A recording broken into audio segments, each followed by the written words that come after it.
about the Chinese, so I'm not going to do that, but I'll say there's a general rule of strategy that when your enemy is making a mistake, get out of the way. Exactly. And I think the Chinese see that quite clearly. Well, I just don't see negotiation going on, whether it's with Vietnam or Poland. I just don't get. I don't know, but yeah, I guess one of the questions that if you talk to administration, what we're experiencing now is short-term pain for longer-term gain of reordering global economics, where more manufacturing comes back to the U.S. Is that how do you kind of view that outlook? So I find this astonishing that they have made a diagnosis that's not crazy, right? Like the U.S. probably should have a lot more manufacturing, both for economic and for national security reasons. That's something you'd find a consensus on across the political spectrum, except every policy they've adopted is going to take us further away from that goal and closer. Taxing intermediate imports. Much of the stuff that the United States imports is things that are used as components in manufacturing. This is going to cripple American manufacturing. It's not going to help. So, how do you think this plays out here? I mean, it's at some point, the economic pushback, whether it's inflation, whether it's slower economic growth, that's going to become an issue for people. How do you think that's going to play out? It is. Thorsten Slock from Apollo yesterday, or just sent an email saying he's predicting a 4% drop in U.S. GDP this year. Wow. With non-linearities that could make it much worse, right? Because that doesn't account for, say, supply chain collapses that are worse than anything we saw in COVID, which we're already starting to see the first signs of. That's about the same size decrease in GDP as the 2008 financial crisis, with more potential on the downside than the upside. This administration is not insensitive to political pressures. We just saw that back off with the tariffs when the bond market clearly frightened even Donald Trump into saying we need to back off. But this is not primarily, from what I can tell, a set of economic policies. This is a cultural reorientation of the country, a cultural revolution, Paul Krugman said this morning, which a lot of people are starting to make the comparison. I'm not sure economics are going to be a driver in the short term. We got on Kunda with us here at Yale University with wonderful books on the presidency. This is off your remit, but I got to ask. Hannah Zhang writing it up in Secondaries Investors, which is a wicked internal investment website, if you will, for like private credit, private equity. Your Yale is rumored from 4 sources to sell up to $6 billion of private equity portfolio. Harvard's been turned upside down. 14 of this was maybe Yale's dodged a bullet so far. And I don't want you to speak for Yale on the unleashing of private equity, but I do want you to speak about your study of the silence of leverage that's out there. We're all walking around, we're not leveraged like 87 or 98. Really? Are we? So there's so much of the market that has become less and less transparent over time, right? Between private credit, sort of the different things. My greatest concern is we don't know. We don't know. Right? Yeah, the Fed is going to try to make policy in the dark to an extent that is not it's not new, but it's not easy. At the same time that the president is putting enormous pressure on it and threatening to fire the chairman of the Fed. That's not a great combination. So where do you think we go over the next 6 to 12 months here? Is there a role for Congress to push back, or do we just kind of sit back and say, let's see how these policies play out? I mean, of course there's a role for Congress. I'm not sure that I see them taking partly because of gerrymandering, partly because the Senate is such a favorable terrain for the Republicans in this midterm that a lot of the Republican senators are going to say, hey, I'm fine. My only challenge is from the right. That being said, if we really take a 2008 style downturn, or worse, as was in the offing a couple of weeks ago, Republicans are going to be worried they're going to see something that looks a lot like 1932, right? Where essentially Republican power was wiped out for a generation. And at that point, the party may respond. It's just my fear is it'll be too late. There's a lot of portraits in the Oval Office right now.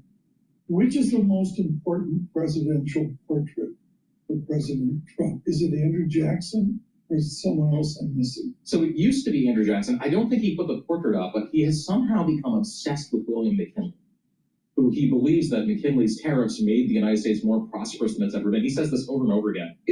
I genuinely think his maybe only secure policy belief is the value of tariffs.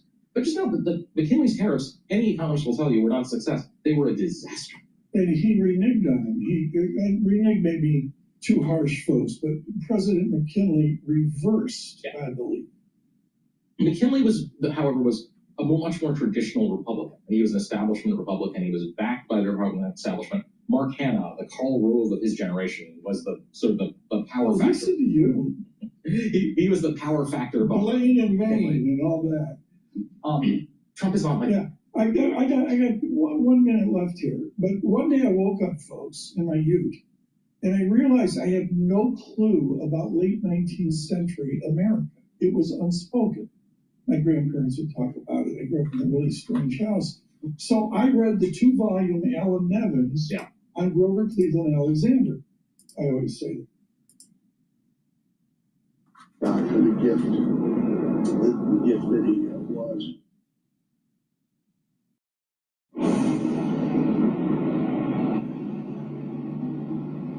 And before his passing, Pope Francis gave an Easter blessing to thousands of people in St. Peter's Square yesterday. The 88-year-old pontiff also met with Vice President J.D. Vance. It marked the Holy Father's biggest appearance since he was released from Rome's Gemelli Hospital last month.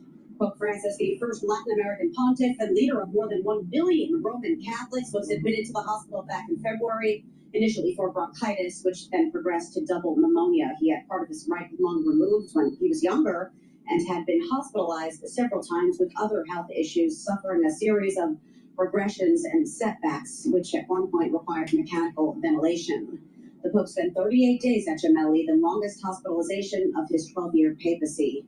And looking ahead, the College of Cardinals, many of whom were picked by Francis himself, will elect a new Pope. Basically, this process gets underway in a couple of weeks. There is a mourning period. The Pope has to be buried. And then all of those cardinals will gather in Vatican City, getting there, having to travel from different parts of the world. And here in New York City, Mayor Adams has directed all flags to be lowered to half staff today to pay tribute to the Pope. Again, Pope Francis has passed away at 88 years old. Stephanie, we'll send it back to you. All right, Brianna, thank you for that report. As we continue to follow this breaking news at this hour, we're taking a live look at Vatican City right there. And we were hearing from Briella just... Hello, this is Dr. Paul Cottrell, and we are live streaming on Rumble, YouTube, my website, the-studio-reykjavik.com, and simulcasting on X Spaces. If you have a question or would like to present a comment, please ask for the mic or just use the text. But this is an interactive show, so thank you for joining. We are we're recording and doing the live stream on April 21st. And again, we're live streaming on Rumble, YouTube, and simulcasting on X Spaces. You can also watch both versions of the live stream on my website, the-studio-reykjavik.com. For everyone that has joined, either through video or through audio, thank you. Greatly appreciate it. Please help support my work by making sure you subscribe to all my channels. I have 4 channels on YouTube, Brighteon, Bitchute, and Rumble. All the links are in the description of the videos. Please click the link, subscribe, make sure that you also click the notifications. You can also support my work by donating. You can donate on my website, the-studio-reykjavik.com, through Stripe, PayPal, or Buy Me a Coffee. You can also be a paid member to my Patreon channel. It's through the donations and the ones that are paid members to Patreon that allow me to do these videos for free. I have thousands of videos for free.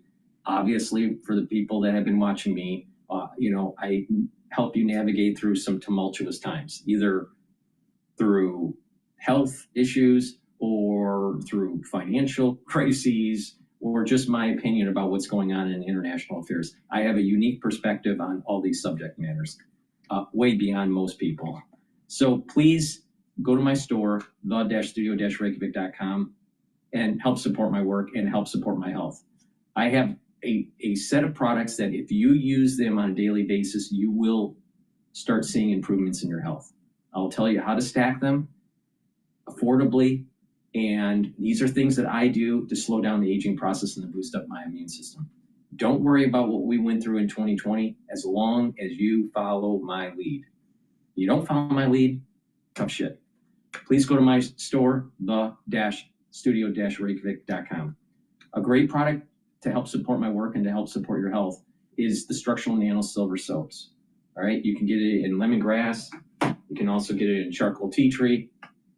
and you can get it in lavender and peppermint. Very high quality structural enamel silver soaps. Use them every day to help with your health and wellness. This is just one type of product that I have in the whole universe of the health and wellness category on my website, where if you stack them the way I tell you to stack them, you are going to improve your health. All right? So just follow my lead and everything will be okay. But if you don't be surprised that something happens. All right.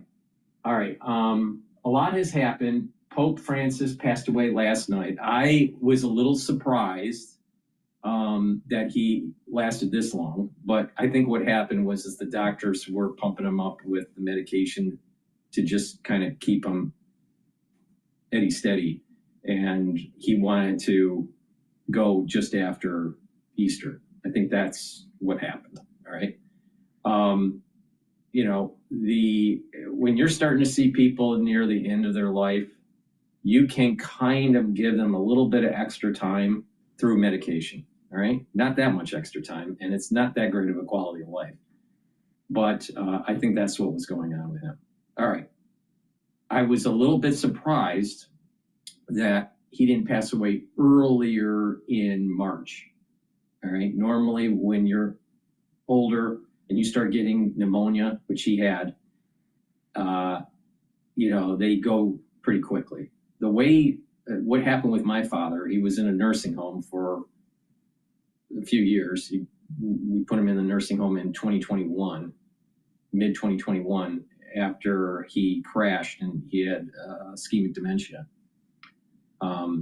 But he was relatively healthy with his bodily functions, except with his brain. So his brain was like totally gone. But his heart, kidneys, relatively good. A little bit of a kidney issue because of the crash that he had earlier in his disease when he was first hospitalized, but his heart was pretty strong. But what happened was that he ended up getting a little bit of a pneumonia in the nursing home when he was transferred into hospice care about 3 weeks before he died.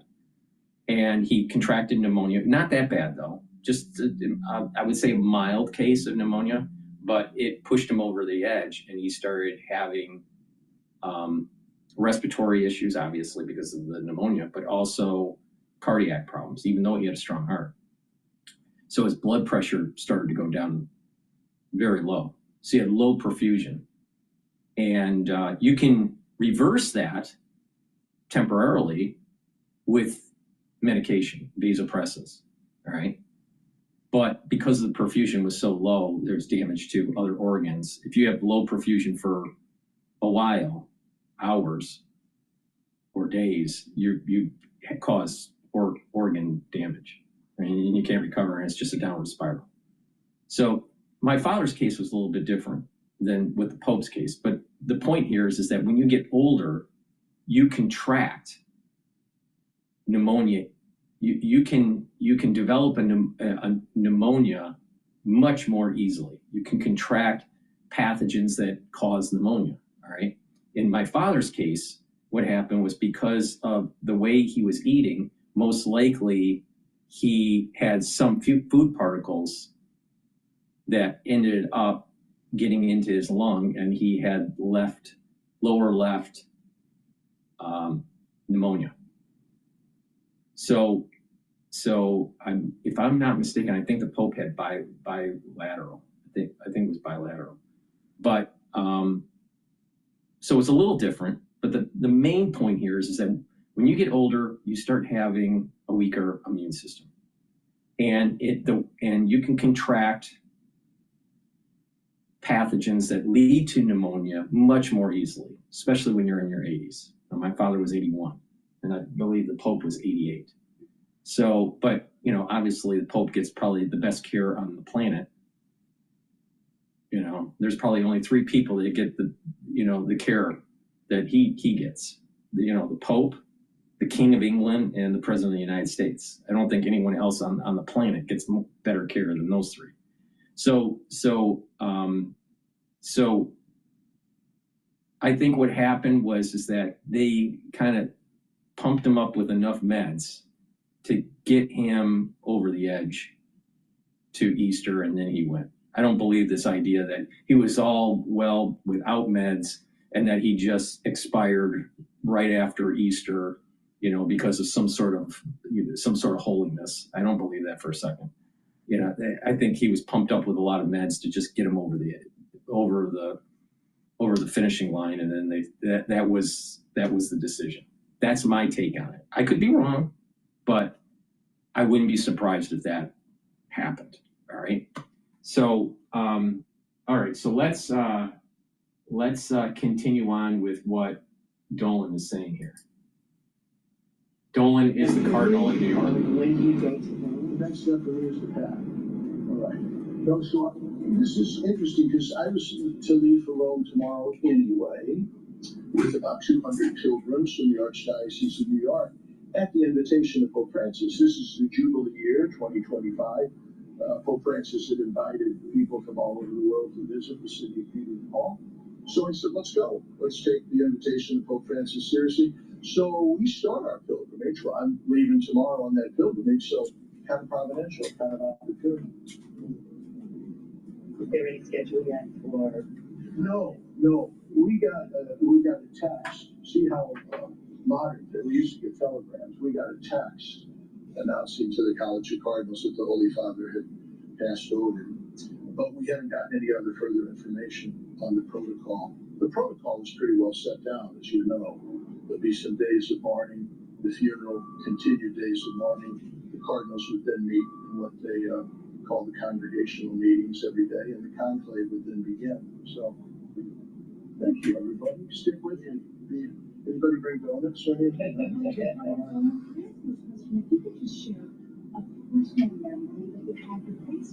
You know what's interesting with Dolan? Yeah.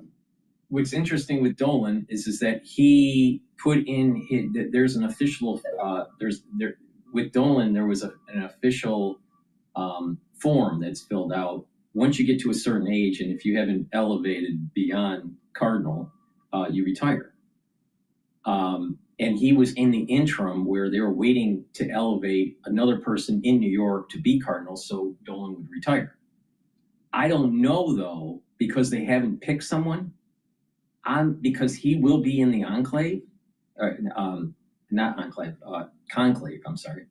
In the conclave, I think it's possible that Dolan could be Pope, even though he put in his retirement papers.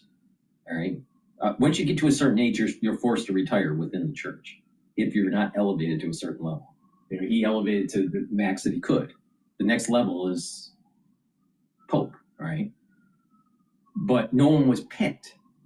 So since the Pope died, and the individuals that are in the conclave are the ones that pick the Pope, in theory, I think Dolan can be Pope. I could be wrong on this, but for sure Dolan is still cardinal, but he was supposed to retire, and the Pope, Francis, was supposed to pick a new cardinal, but that didn't happen. So that's a little bit of inside baseball. I have a feeling that I don't think it would happen, but I have a feeling that theoretically Dolan could be Pope. He was also amazed at the enthusiastic reception that he got. He said, I remember as we got out of the Popemobile in front of St. Patrick's after that tumultuous drive down Fifth Avenue, he said, I remember that drive. I was walking home, and there was in Manhattan, you know, when you have someone like the Pope, all right, you know, they're cutting off avenues and in different streets, you know, for security and all this. And he was in this, I think it was a Fiat, or maybe it was a Mini Cooper. But the thing is that he was in this little Popemobile. Maybe it was a Mini Cooper, and he was driving down the avenue, and you could hear as he was passing one street. So Manhattan longitudinally is avenues, and cross sectionally is streets. All right, the streets are are shorter and the avenues obviously are wider, right? So as the Pope Mobile was going down the avenue and passing each street, you could hear this crowd go, and it would get quiet. And then as it's getting closer to another street, and then you could hear it, you know, with the crowd. So I will never forget that because it was pretty amazing to hear. Another really interesting feature was when I was living in Lower Manhattan. I was just a couple streets away from the actual heliport. So where they land the helicopters. So there were multiple times, probably 3 or 4 times, where I have seen the president come in and land with those Chinooks. There's like a series of 5. I think there's like 5 that come in, maybe 4. But it comes in. It's really loud when it's coming in. So off in the distance, and it gets louder and louder, and it reverberates off of the skyscrapers that are in Lower Manhattan. But it gets louder and louder, and then they land. Well, one of the landings was actually the Pope. So I actually saw Francis land on the heliport. You know, that's just down the river there, down in Lower Manhattan, and then they actually drove the little Pope Mobile off of the helicopter. These helicopters are huge. I think they're Chinooks, and this little vehicle, he gets in and then, you know, just drives away. And obviously, you know, the NYPD had all these streets, you know, cut off for easy passage for the Pope. And then my last memory of Frank, I never met him in person, but I only saw him from a distance. And another moment in time that I remember seeing him was when he was leaving Manhattan now. All right, so he did his tour, and then I think he was in Manhattan for a few days, maybe 3 days, I forgot. And that day that he left, I was able to get by the waterfront, and I was probably about maybe 600 yards, something like that, away from the heliport. There was a big crowd along the side of the river, and as they were taking off from the helicopter, the Chinooks or whatever they are, they did a slow by in the air along the riverfront, and people were waving. You can see him wave in the actual window. But that was my experience of when he did his visit to New York a long time ago. But I'll never forget that. I mean, it was kind of an interesting thing, interesting to see. Okay, with that said, markets aren't open up yet. Markets will be opening up at 9:30. So let's, before we continue, I want to plug another product. Please go to my store, the-studio-reykjavik.com, and get the C60. C60 is a very potent antioxidant. You can get it in avocado oil, extra virgin olive oil, or MCT coconut oil. C60 is a carbon molecule. 60 carbons make up this molecule. It looks like a soccer ball, or the technical term is a fullerene or a buckyball. And you take it every day. Take a teaspoon a day. Take it with an empty stomach for best absorption. If you work out, take it before your workout to be able to soak up the free radicals, and you will notice that you're recovering from your workout quicker. You can get it in a 2 ounce, a 4 ounce, or an 8 ounce configuration. It is cheaper per ounce if you purchase the higher ounce configuration. So you can get it in a 2 ounce, a 4 ounce, or an 8 ounce configuration. Take a teaspoon a day every day. It's going to soak up free radicals. It's going to reduce stress in the cell and in your tissues. And what will happen is your ATP levels will go up because your mitochondrial health will improve. And what will happen is that you'll have more energy for your immune system and your endocrine system. They will perform better. Your tissues and your organ systems are going to perform better, including your neurons. Why? Because your neurons, when they're stressed, they don't perform as well. And also when they're stressed and when you get older, the mitochondria in the neurons start to perform not so well. All right, they start to degrade, and the population of those mitochondria start to go down. So the health of the neuron and its mitochondria is starting to decline. You want to stop that. And you can stop that and improve your neurons by taking C60. So what happens is by taking C60, it's soaking up the free radicals in the neuron, reducing the stress in the neuron, improving the mitochondrial health in the neuron, and therefore you have more neurotransmitters, more energy to create those neurotransmitters to be able to be fired, so you have that positive neuroplasticity. So if you want to improve your neural health and protect it, taking C60 is important. Another thing by taking C60 is soaking up free radicals in your bloodstream. When you soak up free radicals in your bloodstream, you can't oxidize, or you're reducing the concentration of oxidized LDL. So that means that you're reducing plaque buildup. That means you're reducing cardiovascular disease. Because cardiovascular disease happens for most people like this. You have inflammation at the vascular level. There is a minor tear or inflammation at the intima, the inner lining of your vessel. LDL gets in and is oxidized. Macrophages eat up the oxidized LDL, and the macrophage hardens and turns into a foam cell, and that's what we call plaque. So if you stop the inflammation, if you stop by lowering your LDL, if you inhibit the oxidation of the LDL by soaking up free radicals, you're reducing plaque buildup. It's a very simple concept, but a lot of people don't understand.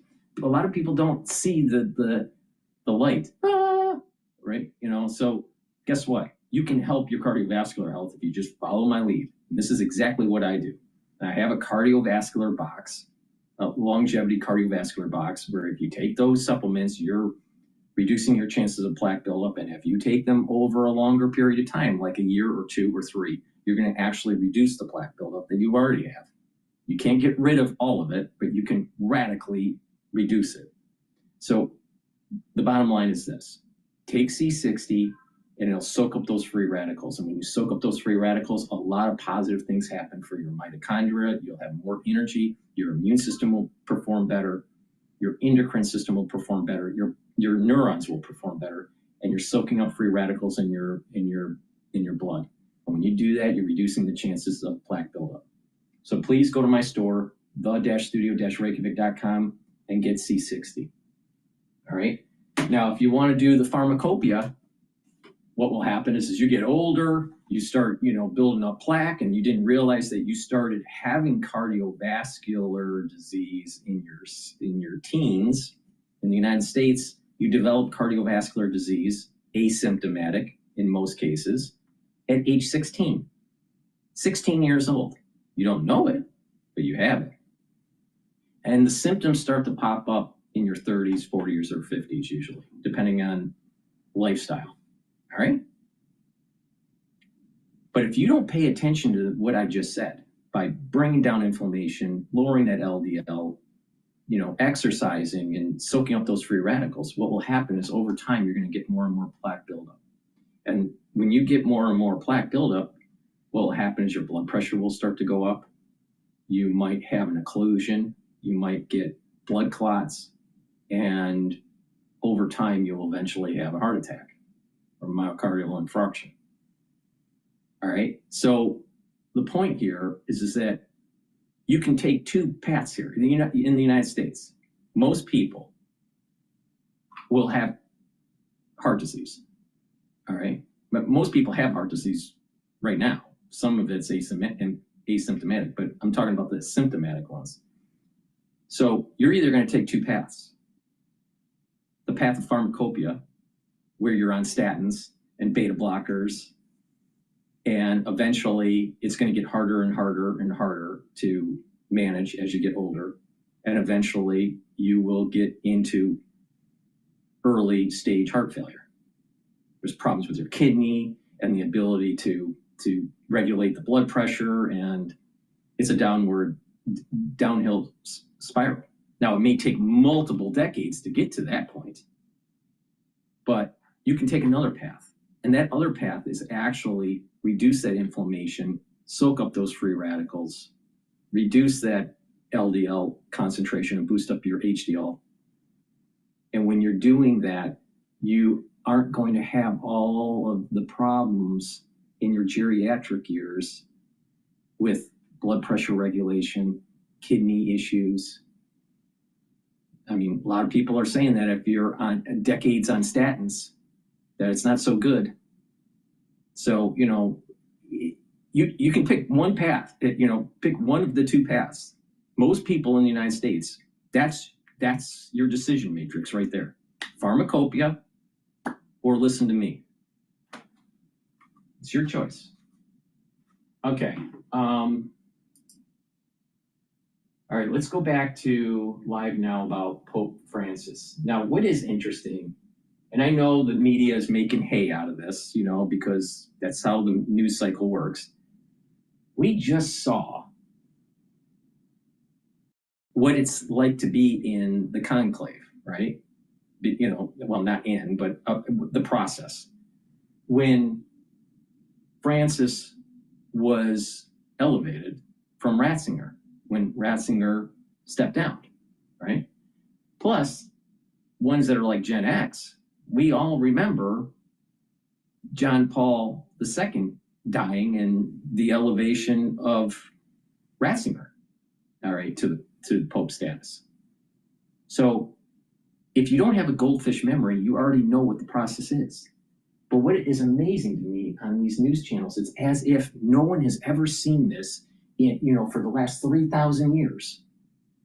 All right. Now let's, you know, plus the movie came out for Conclave. All right. So people know what the process is. Now, why am I saying this? Now, just imagine, and I don't know why Israel isn't slaughtering the red heifers, but just imagine where the red heifers are slaughtered or the rebuilding of the temple starts to happen. That hasn't been around, all right? That we haven't seen that for the slaughtering of the red heifers for more than 2,000 years. 2,000 years, all right? Even biblical scholars aren't really sure exactly how to do it, all right? Because no one's seen it. Now, there is laws that have been written down in Paraduma on what to exactly do, but no one's really done it for over 2,000 years. Another thing that would be really interesting, you know, in terms of the world seeing, is the actual rebooting of this temple. You know, we're, you know, that we haven't seen that for a very long time. All right. So the point I'm making is that we basically know what's going to go on with elevating a new pope. What we don't know is this new thing that's starting to pop up in the Middle East that we're getting closer and closer to. Now, again, I'm still shocked that the red heifers aren't sacrificed. I have no idea why that is. You know, are they afraid? Has it been done and they're just not telling anybody? I don't know, but it's odd. Can you imagine 5 red heifers and then no one slaughters them? And that's just away, and it just goes away. And you got to remember, they came out. I mean, they came into fruition during COVID. So I mean, it's just kind of, this whole kind of world that we live in. It, like I said, is these series of plagues. All right, so it's just amazing to me. In a secular world, we're so fixated with the conclave, yet there's something much bigger coming, much bigger, that mankind hasn't seen for thousands of years. All right, with that, let's, let me get off my soapbox and go back to live now.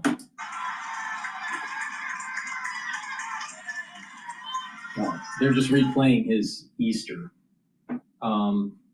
Okay, I want to go to, let's see, Fox News talking about America's newsroom host Bill Hemmer joins me now. Bill, good morning to you. Thank you so much for joining us. I just want to read, we have some more reaction coming in from leaders around the world. King Charles says, my wife and I were most deeply saddened to learn of the death of Pope Francis. And we also have a reaction from Vladimir. Let me just do a tangential here for a second. Because I used to manage the portfolio for Catholic Charities of the New York dioceses, right? I know a lot about this subject matter, right? I know a lot about Catholic Charities. I know a lot about the Archdiocese of New York and Dolan. I actually saw the elevation of Dolan. All right, but the point that I'm making here is that I was privy to be at many of these events, like gala events and fundraisers, right? And Fox News is heavily involved with Catholic Charities in terms of donations. And their newscasters go to these galas regularly. I've met almost every single major newscaster from Fox News. All right. And Bill Hemmer is one of the wussiest individuals I have ever met in person. He doesn't look like a wussy on camera, but in person, masculinity is just not there. Who says, I had the privilege of communicating with this outstanding man on many occasions, and I will forever retain the fondest memory of him. So with that, weigh in on this historic news, the passing of Pope Francis at 88 years old.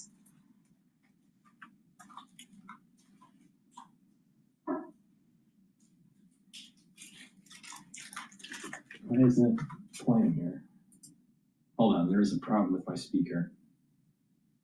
I apologize. The video that I was just watching. Running on your program. I was aware of the meeting that he had with J.D. Vance, and I know a lot of people characterize it as quick, and I think there was an obvious reason for that. If you look at the photo that the Vatican released yesterday, I mean, clearly, Francis, his body had swollen from his recent hospitalization in February. The photo they put out, the official photo from the Vatican, didn't even show eye contact between Francis and J.D. Vance, which I thought that was a telling sign to me, and I noticed it immediately. What I was further taken by was also the extended video that they released from that meeting. And obviously there was an interaction there. This is the point that I'm making. This is the point I'm making. They pumped him up with meds to keep him alive. This is the point I'm making. Now, he didn't die the day after Easter just by, some sort of holiness, some sort of accident holiness kind of thing. This was orchestrated. This is what I mean by orchestrated. It was medically managed. Of each other's presence and a sharing of thoughts and words, which I thought was somewhat reassuring. But Francis was a man who came onto the scene from Argentina in a very different light that many people maybe have associated with the Catholic Church. You think about the last time the church had an Italian pope, you'd have to go back to the 1970s, and I know we'll get into the debate in the coming days as to who succeeds Francis. But I will tell you my own personal experience with Francis is the time that he came to the United States, 2015, so that's been 10 years ago, and New York was his first stop. And I'll tell you, Carly, waiting for him to arrive at St. Patrick's Cathedral on Fifth Avenue was quite the moment. visit a lot of attention. But there was a moment during that trip that did not receive the attention that I thought it should receive. This was a pastoral minister in the sense that he was there to guide and support men and women along their life's path. And that's really his training from Argentina. And on Saturday evening, I'll just share this quick story with you, and I'll allow you to get your other guests on the air.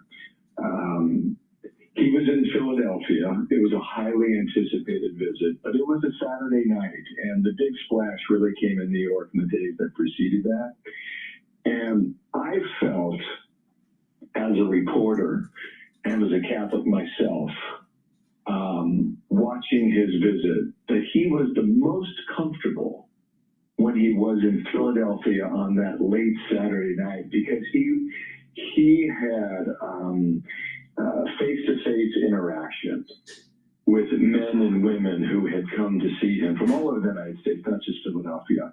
And I thought he was the most effective, Carly, when he could meet with them and talk to them and hear about their concerns. You know, I don't want to say disparaging things of the dead or of the Pope. All right, but, right? Guess what? If you take a look at the video by DiCaprio giving $1 million donation to Pope Francis at the Vatican, he flies out and he gives $1 million. But before he gives $1 million, I think he's giving him a gift, like a book or something. And the Pope Francis, when he's healthy, doesn't seem to be that interested. All right. And he didn't even seem to really know who DiCaprio was. Or maybe he did and he just didn't care. The moment that DiCaprio said that he was giving $1 million gift, you could see the eyeballs light up with Pope Francis. Mark my words. Pope Francis was about money. Don't think that he wasn't.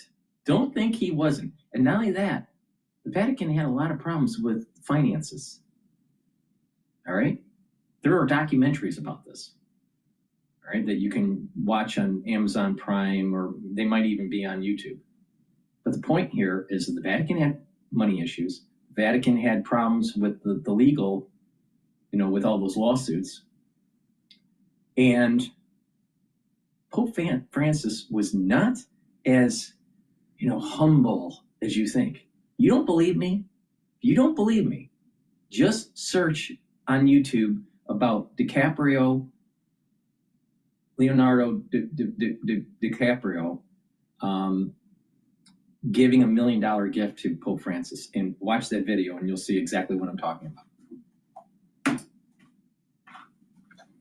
In their faith or their concerns in their life, and he helped them through that moment. I thought this is how this man was trained, and this is his strongest. This is his strongest suit as a priest and now as a pope. And that moment, late on Saturday night in Philadelphia, 2015, is what I think about the most today. Yeah, he was the first pope to visit the U.S. and address Congress. In New York, he addressed the UN General Assembly bill and urged world leaders to promote peace during that 2015 visit that you were referring to. 10 years later, he received the Presidential Medal of Freedom with distinctions from Joe Biden. So what do you think, as we're reflecting on his life and what he did on this earth as he's now with the Lord in heaven, what do you think his legacy as a pope will be? I think he allowed the Catholic Church to think about some of these tough issues in different ways, and I know he was a champion of immigration, but he wasn't a champion of illegal immigration. He was a champion of the poor.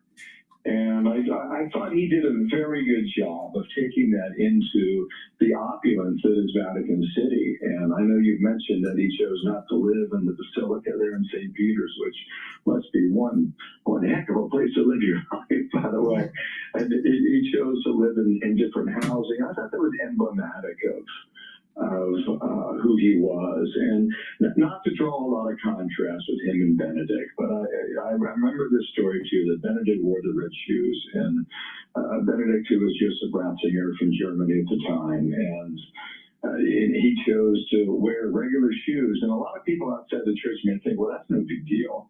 But the symbolism that so many of these decisions carry for 1 billion Catholics around the world is really significant. I'll just leave you with this one thought.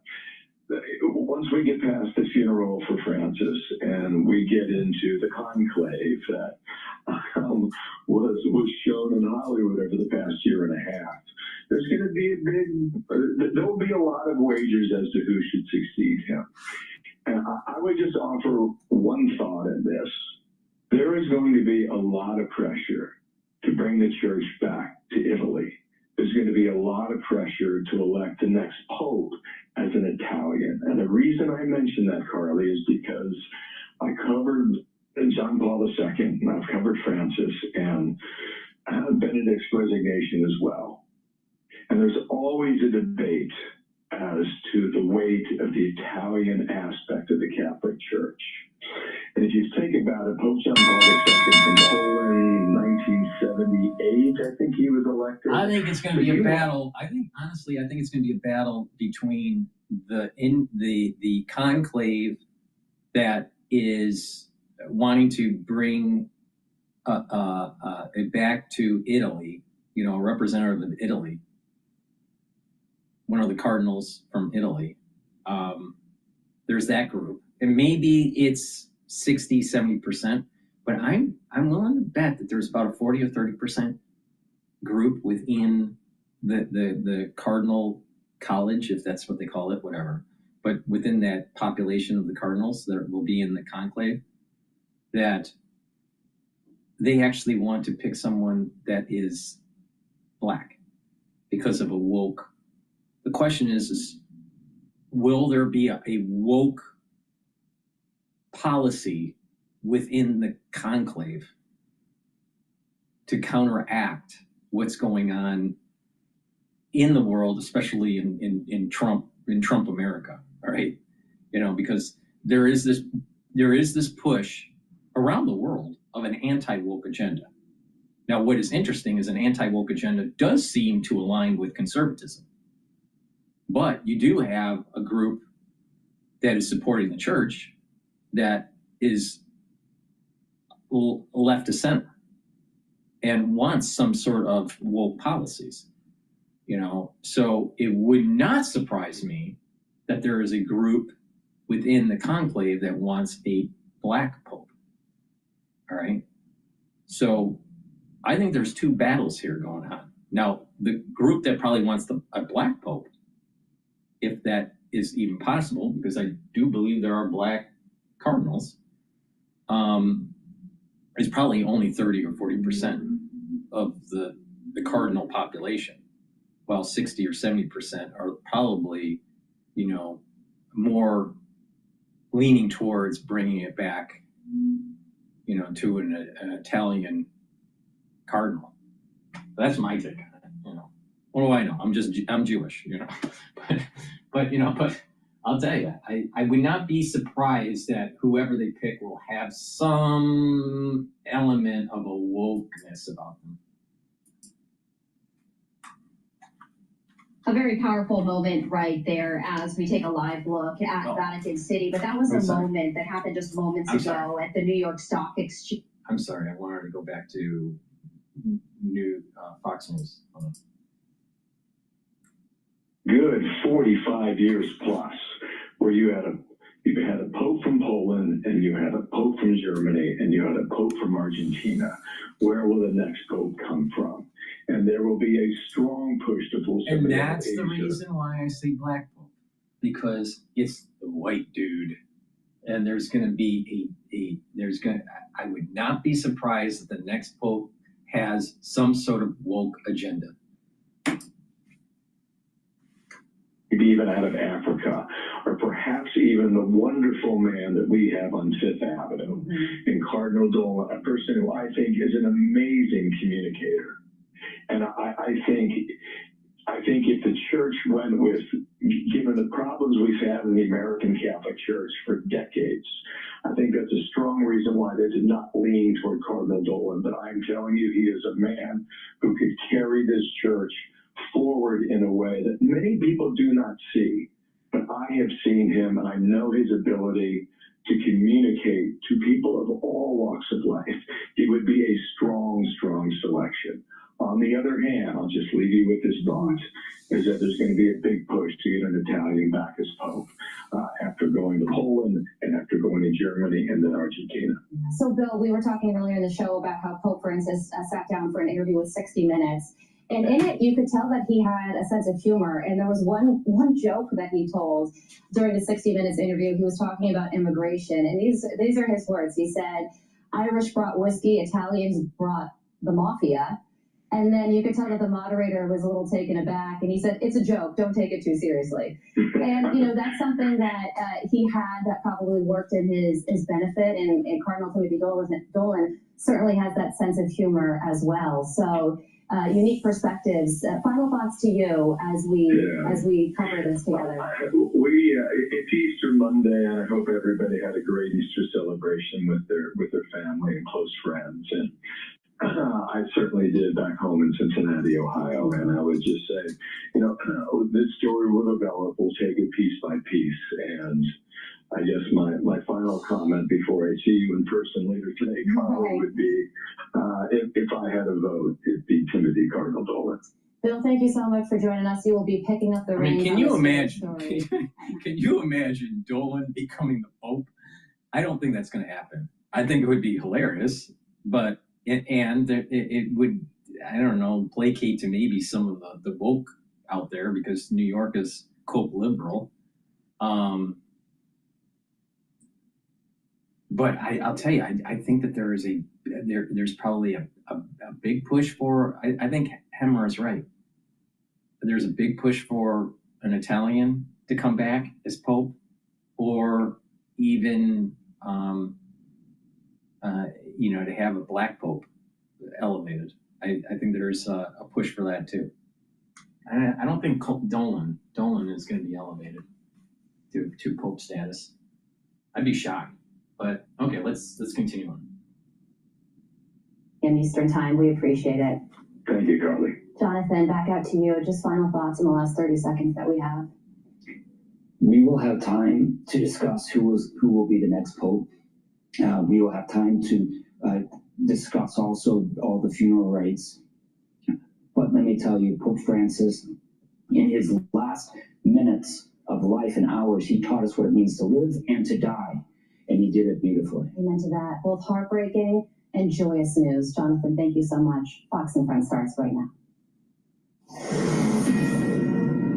All right, here we go. Fox News alert. Pope Francis has passed away at the age of 88. The Vatican announcing his passing this morning following a weeks-long battle, actually a months-long battle with double pneumonia. Senior foreign correspondent DrPaulCottrell is live in London with the latest. Greg. Hey, folks, yeah, we have been tracking this dramatic and momentous news for the last couple of hours coming from the Vatican. Just 1 day since appearing on the balcony of St. Peter's for his Easter message, where tens of thousands gathered in Vatican Square there after weeks of sometimes critical illness. 88-year-old Pope Francis is passed away. He was the first Pope from the Americas. He was a symbol of humility and compassion for the poor and downtrodden. Now he is gone. Here's part of a brief message from the Vatican. Dearest brothers and sisters, with deep sorrow, I must announce the death of our Holy Father Francis. At 7:35 this morning, the Bishop of Rome, Francis, returned to the house of the Father. His entire life was dedicated to the service of the Lord. I am positive this was medically managed for him to get over Easter and then him to pass away the next day. I'm positive on it. He taught us to live the values of the gospel with fidelity, courage, and universal love, especially in favor of the poorest and most marginalized. By the way, that comes from, folks, a 77-year-old Irish American who is the Cardinal kind of lingo right now. Basically, the administrator that takes care of things as this interim period will commence at the Vatican. Remember, this is also just a day since the Pope met with Vice President J.D. Vance. Certainly, he, a Catholic convert, as you've noted, just in the past couple of years, but also a person who has had some, shall we say, differences with the Pope, but a sign on both sides, I would say, of the kind of effort to compromise, to come together that Pope Francis so championed. A lot of reaction we've been tracking, folks, from around the world, not just from the 1.3 billion Catholics, but leaders from all over. Let me just give you 3 or 4. French President Macron saying he was a man of humility. Irish President saying the same thing, that he was a papacy with a unique humility. Tony Blair, former British, like I said, go on the internet, look at YouTube, and take a look at when DiCaprio was giving the $1 million to this Pope here, Pope Francis, and you'll notice that his facial expressions lit up. But before, when he was being given a book right before by DiCaprio, he didn't seem interested. I'm telling you, Francis was not as humble as you think he was. Now, just take a look. Just look on the internet when DiCaprio gave the Vatican $1 million. I forgot. I guess he finished. He must have finished a movie. I forgot which movie it was. I don't follow his work that much, but he donated $1 million. There's a video out there on the. I'm sure it's on YouTube. And just watch it and you look at the facial expressions. And when you catch someone by surprise, which DiCaprio did, because the Vatican didn't know that he was given $1 million. He just thought that there was this famous actor that was giving a gift, a book, to the Pope. But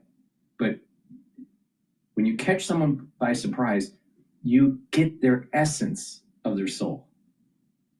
So if they're really humble, and you surprise them, you'll see that they're humble. But if they're not humble and you surprise them, you'll see that the real, and they're trying to hide that, the real person will come out. Right?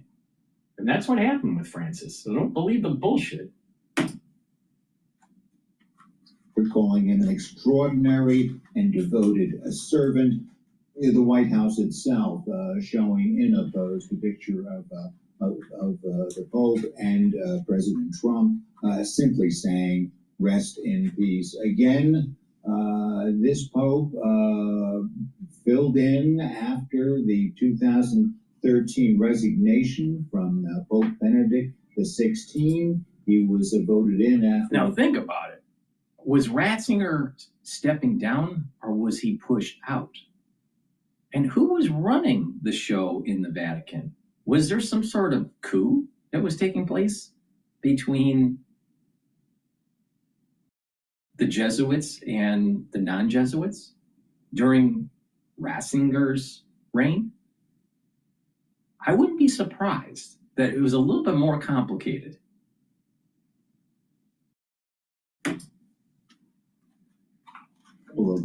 A couple of ballots in the famous conclave setting, and he has set a standard for speaking out on a lot of different issues, on climate change, inequality, you name it, and also speaking up for immigrants, refugees, victims of war, distress, hunger, poverty, you name it. This was a man of humility, right from driving around in a Ford Focus. The next days will lead up to the funeral, and then, as we've been just discussing, the conclave, the consistory, where a new pope will be chosen. Back to you guys. Thanks so much, Greg. All righty. Let's see, is there some additional stuff that's going on here? I mean, it is sad for, a religious leader to die, But the thing is that, there's probably some nefarious stuff going on behind the scenes where I wouldn't be surprised that Ratzinger was pushed out by the Jesuits.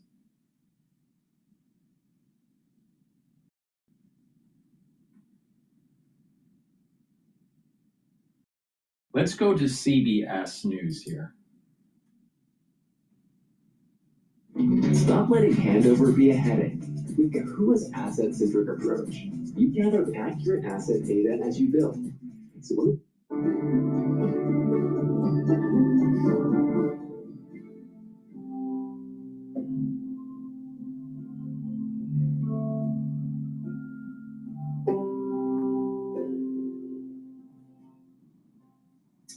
This is a CBS News special report. Well, you know what's interesting? I think that, I'm going to switch over to here in New York. We want to get right to the news from Rome, where the bells are tolled 88 times. I want to switch over to Al Jazeera just to see what they have to say. The significant issue is what kind of Pope we could expect. Pope Francis was very successful at inducting new cardinals. Indeed, 2/3 of the men eligible to elect his successor were named by Francis. Luc Besmond de Seneville is a Vatican correspondent. All right. Before we continue on with Al Jazeera, let me just, because the market just opened, the S&P 500 is trading at 5,210. Remember that there is a support level at 5,150 and 4,810. VIX is elevated at 32.58. The Euro USD is trading at 1.15. Oil is trading at $62.31 a barrel. BITO is trading at 19.05. Bitcoin is moving upward. Now, USD, Japanese yen. Remember what I said. You got to pay attention to the USD, Japanese yen. It is now trading at 140.82. If it breaks 140, you're going to start hearing in the news that the BOJ is going to start thinking about intervening in the currency market. So what we're seeing is a weakening of the dollar, a movement to safe haven currencies like the Japanese yen, which is an indicator of stress building up in the international markets. 140, a break of 140 for the Japanese yen is definitely a bellwether of stress internationally. Now, if Trump doesn't get trade negotiations going, and we're seeing some positive news, we're going to start seeing a potentiality of a yen at 135. Okay, let's continue with Al Jazeera here. All these cardinals chosen by Pope Francis, they have two characteristics. The first one is that they come from what Pope Francis calls the periphery of the world. So there is one from Mongolia, Myanmar, and Lesotho. So in the conclave, you will hear voices that have never been heard before in the Sixtine Chapel. The second particularity is that they all have a very strong pastoral experience. They are all men from the ground, from the field, and so it will change the way these men will choose the Pope. So regardless of what the next Pope looks like, the Roman Catholic Church is still changing. It's becoming less European, it's becoming less metropolitan. In its future, the Global South and all its multitude of different perspectives will have increasing sway. Rory Challenge, Al Jazeera, Rome. Well, still a hit here on Al Jazeera. Losing Palestine's libraries. Israel's war on Gaza is raising them. All right, so let's continue on with CBS News. This is incredibly profound timing indeed, Tony. So next, about 8 o'clock local time, his body will be placed in a coffin. He's then going to lie in state for about 4 to 6 days, at which point he will be buried. There's a 9-day period of mourning, which has just begun. And then, of course, there is the conclave, when cardinals from all around the world descend on Rome to elect the next pope. That is going to happen in the next 15 to 20 days, Tony. Chris, thank you. The 88-year-old Pope led the Roman Catholic Church for 12 years through a series of crises and challenges. He traveled the world and reached out to everyone he met, in particular, people who had often been overlooked or demeaned throughout the Church's long history. CBS News senior correspondent Nora O'Donnell interviewed the Pope last year. She joins us now from Washington. Nora, good morning to you. A lot of people waking up just the way I did with the news that the Pope had passed away. When did you first hear about it? I saw you posted early this morning. I know. I was up early and saw that news from our team in Rome, learning that the Pope had passed away, and clearly a huge surprise on this Easter Monday. It was just about a year ago when we sat down with Pope Francis, and he gave CBS News the first ever one-on-one interview by a Pope to a U.S. broadcast network. And that conversation was about an hour long. We found him to be warm, smart, giving with his time. And it was an extraordinary moment for him. And it was one more way that he stood out from his predecessors during a papacy that was known for great change and great compassion. The Holy Father set the tone with his first official act as Pope, reversing a centuries-old tradition. I want to ask you a favor, he said. Before the bishop blesses the people, I ask that you would pray to the Lord to bless me. He named himself after Francis of Assisi, a saint known for his simplicity and humility. The first pope to hail from the Americas, the first Jesuit pope said he wanted a poorer church, one that would include the excluded, rather than living in the lavish papal apartments where popes have lived for hundreds of years. He set an example by choosing to live at the Santa Marta, a simple guest house on Vatican grounds. That's where we met him in April 2024. His desire to reach out to ordinary people sent the bulletproof Pope-mobiles into storage. I cannot greet people from inside a sardine can, Francis famously explained, even if it is made of glass. He'd become one of the most popular public figures in the world, regularly speaking up for the voiceless and leading by example, whether dining with the homeless, washing prisoners' feet, or providing a home in Italy for migrants and refugees fleeing lands torn by war or economic instability. He was a tireless advocate for the rights of migrants, even taking the rare step of delving into a nation's politics when he criticized the Trump administration's plans to deport millions, saying it violated human dignity. The Holy Father pushed for progress in combating climate change, projecting imagery of the crisis on the front of St. Peter's Basilica, and becoming the first pope to issue official Vatican documents on the topic. He reformed the Curia, the central administration of the Church, appointing lay men and women to run Vatican offices, positions historically reserved for cardinals and bishops. During the coronavirus lockdown, he continued to give his public prayers, the People's Pope in St. Peter's Square with no people. Francis made a daring first ever papal trip to Iraq, despite immense security risks. In the last years of his life, nearly every appearance included prayers for peace in both Gaza and Ukraine. Can you help negotiate peace? Rezo mucho, but what I can do is pray. I pray a lot for peace, and also to suggest, please stop, negotiate. A bad deal is always better than an ugly defeat, is it not?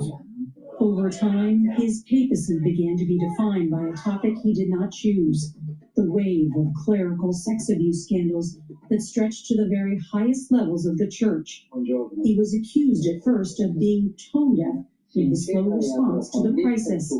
But then, in 2019, the Pope made sweeping changes to allow for greater accountability and transparency.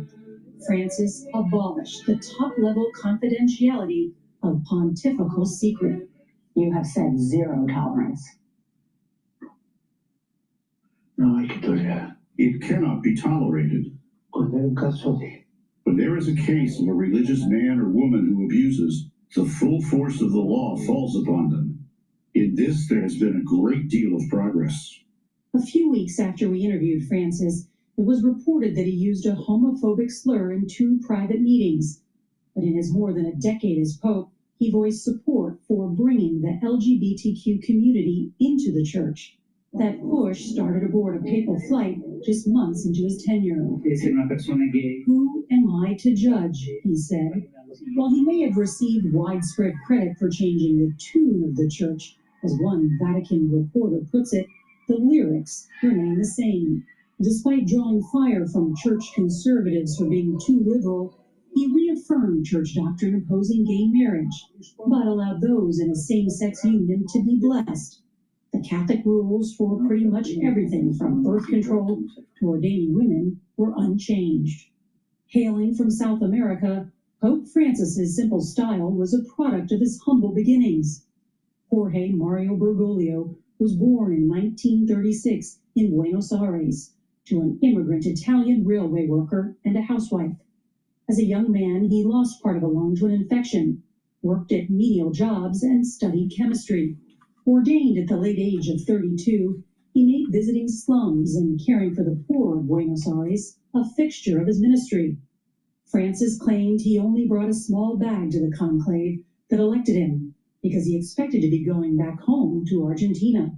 Instead, he became one of the oldest popes in history, having traveled to more than 60 countries and keeping a busy schedule until the final days of his life.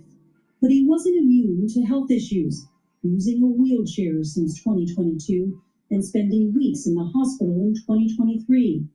The toll of the papacy, raising persistent questions of retirement after his predecessor, Pope Benedict XVI, resigned, the first pope to do so in almost 600 years. So you have no plans to resign or retire? You chose nursing because you wanted to help others. Now you're choosing an MSN or DMP because you want to help yourself too. Post University offers accredited or retire? I know you don't like this question. Not at all. Ask all you want. It has never occurred to me. When you look at the world, what gives you hope? Everything.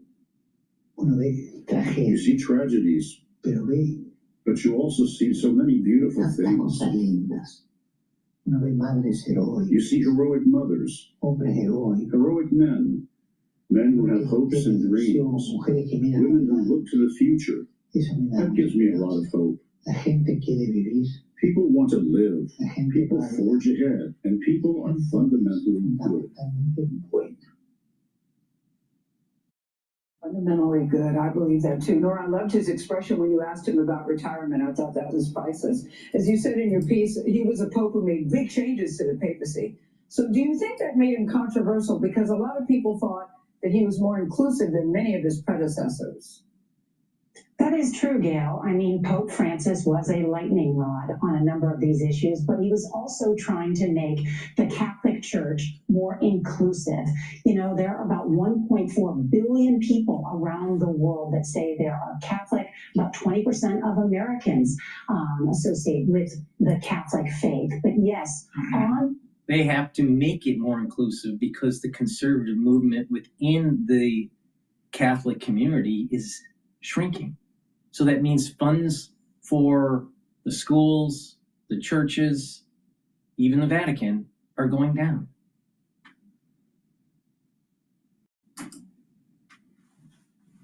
Many of these issues, it caused controversy. But I think at the end of the day, as scholars and those who have studied this church will say, you know, he changed the tune of the Catholic Church, but not the lyrics. But there's still much to say about his legacy because many of the cardinals that will gather soon in this conclave were appointed by Pope Francis, and they are to, in his model and in his image in some ways, embrace many of the same things. So they are to carry on his legacy, and we'll see how much of the church continues to open its heart, as Pope Francis told me. Nora, I can't get over some of the decisions he made as Pope, in particular his decision to not live in the Apostolic Palace, the 12-room apartment, and instead take the 2-room guest house in the hostel, eat his meals with others. It's a lifestyle choice that goes all the way back to his time in Buenos Aires, where he When he was Archbishop, would cook at home, simple life. He drove a Ford Focus, compact car. But he gets super surprised and all giddy when Leo DiCaprio gave him, you know, $1 million check.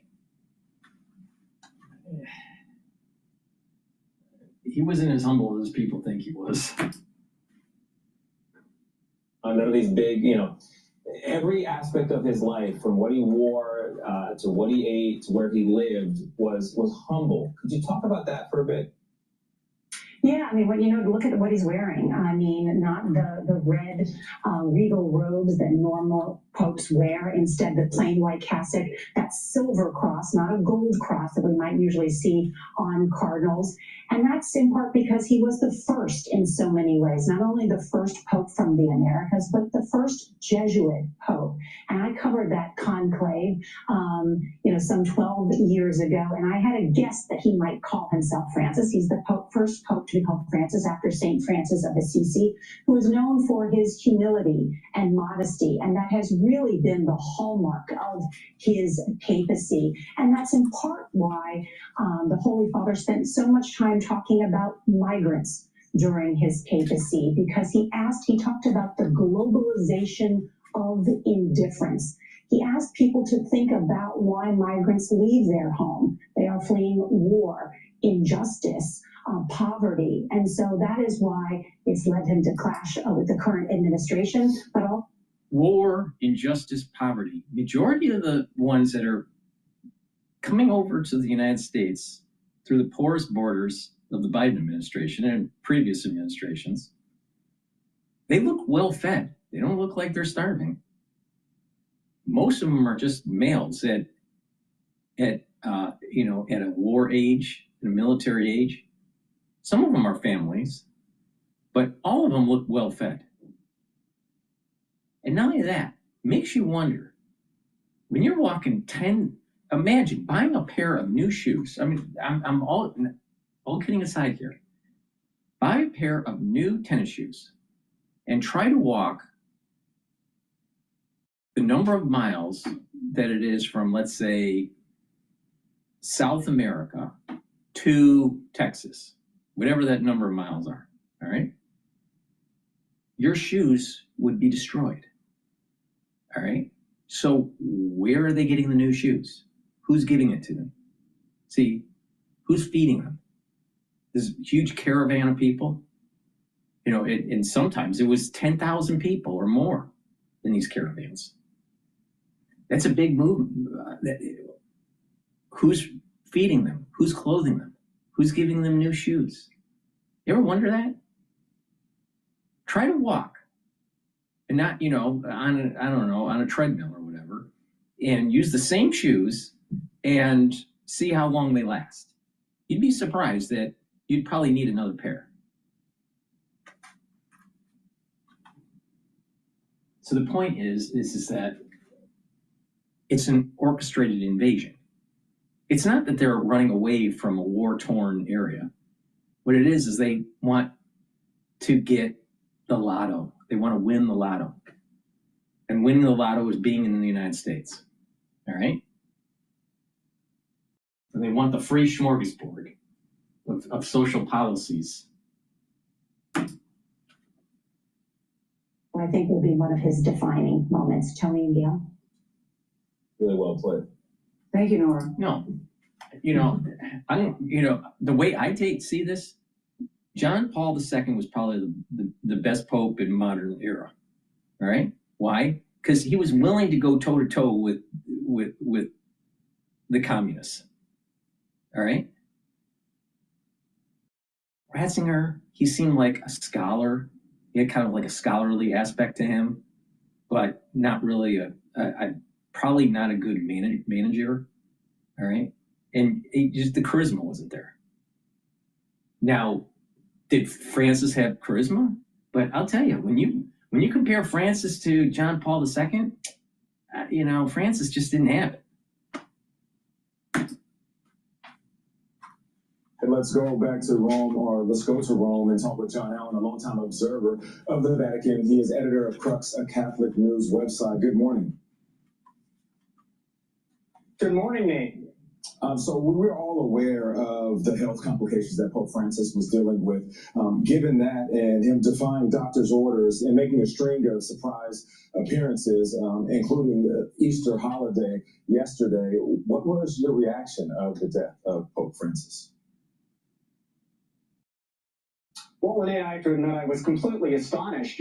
Yesterday, watching that scene unfold in St. Peter's Square, where for the first time since that 38-day hospitalization when Pope Francis was battling double pneumonia, we saw him astride the Pope-mobile and making one of those triumphant swings through St. Peter's Square, greeting the faithful who had assembled to see him on Easter Sunday. We all thought this was his triumphant comeback. As it turned out, of course, it was his triumphant farewell. But I think it probably was precisely the way Pope Francis would have scripted his exit. His papacy was all about proximity to the people from beginning to the end. This was a pope who wanted to break down barriers. The Latin term for a pope is Pontifex Maximus, and Pontifex literally means a bridge builder. A ponte is a bridge. And from the beginning to the end, over these 12 years, that was how Pope Francis saw his role. He wanted to build bridges between the Catholic Church and the world outside the Church, between other Christians, followers of other religions, and people of no religious faith at all. He wanted to build bridges in a particular way to those who had been excluded, those who stood on the margins, so the poor and the migrants and the victims of armed conflict. That was, in a sense, his milieu, right? It's where he lived and moved and had his being. And I think it was somehow just symbolically and spiritually apt that a pope who was so, in his heart and his soul, beholden to being there for the forgotten people of the world at the very end, and in a way, in defiance of doctor's orders, that's how he went out as well. He leaves behind a remarkable legacy, Nate, and I think today we are only beginning to sort through what it has all meant for the church and for the world. Yeah, break down barriers, create new norms, and create new bridges. John, please stick around for the coverage that we will continue. Thank you so much. Yeah, John, thank you very much. Many of our stations will leave us now, but we will be back with more coverage of the death of Pope Francis on CBS Mornings in your area. Okay, so let's do a market update here because there's some movements in the market now. We'll transition back to Bloomberg. The S&P 500 is trading at 5,182, 183, okay? Remember what I said, the next support level for the S&P 500 is 5,150. If it breaks, the next support level is 4,810, which was the low point, which was the support level with that major sell-off that we had when the tariff news came out. So beware, we probably will break that support level, all right? The VIX has been spiked at 33.39 today. The Euro USD is trading at 1.15. Oil is trading at 62.10. BITO is trading at 18.99. And the USD Japanese yen is trading at 140.71. Watch for that break below 140 on the Japanese yen. It's going to be a sign of stress in the market. All right. What I want to do is, let me just plug some products here before we go to the next, to Bloomberg. Please go to my store, the-studio-reykjavik.com. Get the Max 14 or the Max 35 or Cleanse. They're all at different parts per million and different price points. You take it the same way. Take a teaspoon a day, swish in your mouth, gargle, 20 seconds, 30 seconds, swallow.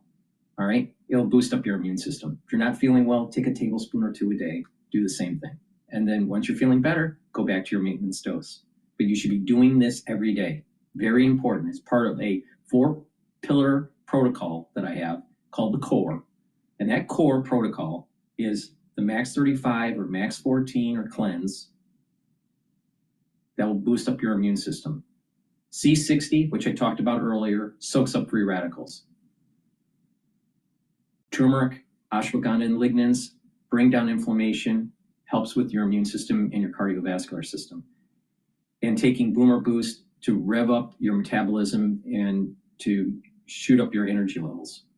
When you take that, that's a great core to build off of to get healthy, all right, and slow down the aging process, all right, and have more vitality. It's not just slowing down the aging process, but what's happening is that your systems, your organ systems, your immune system, your endocrine system, your brain activity improve, all right, on top of slowing down the aging process.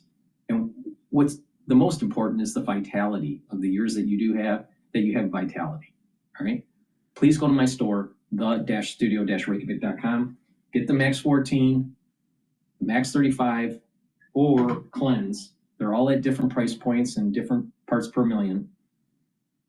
I've said it, so get these products in your hands. If you spend $150 or more, you get a free gift until supplies last. Use discount 5, all caps, discount 5, and you get $5 off any order. Please go to my store, the-studio-reykjavik.com.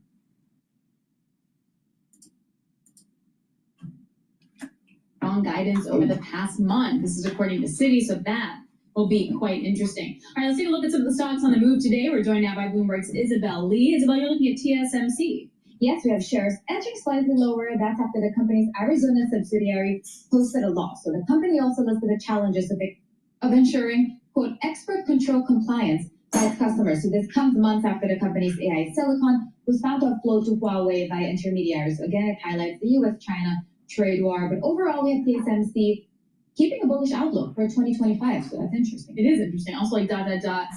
Yeah. Maybe? Like, is there an asterisk? Like, who actually can know, Paul? I don't know. I mean, I'm just not sure. You mentioned the CapEx spending. We'll see where that shakes out this quarter. How about Netflix? Netflix, this is a different story. We have the stock edging by 1.5% higher. So the streaming giant reporting record profit to start the year. This really just allays any concerns of an economic slowdown amidst all of this uncertainty that the tariff is bringing. We have first quarter earnings rising 25%. So that's beating analyst estimates. Sales grew in line with projections. So investors have come to see Netflix as this safe bet, even as conventional movie and TV businesses really struggle. And even amid, again, this uncertain economic environment. I mean, it does have a global audience of 700 million people. So not a lot. It's a lot, actually. That was a sarcastic tone. But, you know, they still don't see any impact from the tariff, according to them. And remember, they said that they have this $1 trillion market cap goal by 2030. I mean, does it feel like Netflix is pretty recession-proof at that point? Like, is it discretionary anymore? I don't know. I don't think so. I think it's, I mean, we found out back, over the last 50, 60 years, paying your cable television was often the first bill people paid for their gas and electric and all that kind of stuff. So, entertainment. Also, to be fair, it takes a while for them to turn that off, right? Yes. So, maybe that's also why, too. All right, wrapping up here with MicroStrategy. It's strategy these days, so it's also edging higher. I still find it quite hard to remember, but yes, it's just strategy. We have CTBC Securities initiating coverage of the firm, and they rated it a buy. So the price target they set is $420, which is around a 30% increase from the last price. So this is a highly controversial stock. I feel like you're either bearish or you're uber bullish. The company has been hoarding Bitcoin since 2020, and again last week they bought 6,000 Bitcoin, raising its total holdings to 36.4 billion. And Michael Saylor really just is doubling down on this Bitcoin bet. All right, Isabel Lee, thank you so much. We appreciate that, Isabel Lee. Paul Sasser, reporter for Bloomberg News. Bloomberg Interactive Broker Studio. Some pressure seems to be building on Fed Chairman Jay Powell from the White House. President Trump out on social media this morning, urging the Fed to lower interest rates and challenging Fed Chairman Jay Powell personally, on a personal level as well, it seems like. Tom Orlick, Bloomberg Economics Chief Economist. Hey, Tom, how concerned should the marketplace be about President Trump and the political pressure he is applying to the Fed and to the Fed chairman? Well, I think there's a couple of reasons to be concerned about it, Paul. The first reason is that we have central bank independence for a reason, right? The experience from the 1960s, the 1970s, when monetary policy was dominated by the concerns of the executive branch, was that, well, that was a big contributing factor to inflation running much too high for much too long. So if you're in the bond market, if you're in the FX market, if you're in the equity market, that's clearly a big source of concern. The second, of course, is the signs that we're seeing from the administration. And I think we can think about that on two lines. The first is legal moves that you probably wouldn't pay too much attention to if you weren't an expert, but legal moves that chip away at the basis of Fed independence, asserting a presidential right to fire the heads of other independent agencies. And legal scholars say, well, what's really going on there is that the Trump administration are laying the groundwork for a potential move against Chair Powell. And of course, we don't need to go further than Trump's Truth Social account to see the president's animus, right? A clear view that the Fed is taking the wrong path, and Powell's, to quote Trump, Trump's termination can't come soon enough. Okay, so to that point, let's just game theory this out for a second. What would happen if the Fed cut rates? So I think the concern is that inflation is still considerably above the Fed's 2% target. So if the Fed moved to cut interest rates at this point, I think the markets might reasonably conclude that it was doing so on the basis of political pressure rather than economic logic. And that would be a step to chipping away at the Fed's credibility as an inflation fighter. And it's that hard-won credibility stretching back from Volcker through Greenspan, through Bernanke, through Yellen, and now with Powell, which is key to keeping inflation expectations under control. Tom, so what's your concern here, I guess, about the dollar here? We've seen just pronounced selling of the dollar. We're down about the Bloomberg Dollar Index is down about 8% from its recent highs. What does that tell you? So it's interesting, Paul. The economic textbooks tell us when a country imposes tariffs, its currency should appreciate. But here we have the US imposing sweeping tariffs against all of its major trade partners, and its currency is depreciating. So what's going on? Well, I think there's a few potential contributing factors. The first is that, well, the president himself has told us that he favors a weaker dollar to support competitiveness. Don't fight the Fed on interest rates, maybe don't fight the president on the exchange rate. The second is that by imposing all of these tariffs, the US is effectively saying it's going to play a smaller part in the global trade system going forward. And if the US is going to play a smaller part in the global trade system, well, maybe other countries, companies in other countries, don't need to hold so many dollars. And then the third, and perhaps this is the most troubling, is, well, confidence in a currency is underpinned in sort of fundamental way by confidence in its growth prospects and confidence in its institutions.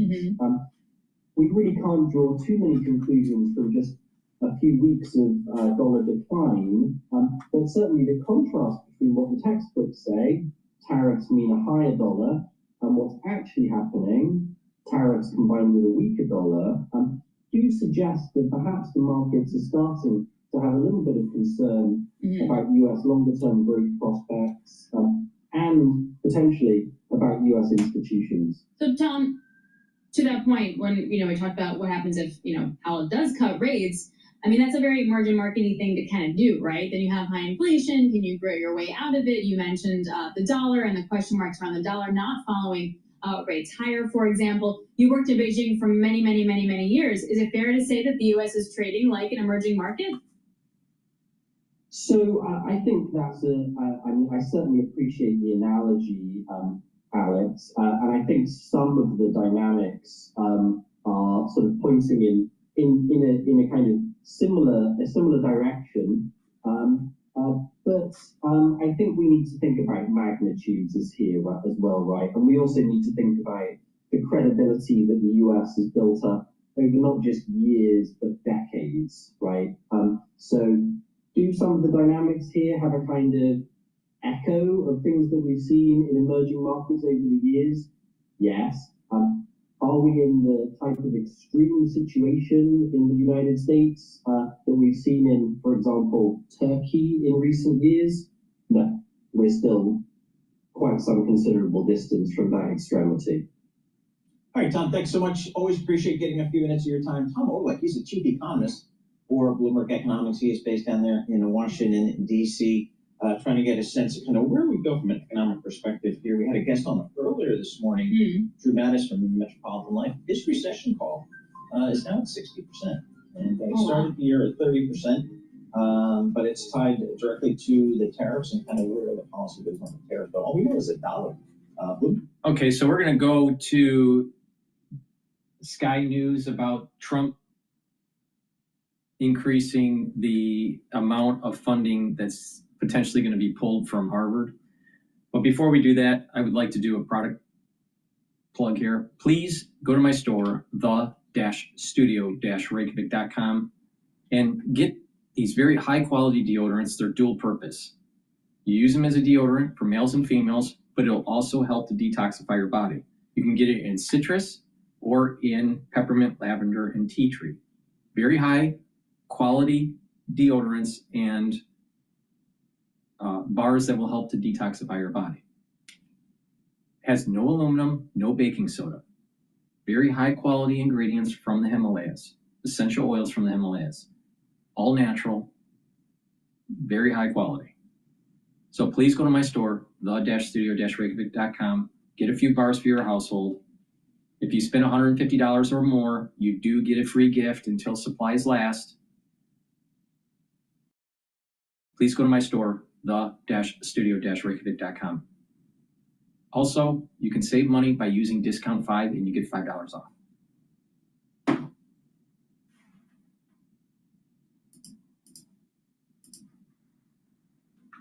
Kosha, great to see you. Look, let's talk about this epic row between Donald Trump and Harvard University. Trump is now threatening to pull another $1 billion in funding. What's happened and where's this up to?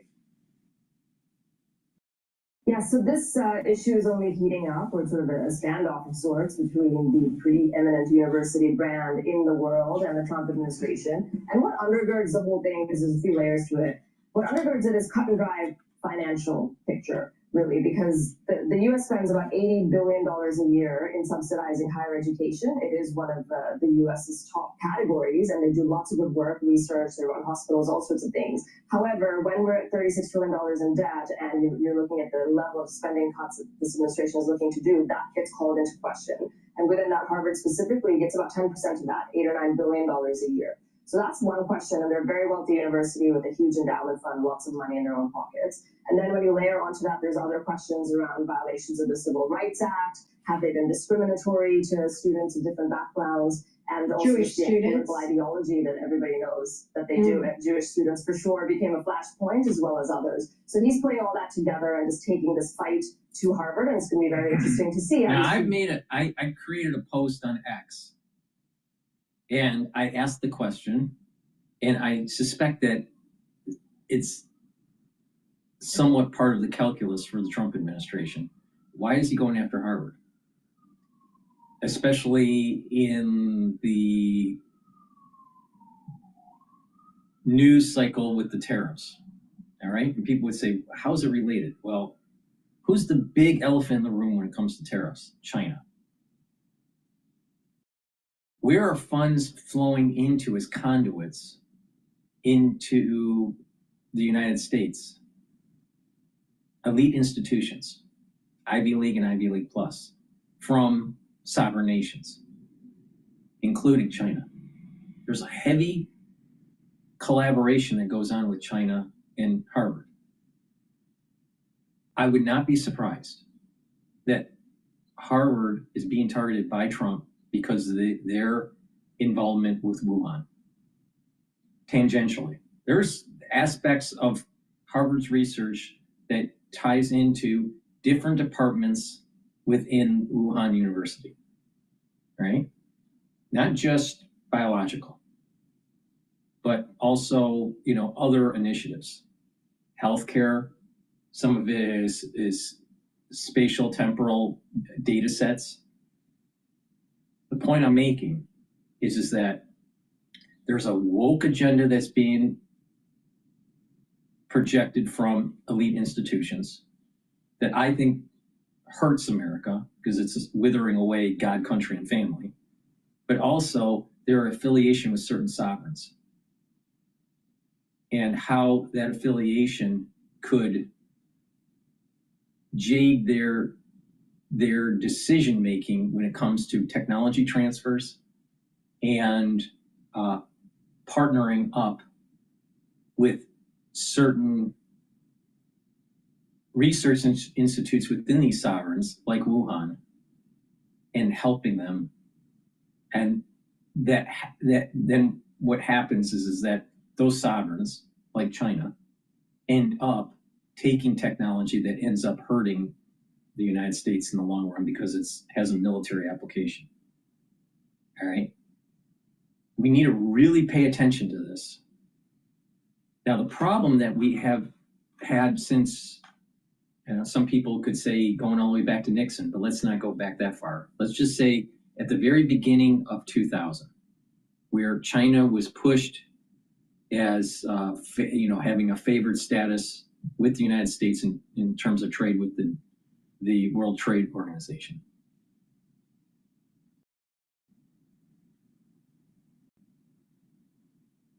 Now, Wall Street and corporate America over time shift jobs and shift money over to China, FDI, foreign direct investment, into China and built it up. What did the United States get in return?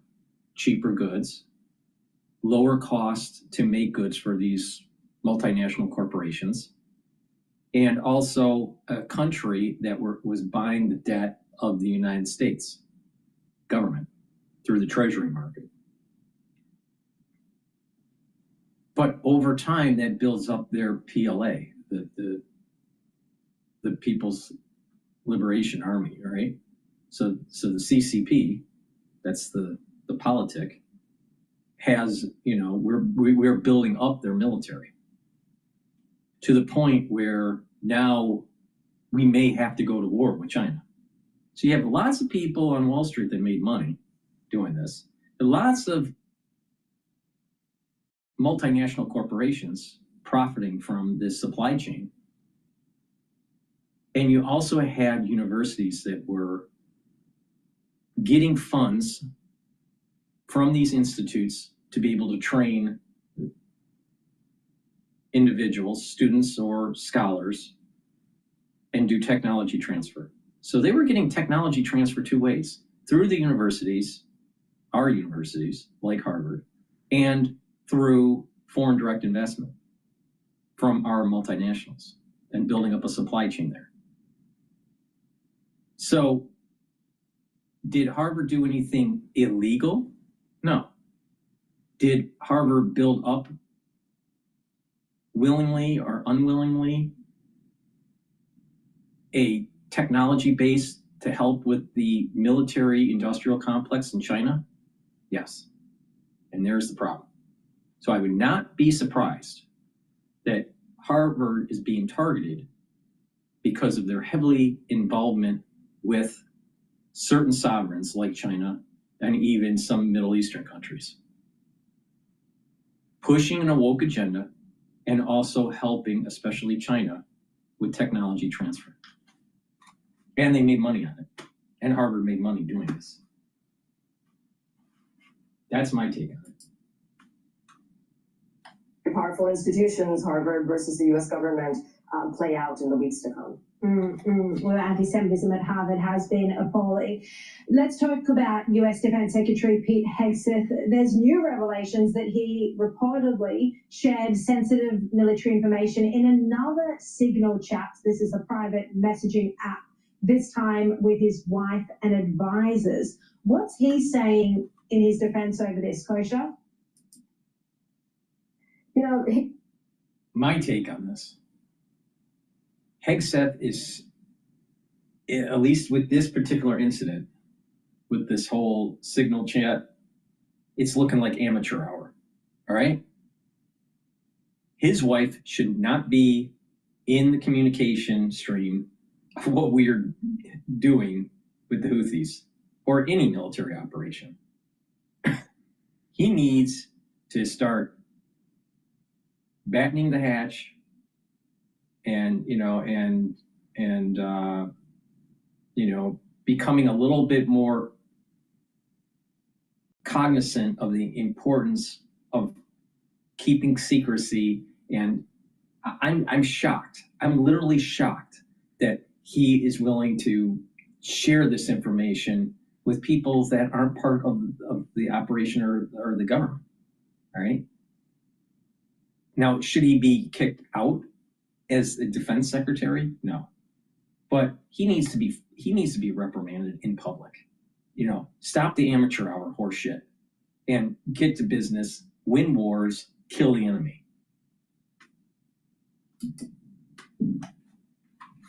Defense Service spokesperson Sean Parnell has been that none of the information that's been in these signal chats have been classified or were being given in any way that has brought danger to the armed forces that are out on duty in the world, and that will run its course. He's kind of sticking to that.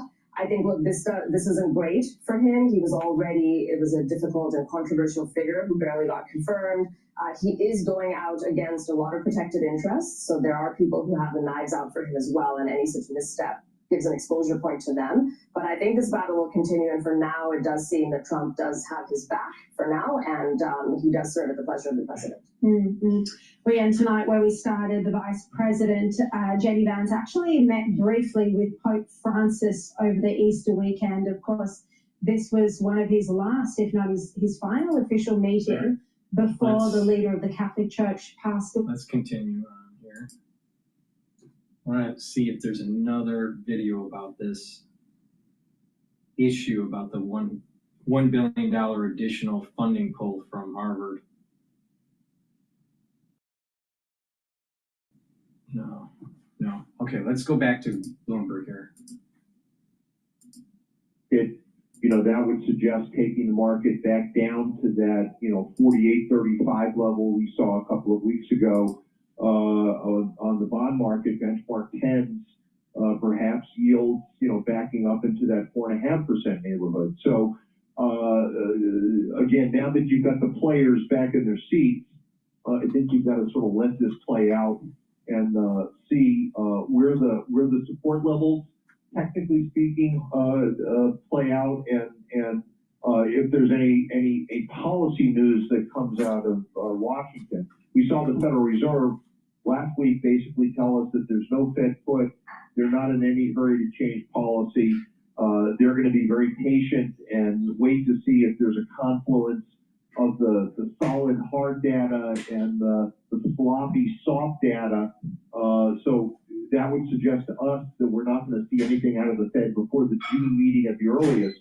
I think we've got the luxury of time here and just be patient and not try to chase this.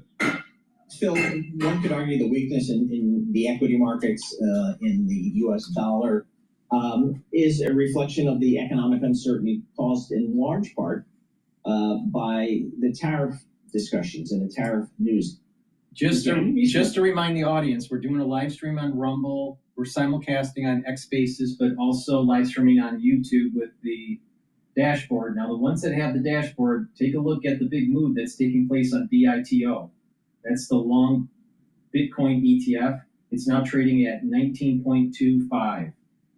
And also take a look at how the USD Japanese yen is approaching the breaking 140. It's at 140.59. VIX is trading at 33.37. Now, the equity market, again, if it closes below 5,150, we are going to have a problem. So pay attention to that number. We're getting close to it. But, intraday trading, it might go below, but as long as it closes above as long as it closes above the 5,150, we'll be okay. Going through, their assessment, the guidance has been very conservative, you know, and some companies giving us two sets of guidance. Well, maybe we have growth, maybe we have a recession. This is what we see. So there's no visibility at all because we have no visibility in terms of what the tariff policies of the administration will be. So how can companies or investors plan not knowing what the rules of the road are? Totally right. So when you take a look at earnings season, what would constitute a good earnings season? Like a solid first quarter and honesty about the rest of the year? Like what do you want to see? I mean, that's the gist of the piece that I wrote last week, that if you look at the stuff that we know, the inflation data coming down, consumer spending strong, the labor market strong, corporate earnings season, you know, early days, of course, but strong. Yet the market is the financial markets are in a kerfuffle because the rear view mirror stuff that I just talked about almost doesn't matter because we don't know what the next month, 3 months, 6 months, 9 months, a year look like because we don't know what the policies are in place. Now, is the administration using Take my advice. You're going to benefit a lot if you just slowly purchase shares in a broad index. All right? You will benefit. Don't be fearful. Don't bet against America. This horse shit that, oh, we need to have more clarity before we... No. Just purchase additional shares over time, right? And you're going to be fine. Don't worry. Don't know which path to take. Hey, Phil, 30 seconds left. Does Fed Chairman Jay Powell have reason to worry about his job security? No. We don't think so. Fed independence, in our mind, is absolutely sacrosanct. We think the administration is going to wait until Powell's term ends in May, go in a different direction. I think what you're doing is the Trump administration sort of playing the refs a little bit, trying to get the Fed to recognize that inflation numbers are down, based upon where the funds rate is, and the Fed does have room to cut, in our view, starting in June.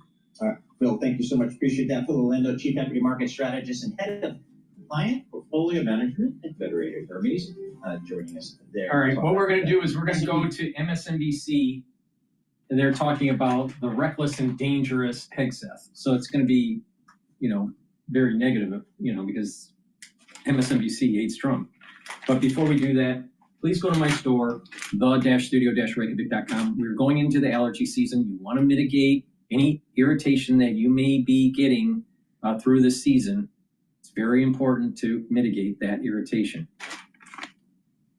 Get the elderberry and zinc lozenges. You can get 20. You get 21 in each bag. Get a few bags for your household and for work. You never know when you need them. Take my advice. Mitigate the problem right away so it doesn't fester and turn into something more problematic. Very important. Now, you can also get drops, which are smaller. You get 100 in each bag. You can get it in blueberry, in honey and lemon, and also in cherry. Get a few bags for your household or for work. Use discount 5. You get $5 off any order. That's all caps, discount 5. And if you purchase $150 or more, you get a free gift until supplies last. Please go to my store, the-studio-reykjavik.com.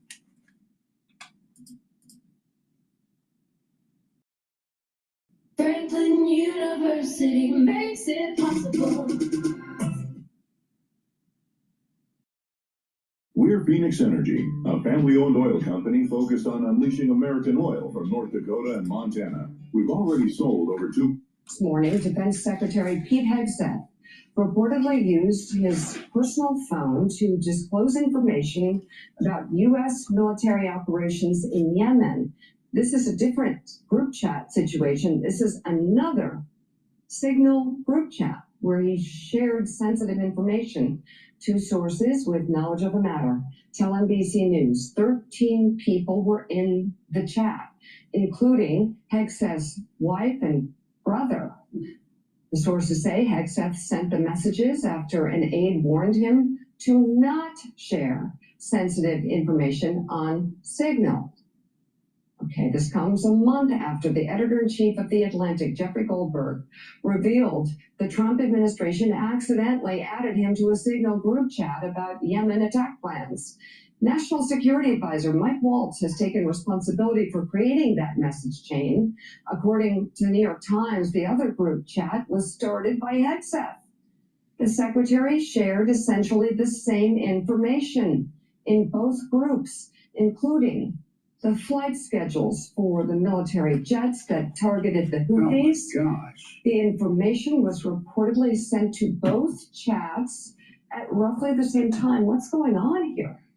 4 people familiar with the chat tell the New York Times that Hegseth's chat was named Defense Team Huddle, and it did not include any other cabinet level officials. It was initially created as a forum for discussing routine, administrative, or scheduling information. Sources tell the paper Hegseth did not usually discuss sensitive military operations. Hegseth's chat included his wife, who is a former Fox News producer and not a Defense Department employee. His brother and personal lawyer were also in the chat. They both have jobs in the Pentagon, but it's not known why they would need to know anything about attack plans in Yemen. In a statement, the chief Pentagon spokesperson denied any classified information was shared in either of the Signal chats. Let's bring in one of the reporters of that piece, New York Times reporter Greg Jaffe. Also with us, retired U.S. Army Lieutenant General Mark Hertling. His military career spans more than 3 decades of service, including as the commanding general of the U.S. Army Europe and the 7th Army. So we'll get to that in a moment. But first, Mr. Jaffe, more on your reporting. I almost felt like we were reporting on the first Signal scandal. It seems so similar. Tell us more about who he included in this chat and why perhaps this is the same thing happening all over again. Yeah, so the chat, the chat, as you noted, included his wife, his brother, his personal attorney, and most of his inner circle, which has been in a state of tumult these last couple of weeks. And I think it's worth noting it's a very inexperienced inner circle, and he's a very inexperienced secretary. So it's a group of people who hadn't been used to operating at this level of government. And I think that's the other kind of key point here. He doesn't have a lot of experience as senior officials, and he's surrounding himself with people who also kind of lack experience. You know, General, I was just a little congressman, one of 435. It's an Armed Services Committee. We would get information, and we understood we didn't tell a soul. It didn't tell a soul. Nobody. Not even staff members. Not family, certainly not family members. I'm just curious, you've operated actually on such a higher level where the lives of our men and women in uniform were at risk if information got out. I mean, even on my small level, this is so hard to comprehend. I wonder how shocking it must be for you who understands this sort of recklessness could lead to lost American lives. It is pretty shocking, Joe. What I'll say to you, yes, I've been given information from confidential all the way up. American loss of lives would not have happened, all right? It wasn't compromised. That communication, it wasn't compromised. There's no evidence of that. The issue is that he's sharing information to people that don't need to know. So it's Hegseth on amateur hour. And I'm a supporter of Hegseth as being the defense secretary. I want a more lethal, more unwoke military. But this kind of crap needs to stop. Very amateur, very, very amateur. He should not have done this. And, hopefully he learns his lesson and this doesn't happen again. I don't think it will happen again. But the thing is that he needs to feel a little bit of pressure in the news about this because he screwed up. He should not have done that. Now, is it true that someone warned him? I don't know. Who knows? This is MSNBC and New York Times. They lie. So we don't know for sure. But the thing is that he did it. Was he warned not to do it? I don't know. But the thing is, he did it. Now, if he, with that, he should have known better. It's amateur hour. He should, and he needs to feel a little bit of heat. But the thing is that I want a lethal military. Get the job done. Now, another problem that I have with the Trump administration and the Defense Department and the Pentagon is this: why are we backing off on our military operations and threatening Iran? Why? Why are we backing off? Shouldn't we be escalating it? I mean, if they're going to get near breakaway for nuclear weapons, then we lose our strategic advantage. So if they go nuclear underneath Hegseth and under Trump, then they are a complete failure. Complete failure. Now, we're not there yet. But Trump, if Iran goes nuclear, Trump and Hegseth are a complete failure for defending our country. Complete failure. Iran cannot have a nuclear weapon. Top secret code word. And the rules are when individuals are given access to national security information, intelligence, there are two ironclad standards. You protect classified, critical, and sensitive information, and you only share it with those who have a clearance and with a legitimate need to know. Right.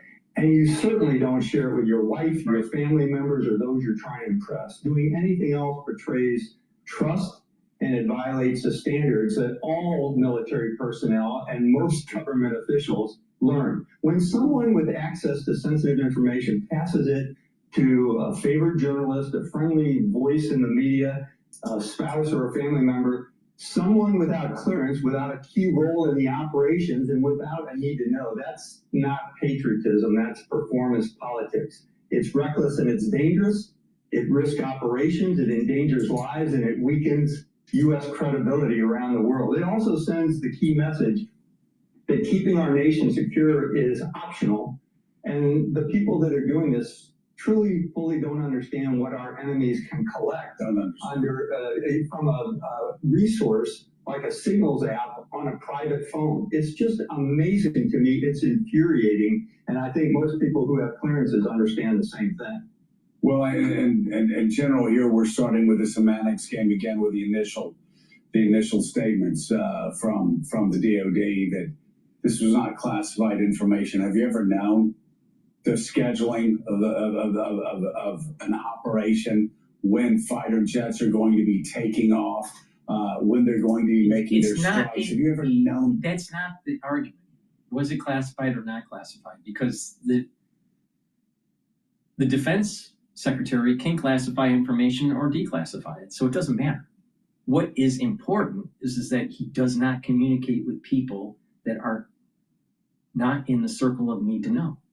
Why is he communicating with people that are out of that circle? He shouldn't. Just common sense. Classified or not classified, especially when an operation is happening. Now, maybe after the operation, then, okay, maybe. But not during. For sure, not during. So, it's probably a combination of amateur hour with Hegseth, but also a lack of regard for secrecy. And that because he's been elevated to a high position in government, that there's a little bit, because he was in the media, because he was working for Fox, there's this element of, I know some information. You want to hear about it? He's willing to spill the beans. There's too much of a knee-jerk reaction to spilling the beans to, for positive news about the operation. He should have been quiet, shut his mouth, kill the enemy, and then say something after the operation. So there's a little bit of immaturity with Hegseth in this regard and a lack of experience. Now, that doesn't mean that he can't learn quickly. I'm sure he will, but he needs to feel a little pressure. I'm for Pete Hegseth, but this bullshit's got to stop. Kill the enemy, kill the enemy, kill the enemy. That's your only job. Kill the enemy. And in all of your years of not being the most highly classified information that a SecDef would hold. Yeah, they're playing word games with this, Joe. It may not have a classification stamp on the top that says secret or top secret or classified, but it's critical and sensitive information. And that falls under the category of the Department of Defense regulations too. You don't have to have a stamp on the top of a piece of paper to understand that anything like this could fall into the hands of our enemies or even forces on the ground, and they can put pieces of a puzzle together. That's what intelligence folks do. It's fascinating to me. We have such tremendous people in our intelligence communities and all of the agencies, from the military agencies all the way up to the CIA. And it's fascinating to me that every single one of them would tell you that our enemies can take these pieces of a puzzle, put them together, and determine things like just the way people talk, the way they act. When I was in Europe, or when I was in many jobs, we used to give commanders, one of my intelligence folks would give me a black book before I went to have an engagement with a foreign dignitary or a foreign army. It was collections on those individuals to give me a better advantage. So we can talk about the art of the deal, but when you're talking about the art of engagement, it gives you an advantage when you have intelligence about what people are doing, about their personal habits, about their ego and their hubris. And I got to tell you, the information on these chats that are being shown by Jeff Goldberg and others are just staggering. It's jaw-dropping to me that anybody can say that's not important information that our enemies can gain a lot from. So to broaden this out a little bit, Jonathan Lemire, I know you're going to go to Greg on his reporting, but to add to this, the Secretary of Defense's wife and brother, I believe there's been reporting that they have been included on some meetings as well. So the question is, what is their role? Yeah, there's been questions about just the setup at the Pentagon surrounding the Secretary of Defense, who appears to be very isolated in the building. His wife is there, his brother is there, other close confidants nearby at all times. Why there's been eyebrows raised on how his wife has been in sort of very sensitive meetings with foreign governments. We should note, though, the Pentagon put out a statement about this. We haven't heard from the Secretary of Defense himself, except a Twitter reply to the Democrats, like the political organization. He attacked them, simply saying, "Your agenda is illegals, trans, and DEI." That's his comment. He made a political swipe at the Democratic Party as opposed to addressing the matter at hand. That's all we've heard from the Secretary of Defense. So great, terrific reporting. Tell us more also about this moment at the Pentagon. There's been a wave of high-profile resignations, people working with the Secretary, one of whom wrote an op-ed for Politico last night saying that the building is in chaos, suggesting that President Trump push out the Secretary of Defense. We haven't heard anything from the president just yet. But talk to us about this moment there at DOD. Yeah, it's really unlike anything I've seen in the kind of 20 years that I've been following the building. To have the secretary's inner circle kind of turn on each other this way, that's really, really unprecedented. And as far as I can tell, it's the infighting is not really over policy or anything like that. It's just kind of, I think, who has the secretary's ear, how meetings should be run. It's just a really, really chaotic environment. And you get the sense that there's just a lack of process around the secretary in terms of just how to run the office on a day-to-day basis. Just basic function is not happening. Yeah, this doesn't happen without a context. You had a purge of the chairman of Joint Chiefs of Staff, any number of other 4-stars. Now you've had this. Mark, I was really curious. Two things come to mind. One is, what is morale like now? You've got obviously civilian primacy, but you have a civilian running the Pentagon. who's violating rules, that if any of the people under his command did, they would be stripped of rank and they'd be out of their jobs or worse. So to what extent does this matter in a sense? Do you actually think readiness is being affected by this? Recruitment's being affected by this? Discipline? What is your sense of, because what's going on is so unprecedented and so wrong. What do you see as the consequences? Well, a couple of things. First of all, it's certainly going to affect our alliances, because when you see this kind of leakage and just a lack of responsibility and a lack of adherence to standards on what you share or don't share with intelligence, alliances are going to stop sharing things with us. They have already done that. In terms of the morale, I can't comment on that because I'm not in the Pentagon, but I have talked to others in the force who are in the operational army, and they're shaking their head. They're saying, this is ridiculous. Everyone should know this. Why is this individual doing these kind of things? And most, even the younger members of our military, understand the implications of these kind of things being leaked. They are repeatedly told, don't use your personal cell phone when you're in a government building. Don't pass information that could be sensitive on your personal cell phone. The other thing that I'd comment that, the military or the government pays a lot of money for encrypted devices and things that can pass this kind of information, from SuperNet computers to the kinds of cell phones that are encrypted. And even though, the Signals app is allegedly encrypted, I will tell you for sure, because I've seen it, any government in the world can break into that encryption and find out information from it. So people who think they're smart and say, hey, I'm just going to use Signals and it'll be encrypted and it'll disappear in a week, that's great, but it can still be hacked by government sources. And then Well, then why is the government using Signal as an authorized app on their government devices? The mainstream media that's anti-Trump is going to make a lot of hay out of this. But the thing is, Hegseth fucked up, and he needs to apologize to the American public and not do it again. Please go to my store, the-studio-reykjavik.com. Get the olive leaf extract. This is a dual-purpose supplement. It helps bring down inflammation. That's important for your cardiovascular health and for your immune system. And also, olive leaf extract brings down LDL and increases your HDL levels. That's important for your vascular system. So take this dual-purpose supplement every day to help with your cardiovascular health and your immune system.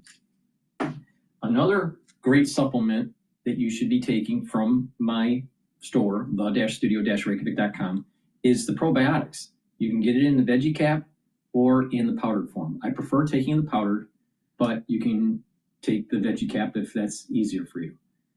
Take this probiotic every day, and what you're going to notice is that you're going to be able to absorb your nutrients better. You're going to bring down inflammation in your gut, so you're going to improve your immune system at the gut level. You're going to improve the communication between your gut and your liver, and your gut and your brain. You're going to be able to sleep better. You're going to have less irritability, and you're reducing the chances of early onset of dementia when you have a good gut health. So it's really important to view your gut health as a foundation to moving forward and slowing down the aging process and boosting up your immune system. So please go to my store, the-studio-reykjavik.com. Get the probiotics that I have either in the powdered form or in the veggie cap form. Both are very high quality. Take them every day. Drink it with filtered water. Now, also, people don't know, but when you have a good gut biome, it'll also help with your skin, your nails, and your hair. All right? Bad gut biome, you'll start to notice physical issues that you have with your skin. So please go to my store, the-studio-reykjavik.com, improve that gut biome, and you're going to be also improving your skin. So use discount 5, you get $5 off any order. If you spend $150 or more, you get a free gift until supplies last. And Stack, You help with your gut health by getting the probiotic, and stack it with a multi-purpose supplement like olive leaf extract to help with your immune system and your cardiovascular system. It's a great way to get healthy. So please go to my store, the-studio-reykjavik.com.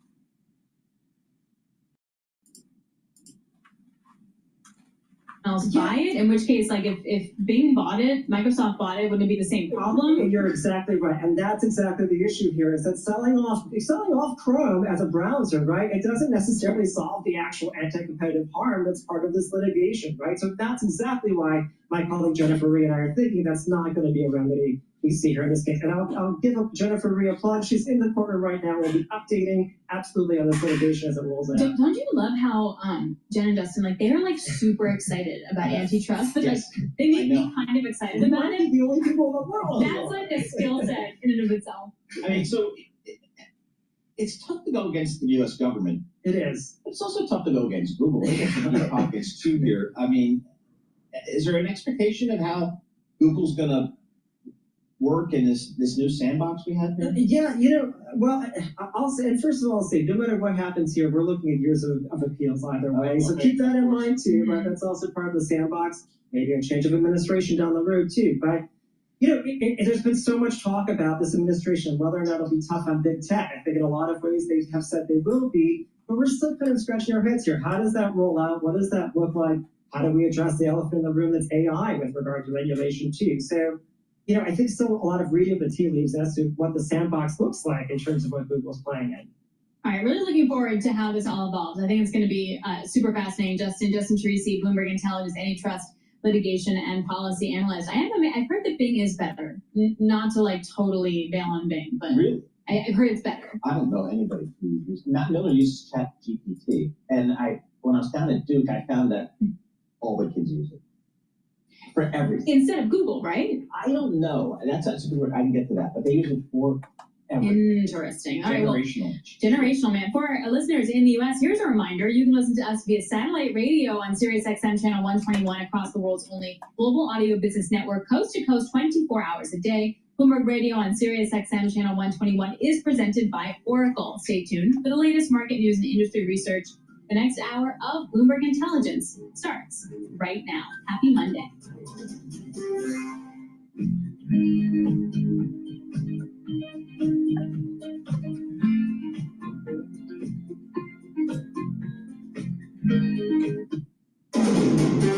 This is Bloomberg Intelligence with Alex Steele and Paul Sweeney. The real outperformance has been the U.S. corporate high yield. Are the companies lean enough? Have they trimmed all the fat? The semiconductor business is a really cyclical business. Breaking market headlines and corporate news from across the globe. Do investors like the M&A that we've seen? These are two big-time blue-chip companies. The window between the peak and cut changing super fast. Bloomberg Intelligence. Please go to my store, the-studio-reykjavik.com. Get the structural nano silver toothpaste. This will whiten your teeth, freshen your breath, help with your gum line, reduce inflammation at the gum line. And with good oral hygiene, it's going to help with your vascular system and your valves. So please go to my store, the-studio-reykjavik.com. Get this toothpaste. It has no fluoride. You know why? Because fluoride makes you stupid. So get this toothpaste. Use it every day. Get a few tubes of this for your household. Help support my work and help support your health. Use discount 5 and you get $5 off any order. If you purchase $150 or more on any order, you will get a free gift until supplies last. Going on Fed independence, the big story this Monday morning with the Dow, the S&P, NASDAQ, not just in the red, but lows of the session on the S&P 500 index. We are down 2.3%, down 120 now, drop there of just about 2.3%. The Dow also down 2.3%, down 894 points. On NASDAQ, the composite index down 424, a drop there of 2.6%. Your 10-year, 4.35%, the 2-year, 3.73%. Spot gold up $90 the ounce. We're looking at a record $34.17, up 2.7%. West Texas Intermediate crude down 2.5%, $63.08 a barrel. Bottom line here, the Dow, the S&P, NASDAQ, all declining as President Trump continues to verbally attack Jay Powell over monetary policy, raising concern about the central bank's independence. As for the market backdrop, Liz Ann Saunders is Chief Investment Strategist at Charles Schwab. You know, I'm often asked, what do you think is the biggest risk, or what keeps you up at night, those types of questions. And we've been saying for a while, Kathy and I both have, which is any serious threat to Fed independence, I think would be a serious problem for the market. And we're sort of, staring at that potential right now. Liz Ann Saunders of Charles Schwab, and a reference there to Kathy Jones. Kathy is Schwab's Chief Fixed Income Strategist. And by the way, you can hear more of that conversation on the Surveillance podcast. Download it wherever you get your podcasts. Sources tell Bloomberg Air India is looking. Okay, I want to go to CNN. They just published 14 minutes ago about Pete Hegseth. There's a new deal at Tim Hortons. Get a $3 breakfast sandwich when you buy any size hot or iced coffee. Freshly cracked eggs paired with 100% premium Arabica. Secretary of Defense Pete Hegseth responded.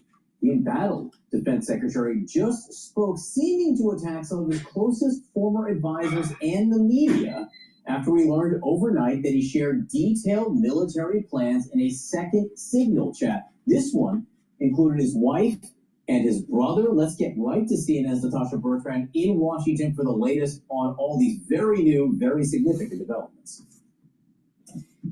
Good morning, John. Yes, we confirmed last night that Secretary Hegseth did have a second Signal chat that included his brother, his wife, and his lawyer, in which he disclosed sensitive details about U.S. military operations against the Houthis in Yemen. This was around the same time as that first Signal chat that was disclosed last month, when the editor of The Atlantic was accidentally included in a Signal chat that Hegseth had with other cabinet officials. Was it before operations, during operations, or after operations?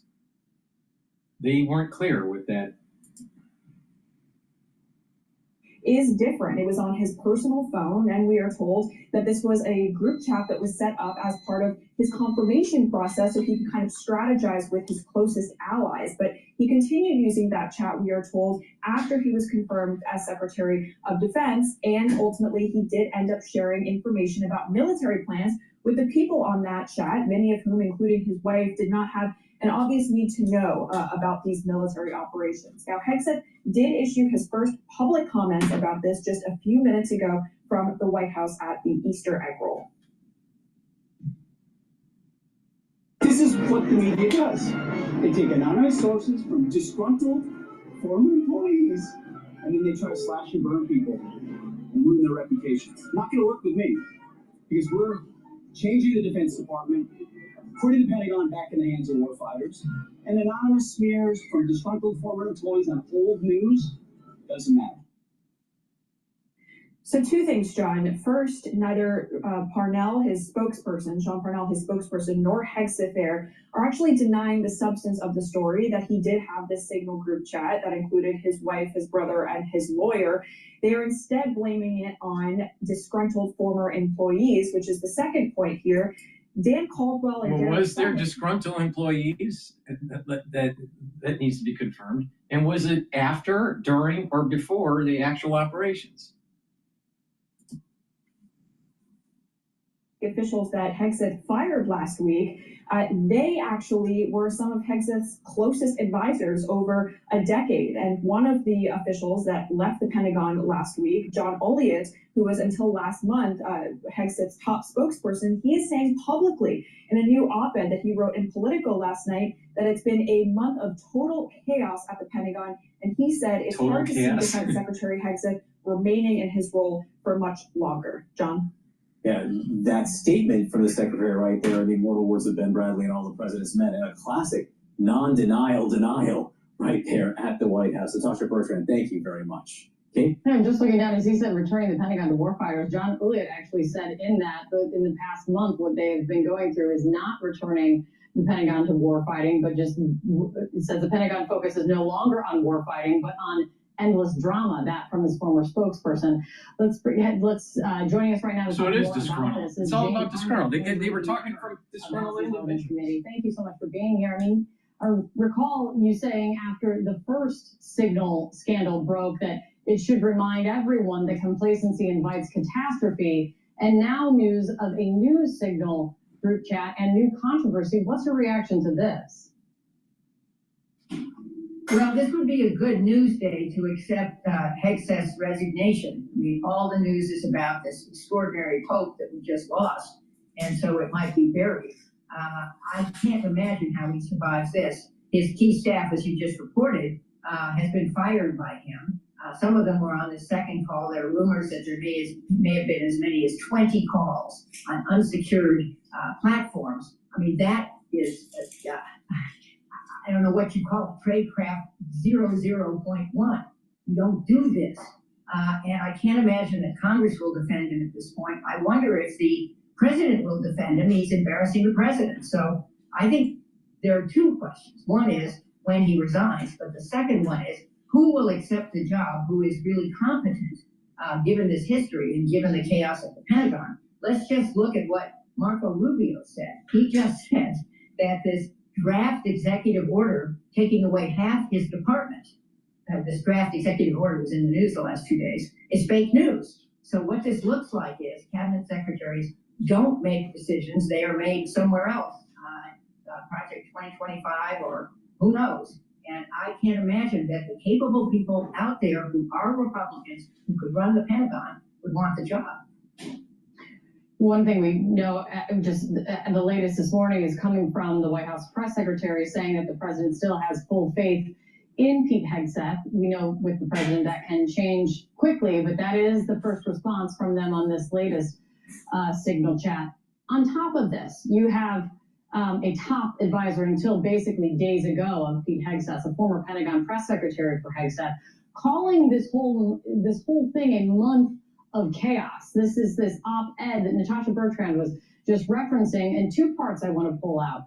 Number one, saying it's hard to see Defense Secretary Pete Hegseth remaining in his role much longer, to the point that you were making, and also this, even strong backers of the secretary like me, this is from John Uliad, me must admit the last month has been a full-blown meltdown at the Pentagon and is becoming a real problem for the administration. And just from your perspective, what does it do when a secretary's longtime advisor, his deputy chief of staff, the chief of staff to the deputy secretary of defense, they all get pushed out of the Pentagon in the midst of all of this? Well, I recently chaired the Commission on National Defense Strategy. We said unanimously, 4 Democrats, 4 Republicans, that this is the most dangerous time in terms of national security since 1945. If I were any one of America's enemies looking at our country, I would think, this is my opportunity to do any number of things. Think massive cyber attack in the U.S. I worry a lot that we could have a cyber 9/11 any day. We've already, in the Pentagon. Now remember,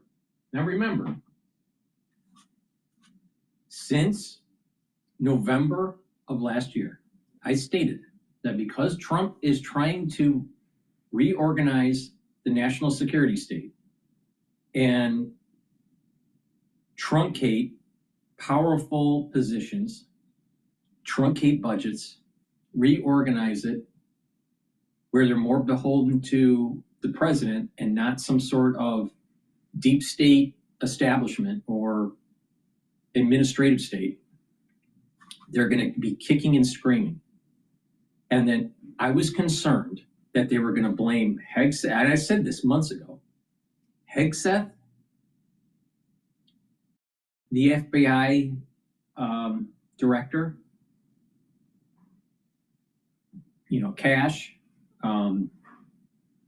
Tulsi, and the Trump administration on budget cuts and on, quote, incompetence of the leaders of these different departments on a 9/11 event. That I was concerned that a 9/11 event is starting to approach, and that the deep state that's trying to prevent the budget cuts and the truncation of the organization will orchestrate a 9/11 kind of event.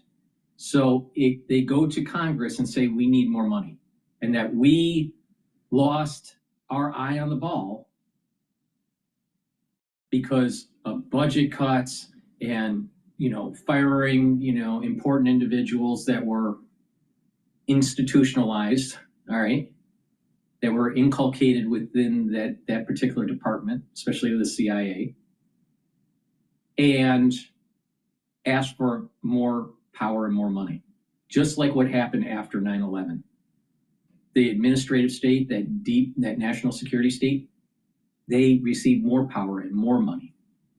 So there's a higher probability of a 9/11-like event to take place. Now the question is, what would it be? Is it biological? Is it airplanes hitting buildings? Is it some sort of bombing in a inner city, high density area? Is it a multi-pronged attack across the country, like a Tet offensive? Would it be, you know, some sort of grid takedown, some EMP, some sort of cyber warfare? To get the most bang for the buck, it would probably have to deal with people dying, all right, in explosions, compared to cyber, all right? So the probability of a 9/11 event to be taking place and blaming it on the Trump administration and, quote, incompetence and the cutting of budgets, that is approaching a very high probability here, all right? And what did she do? She just signaled it. If you pay attention to the news and you pay attention to these broadcasts that I'm doing that are just unscripted, you know, that's just totally off the cuff, whatever news is flowing at the time, she's saying it to you. Let me just rewind it a little bit. She's hinting on exactly what I am saying about this. I'm concerned that we are going to have another 9/11. This. Listen very carefully. Well, I recently chaired the Commission on National Defense Strategy. We said unanimously, 4 Democrats, 4 Republicans, that this is the most dangerous time in terms of national security since 1945. If I were any one of America's enemies looking at our country, I would think, this is my opportunity to do any number of things. Think massive cyber attack in the US. I worry a lot that we could have a cyber 9/11 any day. We've already, in the Pentagon, fired a well-qualified 34-year in the military, 4-star head of the National Security Agency, who also headed U.S. Cyber Command. Just pick that one thing. And most of the qualified women at the top, too, who are doing excellent jobs, including being 4-star members of the military as well. Got to put that in. And so if I'm China, Russia, anywhere, I think I've got open season on the U.S. And look at what Russia's doing in Ukraine. Russia is toying with the United States and obviously toying with Ukraine. And it is an absolute tragedy to see a place where, which was invaded in violation of international law after Russia promised repeatedly to respect its sovereignty, suffering this way. Ukraine is still fighting back. Europe is going to step up and fight for Ukraine. But now that we have a casual comment from, I think it's our vice president, that we may not continue to pay attention to Ukraine, I think that's hugely damaging and really threatens U.S. national security in another way. Yeah, the Secretary of State Marco Rubio is saying on Friday, if it is not possible to end the war in Ukraine, we need to move on, and then more from there. Jane, it's great to see you. Thank you so much for coming in as always. I really appreciate your time. All right, let's go back to Bloomberg here. This is at the end of the day, you're going to see a reconciliation package that increases the deficit significantly because it's much easier to deal with deficit hawks over in the House.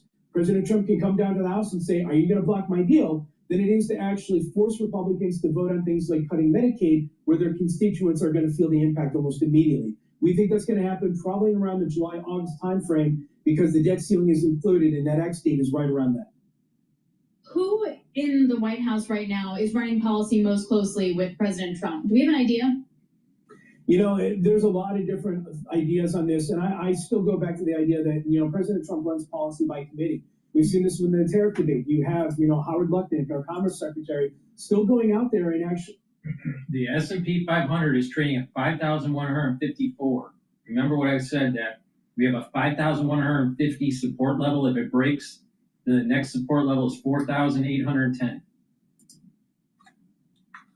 See, Bloomberg News just put out a piece about how there's new guidance from this office called the Office of Regulatory Affairs that's going to become much more involved in the rulemaking process. Now, the reason why we care about this in the investor standpoint is that it's not going to really change things, but it could make it more difficult and more cooks in the kitchen, if you will, to actually conduct the regulation. All right, good stuff, Nathan. Really appreciate Nathan Dean, Bloomberg Intelligence U.S. Senior Policy Analyst, joining us there. All right, coming up, Boz Matheson, Bloomberg News Director for Europe, Middle East, and Africa, will be joining us on the death of Pope Francis. 9 days of mourning coming up now. Now, supposedly, To share this with you right now. Just signed an executive order putting the flags of our country, all of them, all federal flags and state flags, at half-mast in honor of Pope Francis. So he was a good man, worked hard. No.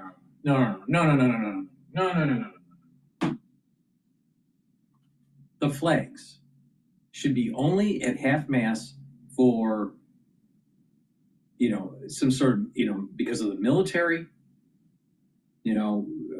loss of civilians in a mass casualty, or the loss of prominent leaders in our country, president, speaker of the House, a senator, something like that. All right, not some religious leader, not for the Dalai Lama, not for the Pope, not for some religious rabbi. No. Trump's wrong with that. Totally wrong on this. Totally wrong. All right. Let's, because what it is it's blending church and state. We have separation of church and state in the United States for the ones that are international. That's the reason why I have this viewpoint. We need God, country, and family in the ethos of our society. But you do not lower a flag because of a religious leader's death.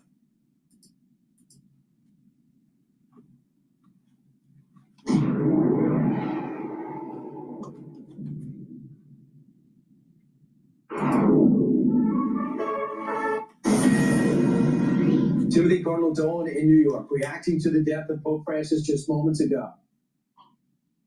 But we also offer gratitude to God for the gift, the gift that he was. We don't call him Holy Father for nothing. He's the father of our family. And there's a death in the family. And we're sad. So it was interesting, too, because he was on our couch on Friday talking about the Pope. This is leaders from around the world share their sadness over the loss. Meanwhile, as we look at almost every world leader that I could think of has weighed in this morning. And think about J.D. Vance. He was there yesterday, and there you're seeing this video on Sunday, Easter Sunday. And people talked about, well, it was a 5-minute meeting. Then you realize how he could have been suffering at that moment just for because of the problems he's had breathing. And, of course, he had passed away early this morning. Now let's bring in White House Press Secretary Caroline Leavitt. Caroline, great to see you.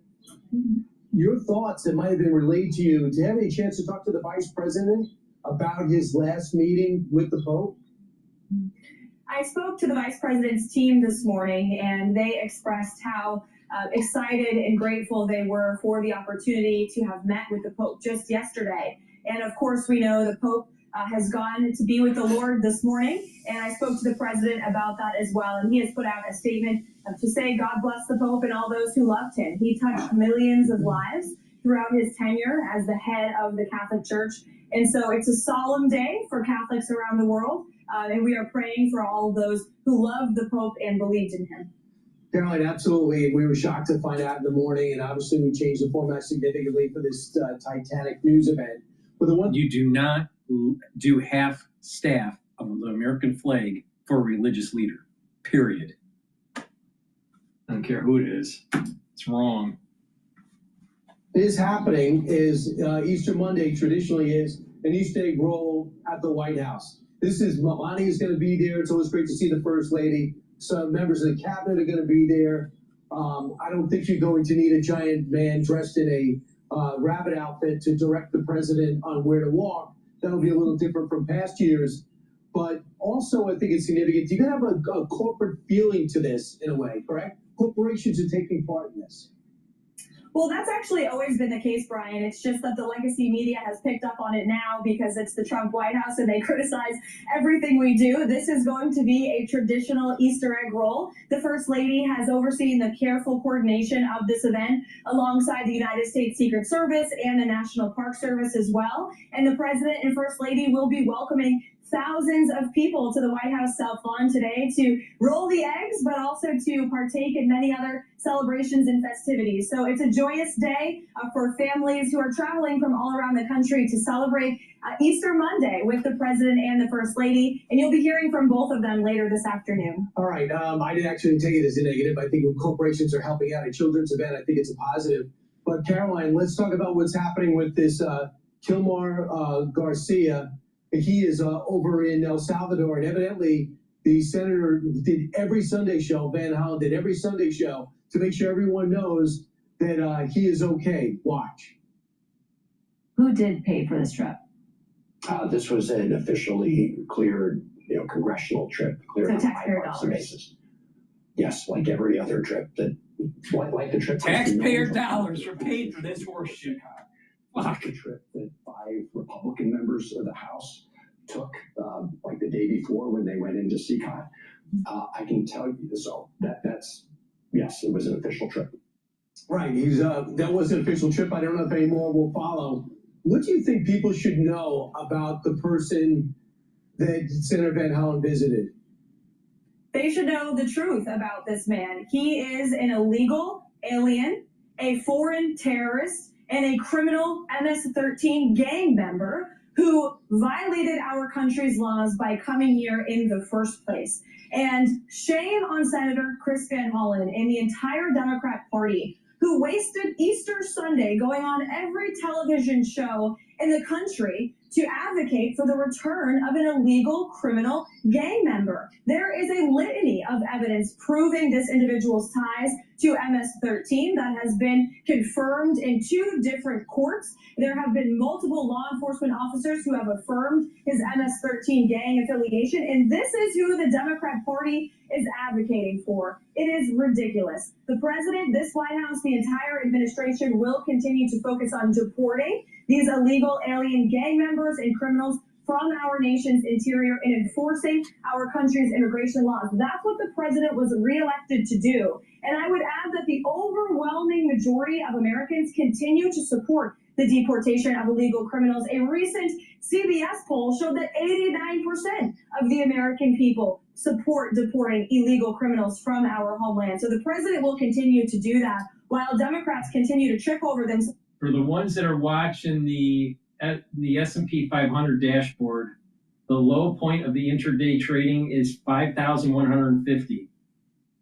So we're probably going to see it break 5,150. We're, probably very soon here. While ignoring American citizens whose lives have been forever impacted by the actions and the crimes of these illegal criminals like Patty Morin, who we were so honored to have at the White House to share her daughter's story just last week. Senator Van Hollen has never called her, has never reached out to her family, yet he has spent hours now fawning over this illegal alien who is tied to a vicious gang that has taken the lives of American citizens. It's unbelievable. I was disappointed that no one even broke out the field interview with the gang unit that interviewed him out when he was arrested originally, was taken into custody. They said he had the tattoos. He was wearing the Chicago Bulls hat. They had an informant who they still trust, said that he even had a ranking within MS-13. They never talked about the trafficking case, that for some reason no luggage going from Texas to Maryland. We don't know what he was doing for a living to allow him to sustain living there. Senator Kennedy did come out and say, yeah, this guy looks like a really bad guy, but the administration made a mistake sending him to El Salvador. Do you feel that way?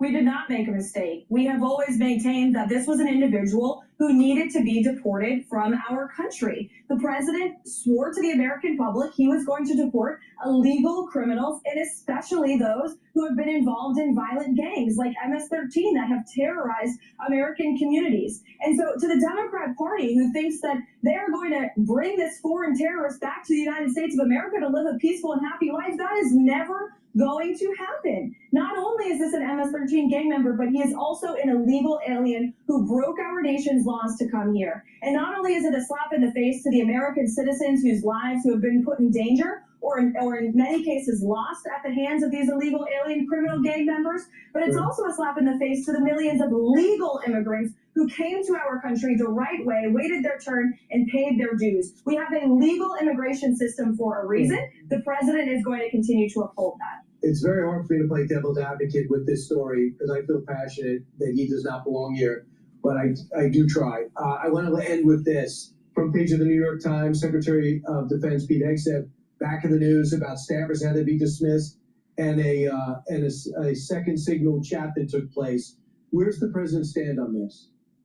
The president stands strongly behind Secretary Hegseth, who is doing a phenomenal job leading the Pentagon. And this is what happens when the entire Pentagon is working against you and working against the monumental change that you are trying to implement. Secretary Hegseth was nominated for this position because he is standing up for the war fighter, the men and women in uniform who are putting their lives on the line to protect our country and our homeland. And unfortunately, there have been people at that building who don't like the change the secretary is trying to bring, so they are leaking and they are lying to the mainstream media. We've seen this game played before. The secretary is doing a tremendous job, and the president stands strongly behind him. Caroline, I also think it's important to bring up that this chat happened before confirmation. While confirmation was taking place, and also it just is kind of very curious for me. They're not interested in what these people were leaking, which seems serious. They're interested in the Secretary of Defense, who wasn't. That's right. They are lying about the Secretary of Defense. Let me reiterate, no classified information was shared in these chats. But you do have leakers who are leaking classified information, which is a crime, I will add. And so the administration and the president have taken a very strong stance against anyone who leaks especially sensitive and classified information that can put our troops and our warfighters at risk. And you've seen the secretary has taken very strong action to rein in the leakers at the Pentagon, and he will continue to do so, I'm sure. Right, absolutely. Thanks so much, Caroline. Great to see you today. And I know how intense everything is, but try to have a good time at the Easter egg roll. I appreciate you joining. Please go to my store, the-studio-reykjavik.com, and get the structural nanosilver gel. This is a multi-purpose product that I have. You can use it as a daily skincare. You can put it on wounds and they'll help to heal the wound. You can use it as an aftershave. After you shave, put it on your face, or if you shave your legs, put it on your legs to soothe the razor burn. And if you're not feeling well, or someone around you at work or at home is not feeling well, put it on your hands, around your mouth, around your nose, around your ears. Lightly coat your nostrils. It'll stay active for 5.5 hours. So please go to my store, get the structural nanosilver gel, use it as a dual purpose product. If you spend $150 or more on my store, the-studio-reykjavik.com, you get a free gift until supplies last. Make sure you use discount 5 and you get $5 off. Please go to my store, get the structural nanosilver gel. Now, I want to bring up that intraday trading today, we have 5,143 on the S&P 500, if you've noticed. Saying the VIX is trading at 34. So we have elevated VIX index and a sell-off, and we broke the intraday trading for the support level. So the next support level is going to be 4,810. But don't be fearful. Buy into the market slowly. Slowly. Or capital that they generate internally. They still have a lot of growth opportunities internally. A value company is better served giving that cash back to shareholders because they're in a more mature market and they don't need to invest internally as much. When you separate it from that, then you're not as married to things like, okay, if I'm a value portfolio manager, I need to own a ton of banks, which like, ugh, no thanks. But like if you're a growth manager, you don't necessarily need to think about yourself as having arbitrary, I need things to be growing 20% or I'm not a real growth manager. I don't think you need to be quite as didactic. I think it's more important that you just own good quality. It's really simple. When you take a look at individual stocks, it's really simple. You take a look at individual stocks, they'll give you a beta, right? In the beta, if it's below 1, means that it performs less than the benchmark, which is usually S&P 500, all right? A beta of over 1, greater than 1, is going to be performing slightly more. Now, when the market goes down, it will sell off more. If the market goes up, it will go up more. That's the whole point of beta. So you can create a portfolio just based on looking at beta. And if you have high beta, then you're going to have high growth. So that's simple. You don't need some clown from, where's she? Can Anderson and Rudrick. Who the hell are they? All you need is Yahoo Finance. Shit. Dependent on these earnings estimates to kind of guide their decision making. And if they don't have that, I really worry it'll lose, they'll have a loss of confidence. One thing we do have, or did have, is CapEx spend, particularly from the hyperscalers. And I'm wondering if you're expecting any sort of a shift on that at all due to the uncertainty. Yeah, I mean, I really wouldn't be surprised. I think they have a lot of cover to be able to pull back that spending now. It's like, it's a great excuse for them to be able to. It's accelerating now. The S&P 500 is down 144 points. We're at 5,137 at this moment.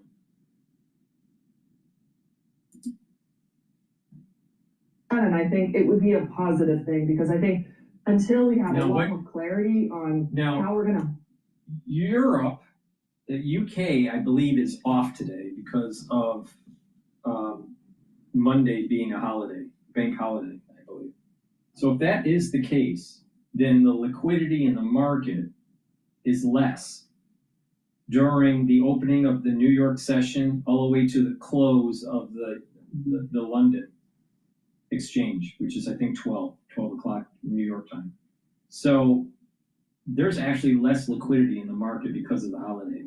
So this might actually make sense to actually buy a little bit. You might see a bump up in equities tomorrow when the liquidity is increased from the European session. But just buy slowly. Don't be fearful. All right. While we're waiting on Bloomberg here, let's go to Al Jazeera here. We're talking about the Pope. Business within the church of the need to address climate change, which is driving so many people from their homes and risking the lives of so many. And he's also pushed very hard for the stopping to the killing that is happening in Gaza, in Ukraine, in Sudan, and in Myanmar. He is very insistent that the killing has to stop. We have to negotiate ways to build peace. He was uncompromising in this, even though he was challenged by some of the political leaders in these countries. And he said, we cannot go anywhere if we do not have peace. And then he called for an economy that gave priority to the person, not just to profit, but also to the individual, to ensure that people, whoever they are, in whichever continent or country they are, they can live a dignified life and have the basic essentials of life.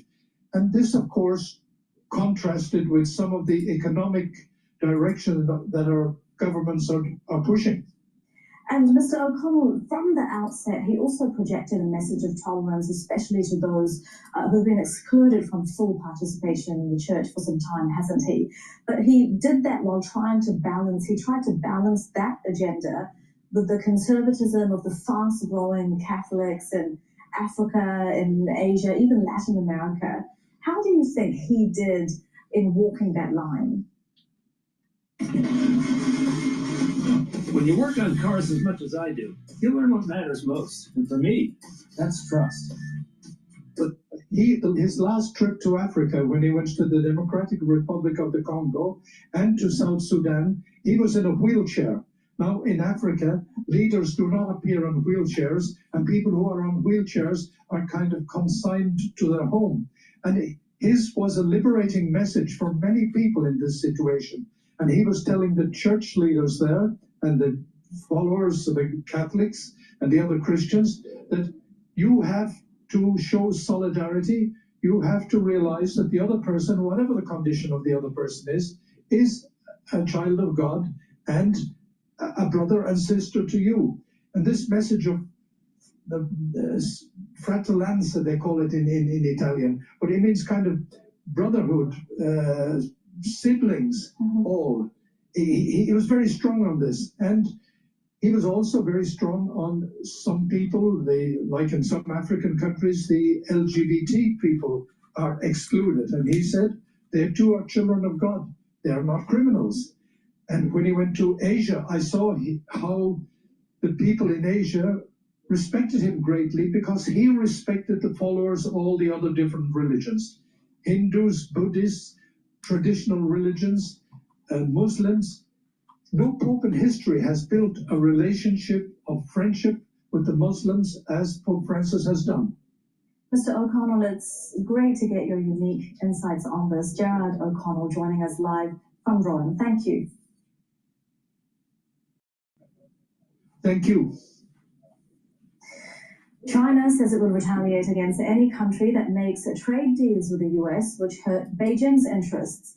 The warning from Please go to my store, the-studio-reykjavik.com, and get the multivitamin. This multivitamin is easy to digest. It has the multivitamins that you need for proper enzymatic activity because multivitamins are cofactors for enzymes. You need them so you have proper cellular function. And you can see on the label here on the screen that it's a good base to start with for a health protocol. So please go to my store, the-studio-reykjavik.com, take this multivitamin, take it every day, and stack it with some of the other supplements that I've been mentioning. A great stack that I'm gonna talk about right now is stack it with vitamin C and magnesium. Vitamin C helps with your skin, it helps with your immune system, and magnesium helps with your brain function. So a great way to help with your skin, your immune system, and your brain function is to take vitamin C plus magnesium every day. And if you stack it with the multivitamin, you are getting a great foundation to build off of. Another thing to take, another supplement to take is resveratrol. Resveratrol is something that I've been taking for decades. Resveratrol helps with youthful gene expression. It helps to get rid of cells that are in senescence. And resveratrol is an antioxidant. It's going to soak up free radicals. By soaking up free radicals, you're reducing the stress in the cell, and you're helping with the health of your mitochondria. And when you have healthy mitochondria, you'll have more energy. This stacks really well with NAD+, ubiquinol, C60, NAC, clarity factor, and you can stack it with a multivitamin. And you can also stack it with vitamin C and magnesium. So this is a great stack here to get healthy. So please go to my store, the-studio-reykjavik.com. Get the vitamin C to help with your skin and help with your brain function and your immune system. The multivitamin to have the proper cofactors for enzymatic activity, and the resveratrol to help with youthful gene expression. Please go to my store, the-studio-reykjavik.com. Use discount 5, all caps, discount 5. You get $5 off any order. And if you spend $150 or more, you get a free gift until supplies last.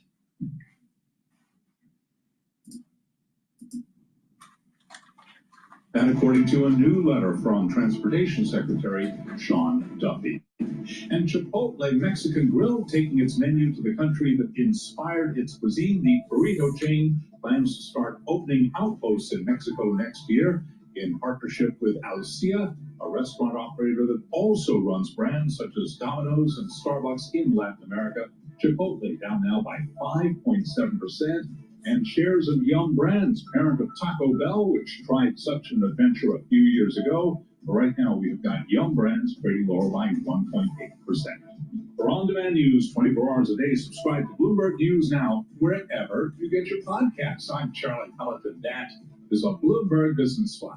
All right, thanks so much, Charlie Pellet. Alex Steele here alongside Paul Sweeney. This is Bloomberg Intelligence Radio. Really, Taco Bell? I'll go to the Bell. Big I time. don't know. He had a little fist Yeah. bump when we were talking about Love Taco the Bell. Bell. I have to say, when my house up in Massachusetts is a Taco Bell, there are lines around the corner any day. Even Yep. Easter, there are lines around the corner. Well, I'm going back down to Durham, North Carolina this weekend, which means I'm going back to Cracker Barrel. Cracker Barrel. Which you didn't bring leftovers, which was just rude. So maybe next time you will.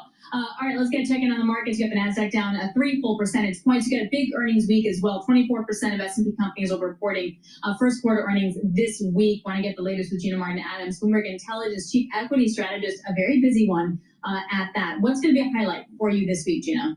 Earnings for sure. We get, I think, Tesla and Google. I'm sorry, Alphabet. I'm so old school. We're Google. Alphabet. No, we do Google. I can't. It's too hard.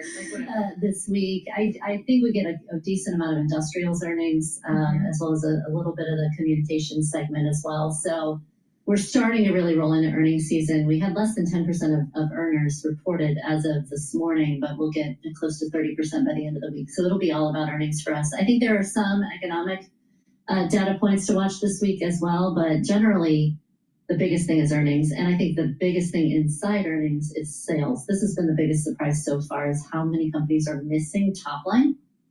In the first quarter was a little bit disturbing. Frankly, 65% of companies that have reported so far have missed the top line estimate, and that's very abnormal. And that's not tariff related, or is it? It's not tariff related, or at least it shouldn't be. I mean, there was certainly some tariff risk that had emerged in February and March, and maybe that was what created a slowdown in spending, made consumers nervous to some degree, but really we got the big tariff headlines in April, so it could only get worse from here. I think the biggest thing coming into this year was just an excessive amount of overconfidence, though, embedded in market prices, embedded in management commentary. It was managers thought that they could contend with the tariff environment with no risk, and the reality is much different than I think corporates were anticipating, as well as consumers, frankly. For a lot of investors, I think myself included, I kind of feel like this is all self-inflicted, and until this tariff situation resolves itself one way or the other, that uncertainty is going to be in the marketplace. Yeah. I mean, you could paint a bleak picture in terms of the timing, the duration of this market condition. Yeah, and it can last for a long time because right now we just have a 90-day reprieve, but I think on average it takes something like 45 months to strike a trade deal historically. Okay. So you've got a 90-day reprieve on the hundreds of, potential tariff negotiations that have to happen. It seems very unlikely that we can make that much progress in 90 days to soothe the market's concerns and create some certainty. Right now, the buzzword is really uncertainty. And what does uncertainty do? It creates just a pause in activity altogether. And unfortunately, that means companies aren't going to spend. They're not going to plan. They're probably going to cut back, assume the worst, hope for the best, but assume the worst in order to, provide consistency to their investor base. And that's not great for profits, in particular in a year in which we were already a little bit irrationally exuberant about the outlook for profits coming into this year. Well, when you talked about the sales and 65% of companies missing sales for the first quarter, is there an area where that was most prevalent? Yeah. Sector-wise? So it is and it isn't. Keep in mind, we only have less than 10% of companies that have reported. Most of those companies are in financials, industrials, real estate. A couple of consumer companies have come out and guided negatively for sales for the year. So it is concentrated by nature of the reporting season, at least so far. Okay. It does not necessarily mean a lot for what's to come. We have to sort of absorb earnings as they come. And certainly tech's experience can be quite a bit different than energy's experience versus financials experience. And that's worth pointing out. That said, when financials are missing on the top line, it could be evidence of a broader consumer slowdown. We certainly have seen that somewhat in the housing market as well as the auto market, a lot of volatility in sales. it could be evidence of a slowdown in business investment broadly as well, emerging as a result of uncertainty with respect to the tariffs. So financials can, in some cases, be a bit of a harbinger for what to expect for the rest of the earnings season. And I'm concerned that that's what's happening with the first quarter numbers. And I'm looking at the earnings for the S&P 500, still about 8% growth for this year. Now that's down from 13 or 14% where it was, but still 8%. Yeah. And 12% for next year. I mean, could earnings growth be flat this year, do you think? Easily. That is our expectation, is that when we run through the numbers and we say, okay, given that 40% of S&P 500 cost of goods sold comes from outside of the United States, you slap a 20% average tariff rate on that 40%, you're already at 0% earnings growth for the index. So 0% is certainly not in consensus of the analyst community, which is, as you correctly stated, somewhere around 8% for this year. It's definitely also not in the market. And I think that this is important. There is still this divergence between what the analysts are anticipating and what the market is anticipating.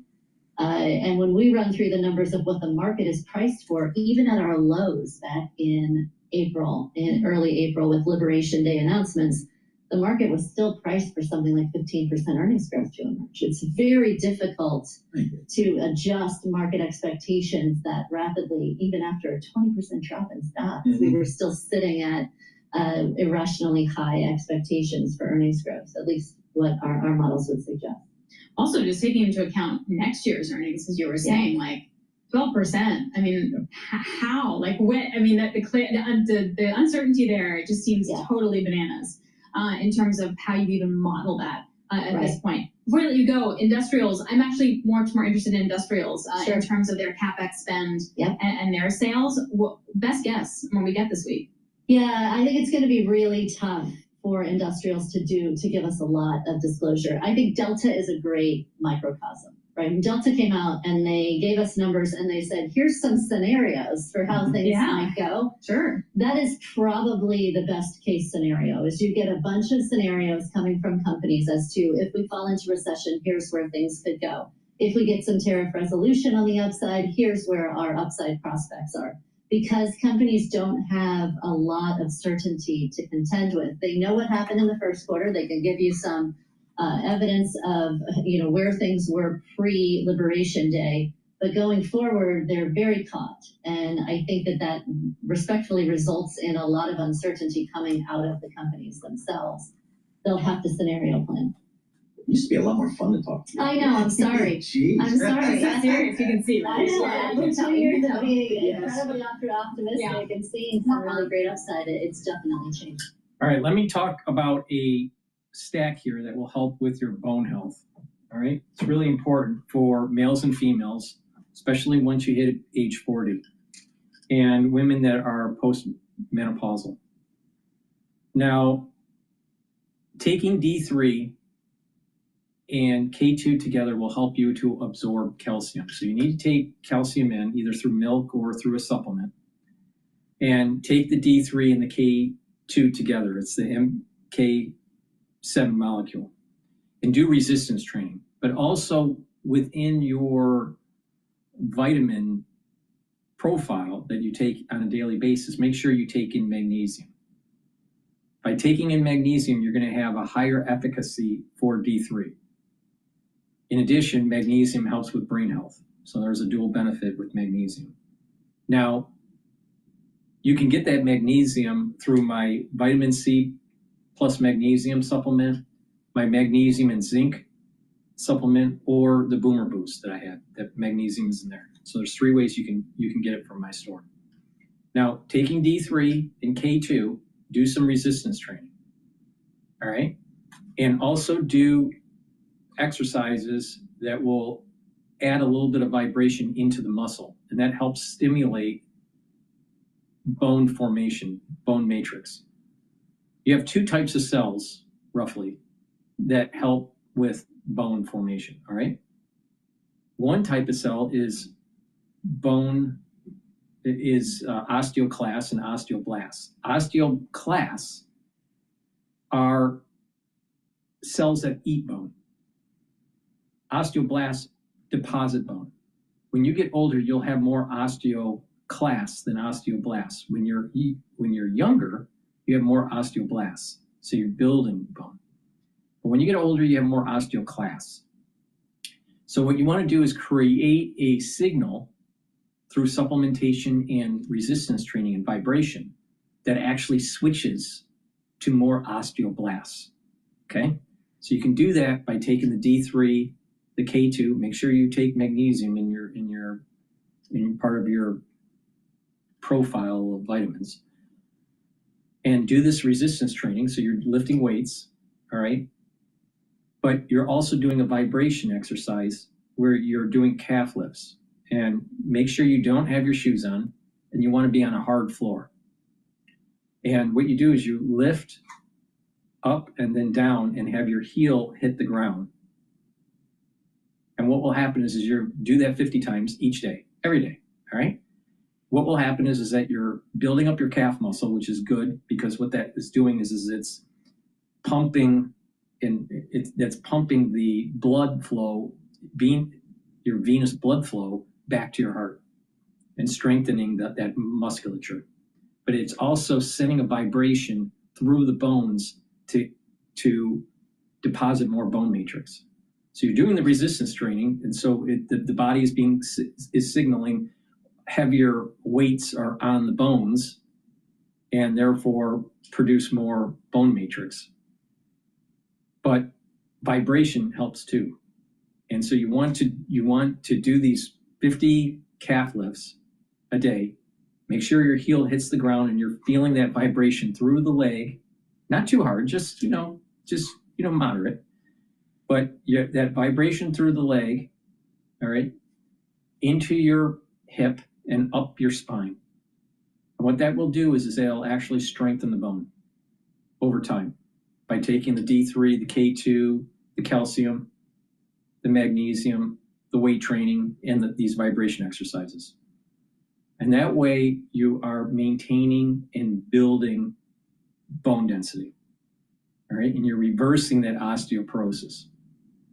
In addition, when you're doing your weight training, you want to build your back muscles to make sure that you have good posture, and good posture and doing that resistance training is going to help with strengthening your spinal column. So you're going to have your vertebrae is going to be denser, which is really important when you get older. But with a better posture, you're going to have your lymphatic flow better and your blood flow better. Because if you start to hunch over because of poor back posture and a weakening of the spine, musculature and bone density, what's going to happen is you're reducing that blood flow and you're reducing the lymphatic flow. So you want to improve that. All right, so make sure when you're doing your resistance training that you're building back muscles. Really important. It's going to help with your vertebrae for higher bone density, but it's also going to help with your lymphatic flow and your blood flow. Right? It's a holistic approach. So take the D3, take the K2, MK7, make sure you take in calcium and magnesium, and you can do that. You just take a look at the different supplements that I have in my store to do that. And that will help with your bone density. But also D3 and K2 will help to reduce calcium deposit around plaque in your vascular system. And over time, it can pull out some of that calcium deposit. All right? So D3 and K2 also help with your cardiovascular health. And you can boost up that cardiovascular health by also coupling it with nattokinase. Nattokinase will break up clots because it's fibrinolytic, but also nattokinase helps to improve your total cholesterol by helping lower your LDL levels and increase your HDL levels. Less LDL means less oxidized LDL, which means less plaque formation. Really important. So a great way to boost up your bone density and your cardiovascular health is to take the D3, the K2, and the nattokinase. Again, you get higher efficacy with D3 if you take magnesium. So please go to my store, the-studio-reykjavik.com, use discount 5, you get $5 off. You spend $150 or more, you get a free gift until supplies last. I've just told you how to reverse and how to prevent osteoporosis and how to reverse and slow down cardiovascular disease. Our focus should for data, it's next week when we get the PCE inflation number, which is expected to be and will be lower, and we'll see improvement there. Is next week Jobs Week also? Next week, I believe, is Jobs Week. I think it's Jobs Week. I have to double check because it's based on the number of weeks between the survey after the survey. But let's see here, we can do that very easily. Go function on your terminal. Yes, Thank you very everybody much. should have one of those. Yeah. There we go. The second. All right, yeah, So okay, so that's a big Friday, week next so, week then. Yeah. So I guess I'll be back on. With you guys. But this week we get a lot of Fed comment. Whether it will make a whole lot of difference, I don't. I wouldn't expect, because we heard from Jay Powell last week, and that kind of sums it all up. But then Saturday, the blackout period begins. Their next meeting is May 7th, so we won't hear from anybody at the Fed until then. So I guess coming out of these meetings with the IMF, is there a statement they can make? Is there anything they can do to move the needle one way or the other? We're ready to negotiate. We're not ready to negotiate. You don't really get much of a statement out of the IMF. We've already heard from Kristalina Georgieva, the IMF managing director, and she kind of put cotton candy around her criticisms. But we might get a statement from the G20/G7. They usually put out a statement. Now it's going to be hard this time because they're not going to see things the same way as the U.S. So if we did get something, it might be relatively anodyne and leave out any particular country criticism. Anodyne. Anodyne. What does that mean? Hold on. Hang tight. Not likely to provoke dissent or offense. Inoffensive, and often deliberately so. Thank you so much. I learned so much from Mike McKee. Today's show has been brought to you by the letters A. Yeah, exactly. All right, Mike. Thanks a lot. Michael McKee, Bloomberg National Economics and Policy Correspondent. We'll be looking forward to those IMF and World Bank spring meetings as well. What we're not looking forward to is what's happening in the market. If you are long, if you're short, it's a good day for you. The Nasdaq is still up by 3.2%. The S&P Paul off almost a full 3 percentage points yet again. So I go away for a week. Apparently there's some calm last week. Did that happen? And then look what happens when I come back. Yeah, it's just been tough, and we're trading at the day's lows here, so still setting intraday lows. All right, it's going to be a little brutal. Volumes though light because we have Easter Monday, so all of Europe was closed as well. That wraps up for me and Paul on this Monday. Balance of Power with Joe Matthew is coming up next, right after this global news update. Happy Monday.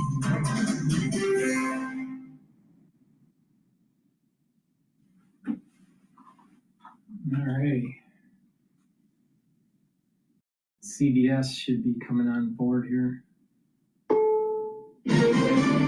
This is CBS News on the Hour, sponsored by Steel.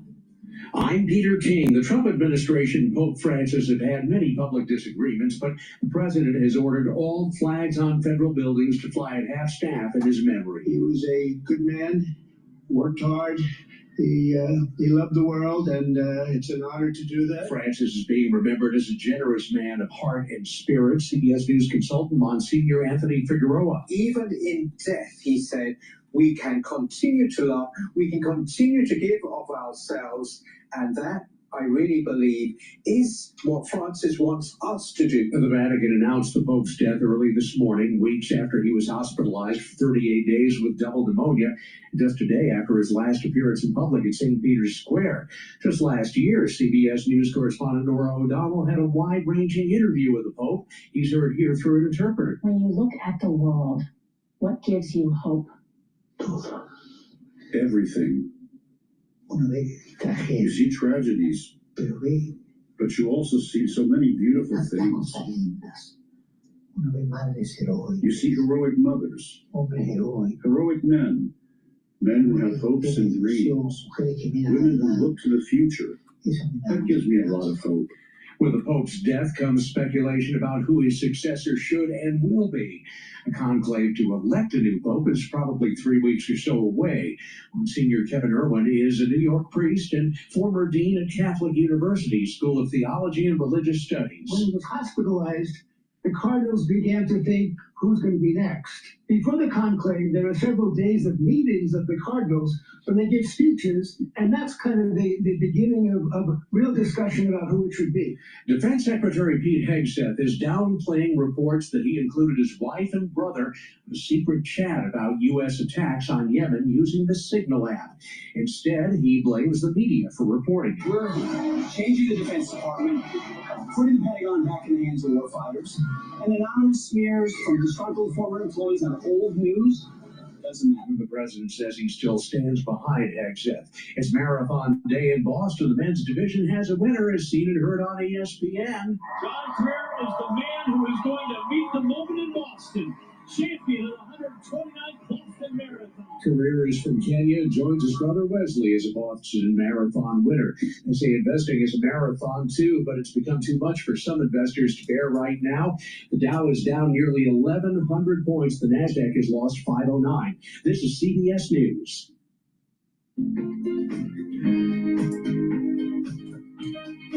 Let's talk about another stack that's really important, and that is protecting your neurons and also helping with your musculature. All right. As you get older, your neurons start to decline in health. There's ways to reverse that decline. Also, the same thing that happens with your musculature, you start to atrophy. There's ways to prevent that. So let's talk about that. So in terms of your neural health, you can take ubiquinol. Ubiquinol is the most bioavailable form of CoQ10. CoQ10 is an antioxidant, so it's going to soak up free radicals. It's going to help with the health of your mitochondria. So it's going to boost up energy levels, your ATP, and it will help to protect your neurons. Now, your neurons need lots of ATP, and you need to reduce that stress from free radicals. So a great way to help with neural health is to take ubiquinol. Now, if you're age 40 years or older, you should be taking ubiquinol every day, all right? And protect those neurons. But it's also a holistic approach. That means exercise to get that good blood flow going, balancing to activate certain types of neurons. When you're doing weight training, you're activating different type of neurons. When you're stretching, you activate another type of neuron, all right? And then learning new things. Reading and writing, really important, and talking to people in the real world will activate neurons, and you'll get this positive neuroplasticity. But if you just use ChatGPT to think for you, or if you don't read and write, or if you just stay in a hermit life and you're not talking to people in the real world, you are actually causing damage to your neurons. You have less neural connection. All right, you want to increase your neural connections. You know, it receding or connecting. That's what's called neuroplasticity. You can have negative neuroplasticity or positive neuroplasticity. You want positive neuroplasticity. So you need to read, write, learn new things, especially in a subject matter you don't know. Talk to people in the real world. Have mindfulness or some spirituality to calm your body down. And these 4 modalities of exercise: cardio, resistant, balancing, and stretching. Really important, but also proper supplementation. So take the ubiquinol, and that's going to help to protect your neurons and reduce the stress in the cell, soak up those free radicals, and boost up that ATP. Really important. Now let's also talk about NAD+. NAD+ is a supplement that will boost up your NAD+ levels. NAD+ will help with increased energy. Also, NAD+ helps to repair DNA damage. When you get older, guess what? Your DNA gets damaged, and it's harder for your body to repair it. We have mechanisms that repair DNA, but when you get older, it's harder to repair it because you have more DNA damage. Well, you need to take supplements that help your body repair the DNA damage. NAD+ does that. In addition, NAD+ helps to protect your neurons. So you stack it with ubiquinol, and you have a great stack to help with neural health. But it's not just neural health. It's also helping your other cells in your body. So please go to my store, the-studio-reykjavik.com, take the ubiquinol and take the NAD+. Very important, especially if you're 40 years of age or older. And again, it's a holistic approach. Proper diet, proper exercise, filter your water, stay away from processed foods, do the 4 modalities of exercise, learn new things, have some spirituality or some mindfulness in your life, proper sleep. All these compound and are synergistic that allow you for a life with vitality, and it slows down the aging process. So please go to my store, the-studio-reykjavik.com, and get the ubiquinol and the NAD+. Now let's talk about Myotrol. Myotrol is a supplement that you take to help you maintain and build new muscle. When you get older, around age 40, for males and females, especially for females, but even for males, it is harder to gain muscle and to maintain it. You need to take Myotrol to help with the gene expression so you can maintain and build new muscle. So take Myotrol every day. It has flavonoids, lignans, and polyphenols that help with the gene expression. This stacks very well with gladiator barley. All right, and do some resistance training and you'll be gaining muscle. All right, so take ubiquinol every day. It's really important because if you atrophy too much, you're just speeding up the process of aging. But if you have muscle and you're helping, and again, when you build muscle, you're also helping with your bone density because you're doing resistance training. You're just going to have more vitality into your geriatric years. So it's really important. Don't atrophy. Do not atrophy. You do not want to atrophy. So take Myotrol every day. Now, stacking Myotrol with the NAD+ and the ubiquinol, what do you get? You're protecting your neurons, you're helping repair your DNA damage, and you're building muscle. So this is a great stack that's affordable that you can do every day to improve your health. Make sure you drink filtered water. Now, please go to my store, the-studio-reykjavik.com. Use discount 5, all caps, discount the number 5, you get $5 off. If you spend $150 or more on an order, you get a free gift until supplies last. Please go to my store, the-studio-reykjavik.com. The link is in the description of this video and all my videos. Help sleepy Joe Biden, later Kamala, get elected. How did that work out? ? Laura Davison has to snap to attention when things like this are posted on Truth Social.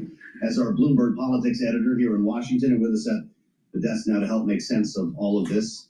Mr. Too Late, is that sticking for Jay Powell? He has continued to use this phrase. Yeah. He's been testing out a handful of different nicknames here for Powell, but Powell has clearly been on the president's mind. We got a flurry of Truth Socials late last week after Powell gave that speech saying, hey, tariffs maybe are not going to be so great for the economy. They're not going to be great for inflation. Yeah. So we've really seen sort of a perceptible uptick in the president's ire towards the Fed chair just over the past 4 or 5 days here. So he's basically predicting an economic slowdown because we're not going to get a Fed rate cut likely anytime soon.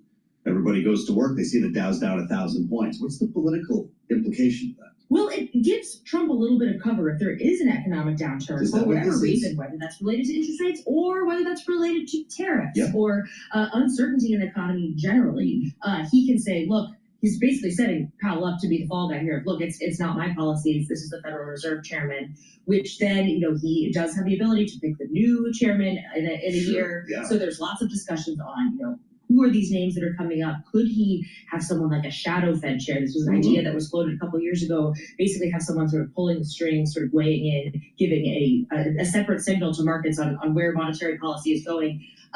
There's a lot of investors and folks in the White House, too, that think this is a very bad idea, to be clear. But they're looking at everything. We talked to Scott Besson on this very program at this very table about the idea of a shadow Fed chair. Is that, I know that's being talked about again today. Is that where this is going? We'll just make our own?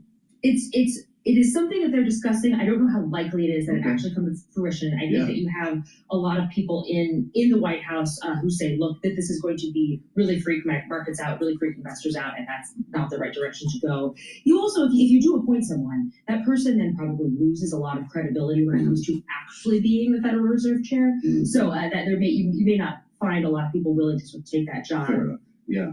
Interesting reporting in the Wall Street Journal talking about a day in which the markets were kind of like we're seeing now, falling out of bed. It was the 9th of April, and we were approaching this major announcement on reciprocal tariffs, right? There was a drive to pause the tariffs by Scott Bessent and Howard Lutnick.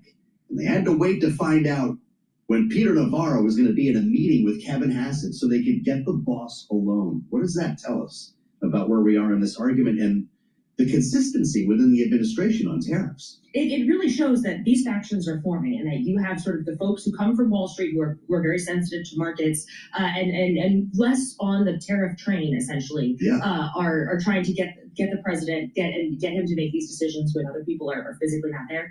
Those are the same kind of lines that you see being drawn as well over kind of how hard to go on Jay Powell. And so we could see, if this continues, a big splintering in the president's economic team, which would really come at a critical time as they're trying to negotiate all these trade deals. They're trying to get a tax bill done. They have a bunch of things that are happening, and you could see a lot of stuff really start to fall through the cracks. Well, this market is scary stuff. I'm looking at it as I talk to you here. You've got it down 1,000 points, and realizing most people are looking at other indexes here. There is a household impact, right? That's what's going to be on the front of the Drudge Report if anyone reads it anymore. So at what point does Donald Trump respond again? Remember that morning the bond market was dislocating and we suddenly got a 90-day pause. Do we need more than a 90-day pause? It's very likely. I mean, he said that he wants to negotiate 60, 70 bespoke trade. The longer you kick the can down the road, the more the problem festers. Didn't we have this problem with the issue with Israel and Hamas? You kick the can down the road and it only gets worse. And it gets more costly.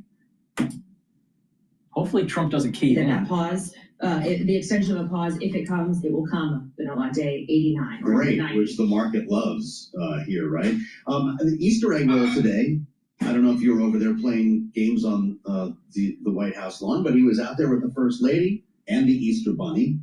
Something about that image of him with the Easter Bunny while he's saluting was a little bit odd.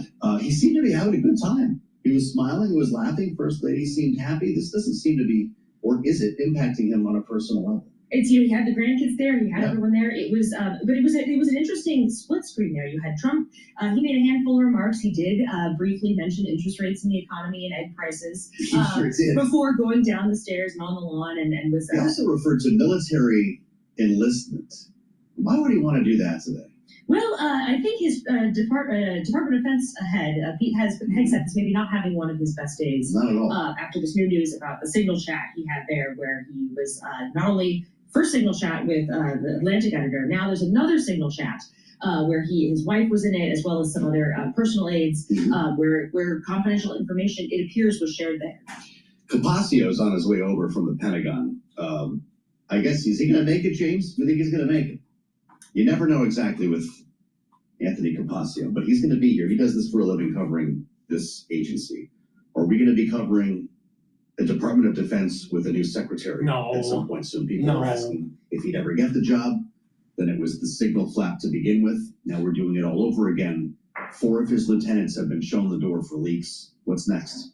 Right now, Hegseth seems to be safe. And Tony Capaccio, he's in the building. He'll have the best read on this. But what we're hearing from the White House side is that Trump doesn't want to start firing people. And particularly Susie Wiles does not want to start having people get fired. That causes divisions. There's a sort of a sense of once Trump gets a little taste of firing someone, he wants to start kicking other people out, causing more chaos. So the idea is to keep the whole team together. Let's power through no matter how bad things get. If you get rid of Hegseth right now, you might as well flush down the toilet any potential operation against Iran this year.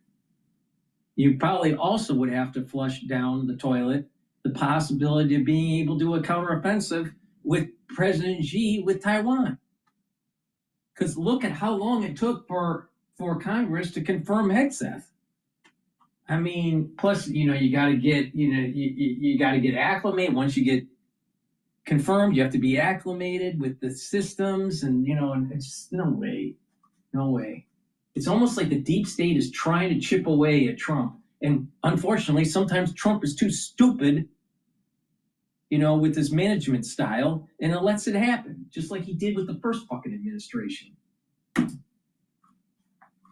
Raising a lot of cybersecurity concerns. It's his wife, by the way, Jennifer, former Fox News producer, not a Defense Department employee.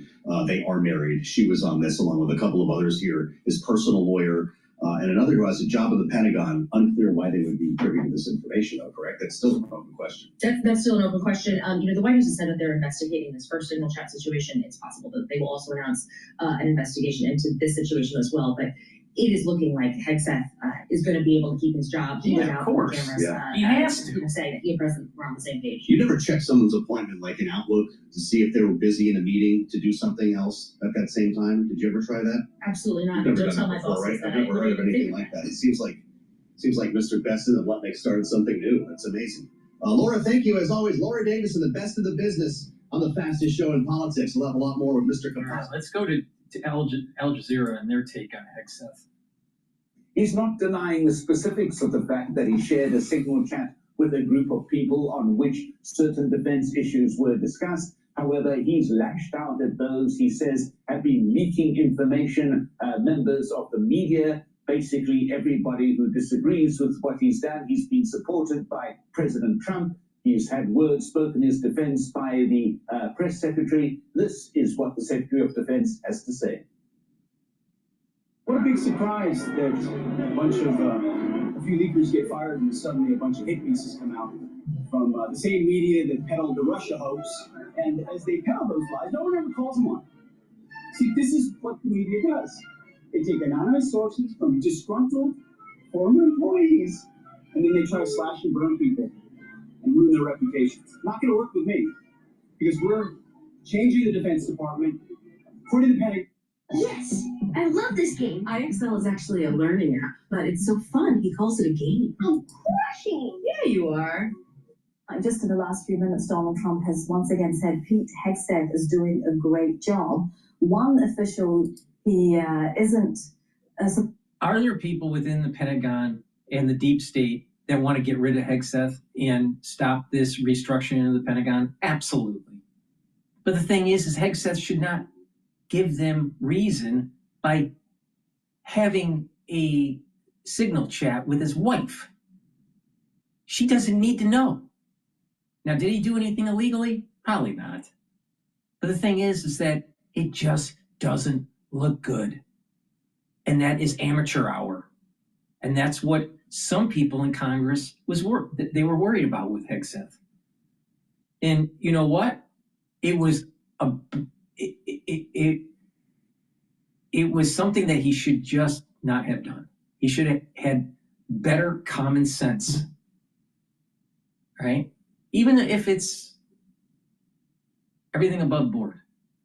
Now, are there disgruntled employees? Absolutely. Are they trying to deep six his career at the Defense Department? Absolutely. But don't give them reason. And so what this does is it hurts the administration. It creates chaos, more chaos.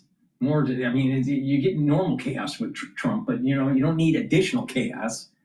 Hegseth fucked up. And what he should have said on the lawn when they were interviewing him during the Easter egg hunt was something like this. There was nothing that was conveyed that was classified, but going forward, I will make sure that this doesn't happen again. That's what he should have said. He could have added, there's disgruntled employees and blah, blah, blah. But Hegseth added fuel to it because he decided to talk to his wife. I'm not sure if it was before operations, after operations, or during operations. But the thing is, he shouldn't have done it. And here, you step back, and what's the bigger picture here? You have people in power that have intimate knowledge of certain things that are going on in the country, and they become hubris, and they start sharing. They share it with their little circle. And it just so happens that individuals that were close to Hegseth knew about this. And when you get rid of these people, then they're going to lash out. Now, you know, was there any harm done? No. But the thing is it just doesn't look good in just the public sphere. Hegseth made an error of judgment. And there's the problem. Amateur hour. Fucking amateur hour. Are we gonna knock out Iran or not? Doesn't look like we are. Why? Someone talked him out of it. Again. You know? I'm gonna bullshit with Trump.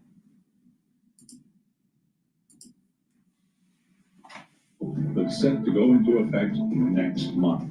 And Marathon Monday in Boston, John Career of Kenya joins his brother Wesley as a Boston Marathon champion. They are the first brothers or relatives of any kind to win the world's oldest marathon. He mastered the 26.2 miles in an unofficial 2 hours, 4 minutes, 44 seconds, second fastest winning time in race history among women. Sharon Lokedi of Kenya has won the marathon in record time. Again, recapping stocks lower, S&P down 2.8%. Back you go to Washington. Once again, your host here is Joe Matthew.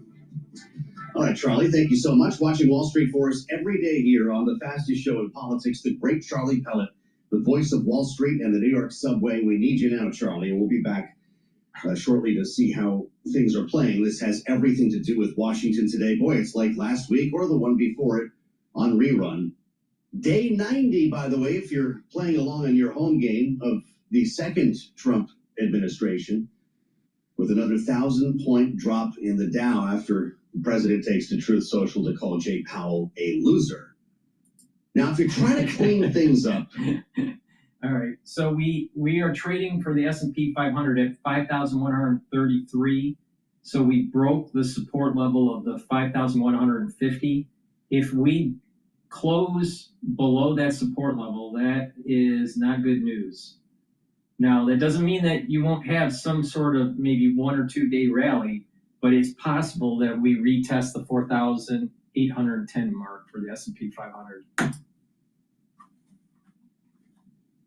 Unless you ask the defense secretary, who denied that reporting a short time ago on the White House lawn as the kids were rolling the Easter eggs. Watch and listen.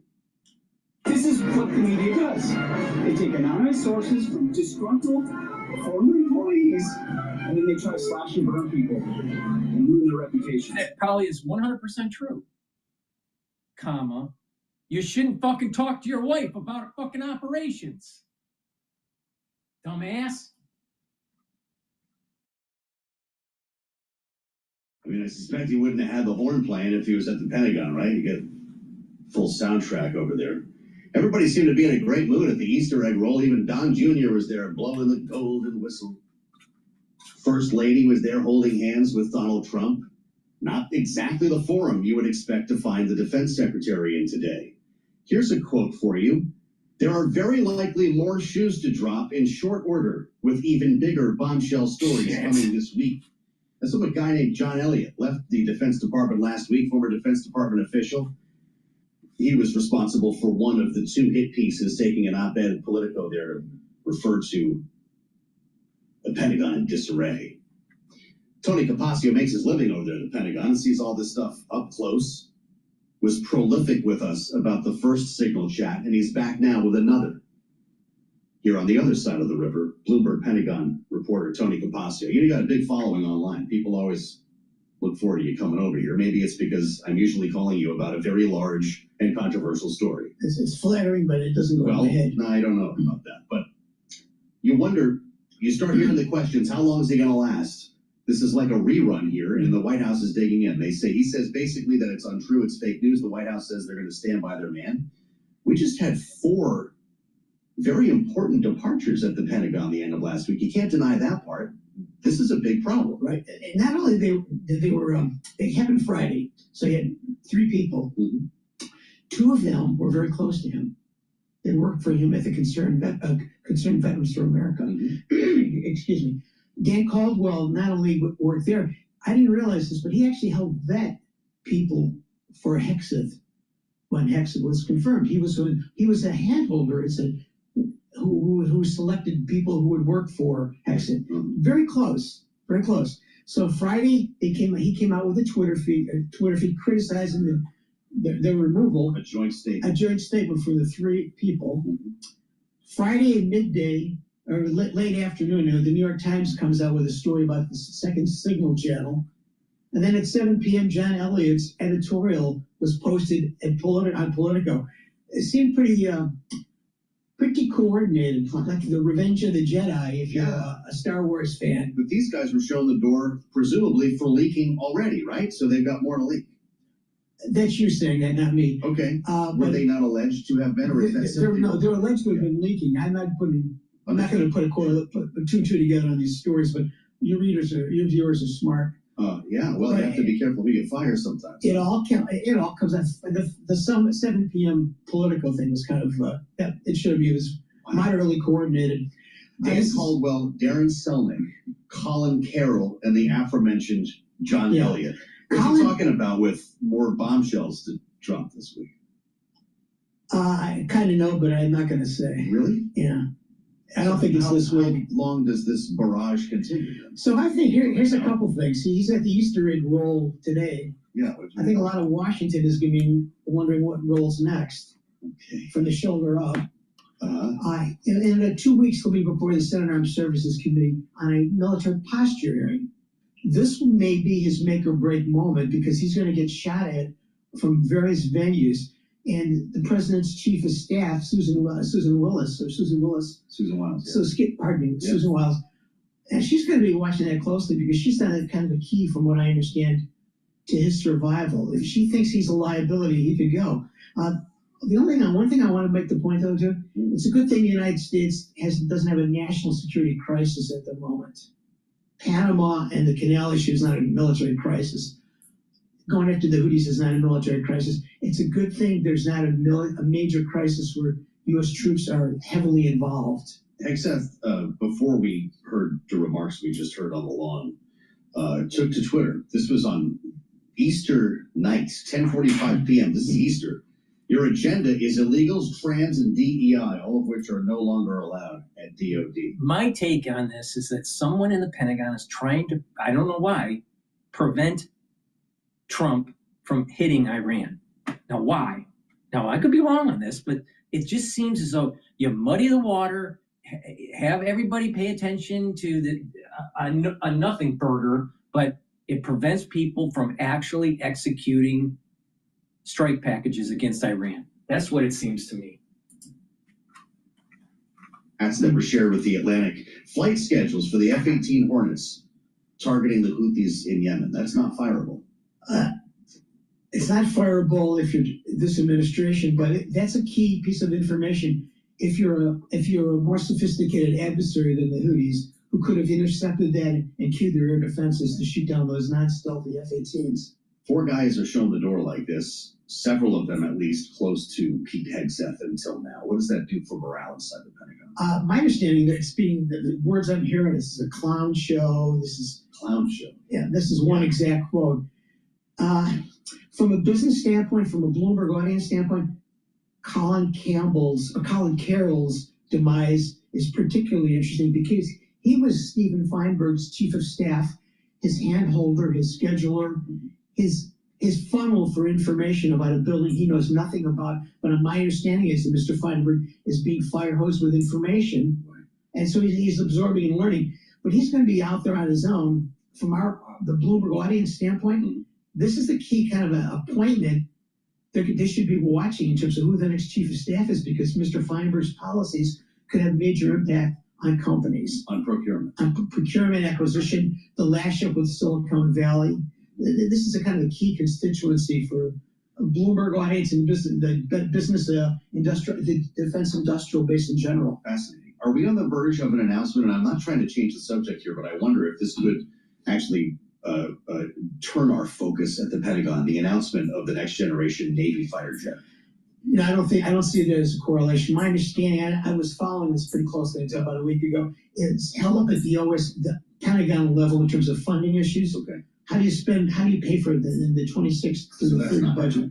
I don't think there's a connection What between. could be imminent is the first $1 trillion defense budget by the time they're done with this reconciliation. Do you see it happening? Yeah, I mean, I wouldn't go too far overboard. It's because Secretary Austin, on his way out, in the story we broke, suggested about $1 trillion for FY26 and a hitting trillion by 27. Well, that's a far cry from Doge, knocking the stuffing out of the Pentagon. I thought defense stocks were falling out of bed a couple of weeks ago because Elon Musk was going to eliminate all these programs. You're suggesting it'd be bigger than ever.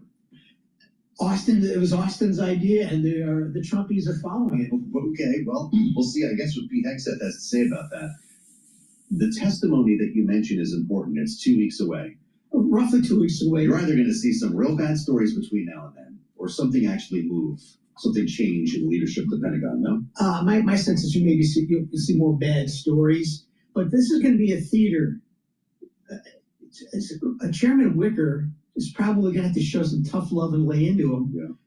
There's going to be all eyes on how Hegseth performs, how defensive he gets, how offensive he gets, how linear are his explanations.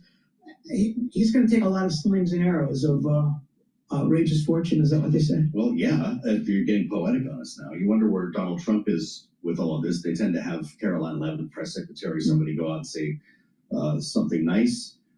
He did speak today about enlistment being at a record high level, standing there literally with the Easter Bunny up on the balcony talking about this. He didn't mention Pete Hegseth, but it's the numbers have gone up. Not a question as to why. The numbers have gone up. It's pretty impressive, but they have gone up. Mm-hmm. And so whether the retention, though, whether they actually, you want to watch those numbers, the retention numbers, and how many people leave the service. Now, my brother served in the Army, all right, back during the Clinton administration. And he was telling me back then that there was a kind of this wokeism that was coming into the military, and people were getting out, right? And there was this demonization of white recruits or white personnel, all right? So there was kind of like an affirmative action. It was before DEI was even in our vernacular, but it was more of an affirmative action kind of fail forward kind of policy for advancement, all right? And so people were leaving. Then you go in a little bit later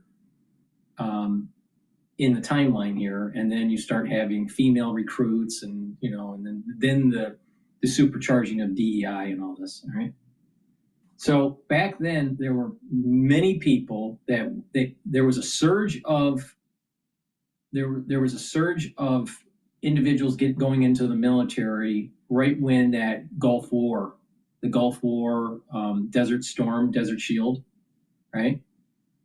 But then once that died down, then there was kind of like there was a decline in individuals signing up for the military, or even doing a re-enlistment. So that was kind of like it was just starting. It was just starting this, what we would call DEI or woke. It was just at the fringe, all right? Then fast forward after 9/11, after 9/11, right? Exactly after 9/11, there was huge enlistment, all right? Lots of people enlisted after 9/11. And, but we had a war in the Middle East for a long time, almost 20 years. And unfortunately, we didn't win it. We lost. we lost Afghanistan. We lost Iraq. So the point here is just that you have now an administration, the Trump administration, with a different mindset for the Pentagon that is saying that they're going to push back on this wokeism that was just starting in the 90s. All right? And people are going, okay, I want to be a part of something bigger. I want to be a part of serving the country. They're upping the amount of money, for each enlistment and, re-enlistment bonuses going up. So people are gravitating serving their country, which they should do. I think everybody should serve their country if they have the wherewithal. But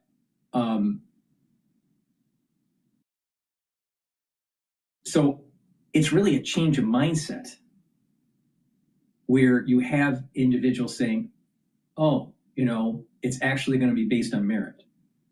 And therefore, they'll gravitate towards this serving their country.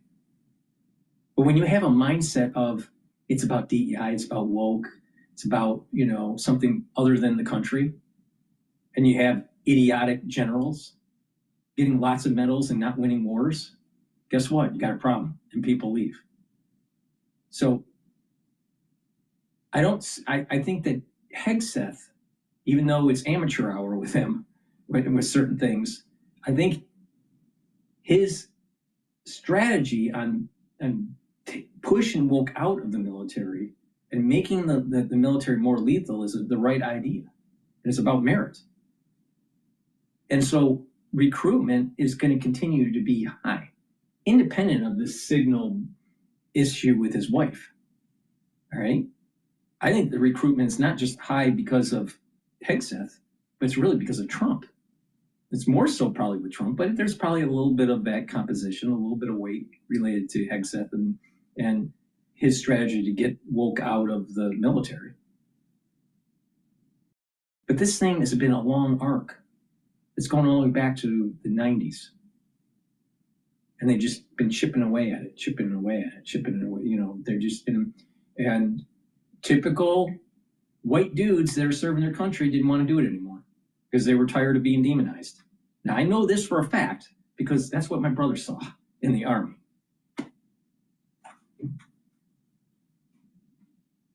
All right. Let's go to,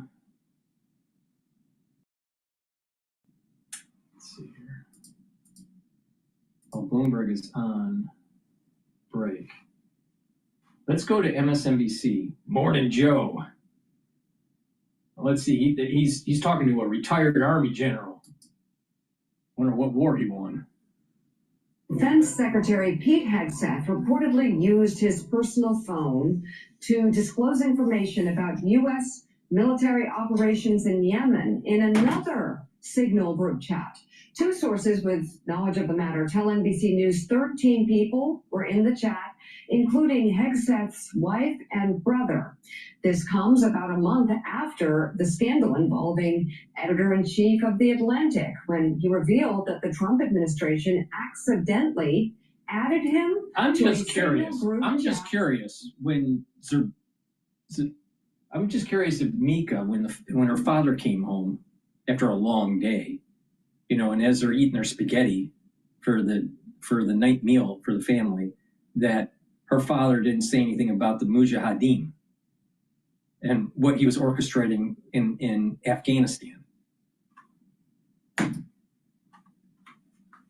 Out Yemen attack plans.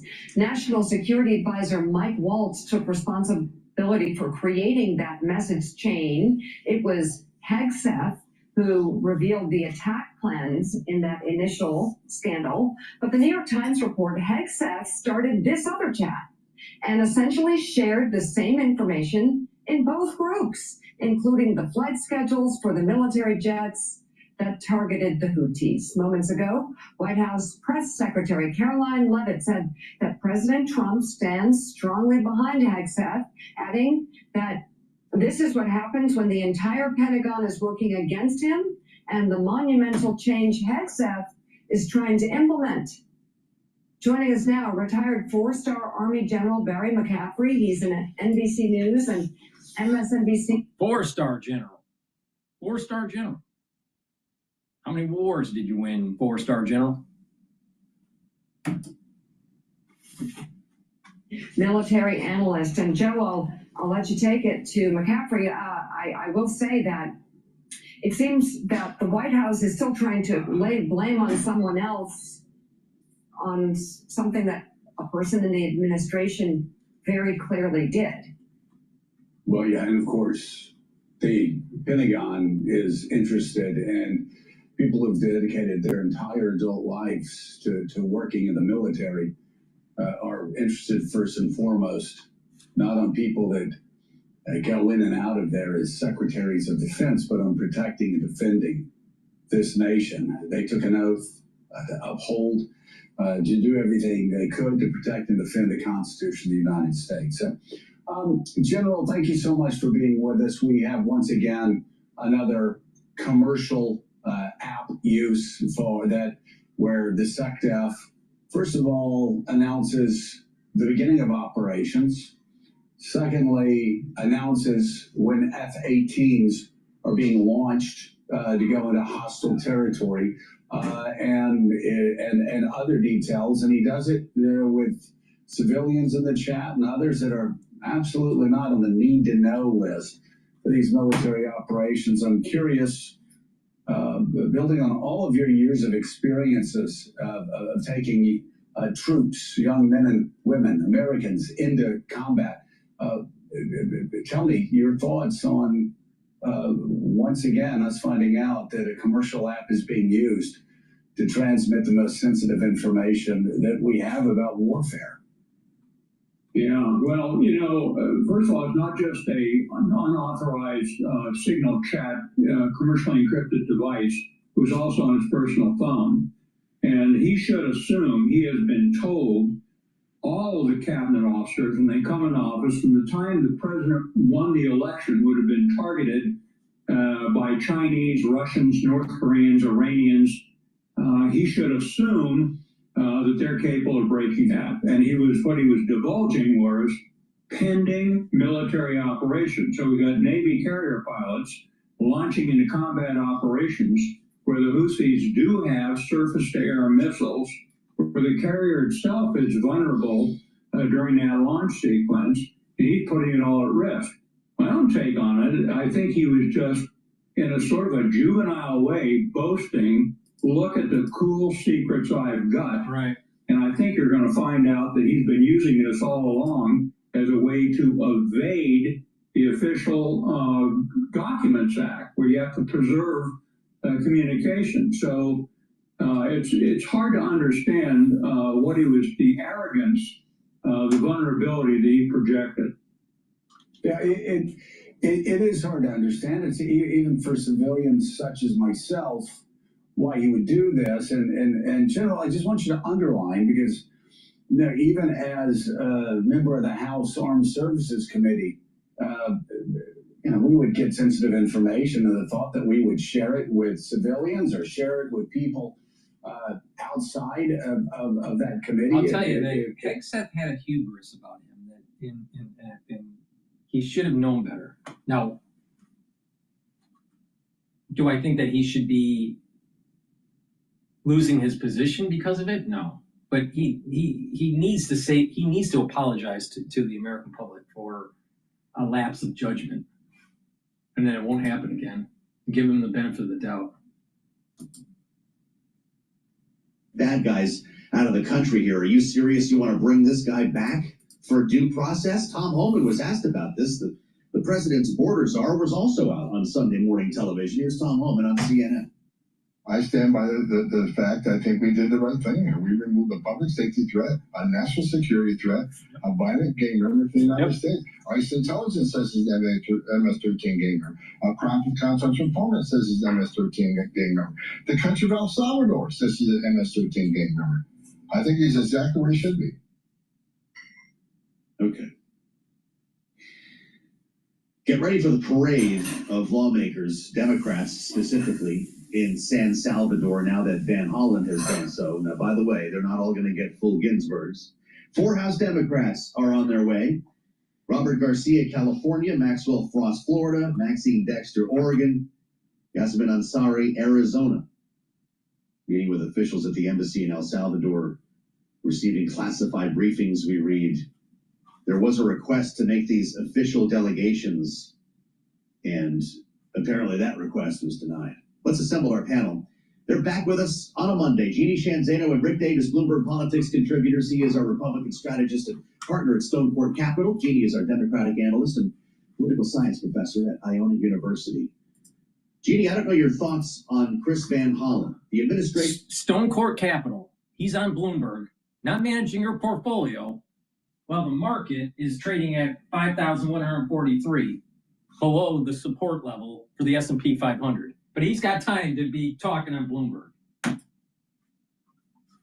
think that Gavin Newsom is on to something, as is Richie Torres, that the Democrats have to be a little cautious here, and they can't get sidetracked. The reality is just what you talked about, Joe. This is not about Abrego Garcia. This is about due process and following the rules and the orders of the Supreme Court and the federal courts in the country and the law.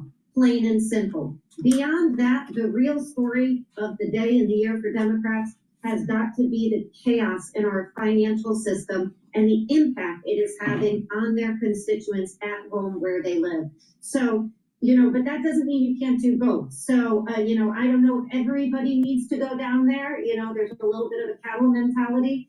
It is fine to go down there, but the reality is follow the law, Mr. President and administration. And please, please fix the financial chaos in the markets and don't contribute to it, even though you set it off. We'll come back. Does Chris Van just Jeannie, is she promoting the status quo for globalization and just shipping all of our manufacturing jobs overseas and destroying our economic clustering? And so we don't have any shipyards to build ships, either for civilian use or for the military? Is that what she's saying?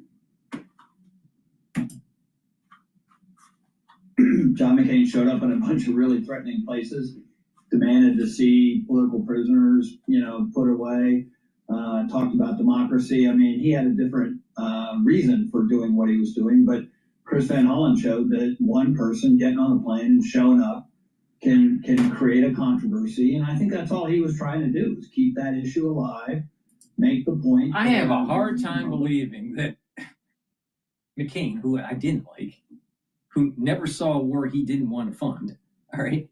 But I have a hard time believing that McCain would go travel and try to rescue an MS-13 illegal immigrant. I just don't see that ever happening. Conversation around the implementation of these emergency powers that Donald Trump has done as to whether or not they're appropriate in the world we live in today. And to be able to say I can deport anybody I want to, regardless of whether they've been convicted of a crime or given due process, is just not, what we think of as being lawful in a community of people. And that's what Chris Van Hollen plugged into today, this weekend. Jeannie, you mentioned the two causes here, this being one of the economy essentially being the other, the economic policies or lack thereof, depending on who you speak with coming out of this White House, the reason why the market is down sharply again today. Enter Hakeem Jeffries' Cost of Living Week of Action. He also was on Sunday morning TV talking about this, Jeannie. A cost of living week of action. We have to continue to talk to the American people about our plans. Who's listening? Well, Americans are, and he's absolutely right. I have to admit, Joe, I am not a huge fan of these week designations because it always brings me back to our infrastructure weeks, and, it just has a bad feel. But he's absolutely right. That is what the Democrats and Republicans, by the way, this is not party oriented, need to focus on, which is what Americans are experiencing right now. And the real message from Democrats has got to be all of the chaos and all of the craziness and all of the messiness that, by the way, got Abrego Garcia down there and has gotten us into this mess with the economy is because we have a president who is completely undisciplined. So while Americans may have voted for him and appreciate what he said he was going to do, what he has done in just 90 days is create chaos in almost every major department of our government and every single issue. It's only been 90 days. I swear it feels like 1 year covering this stuff. need to focus on. So Hakeem Jeffrey's instinct here is right. Democrats need to show the American public that they hear them when they say this kind of what some people are calling a clown show cannot continue as it pertains to the financial way in which the president seems to be running the government. And the latest we hear, of course, are absolutely insane things like one person is out of the office, another person comes in, talks to him, and he signs a 90-day reprieve on tariffs. That is no way to implement serious policy.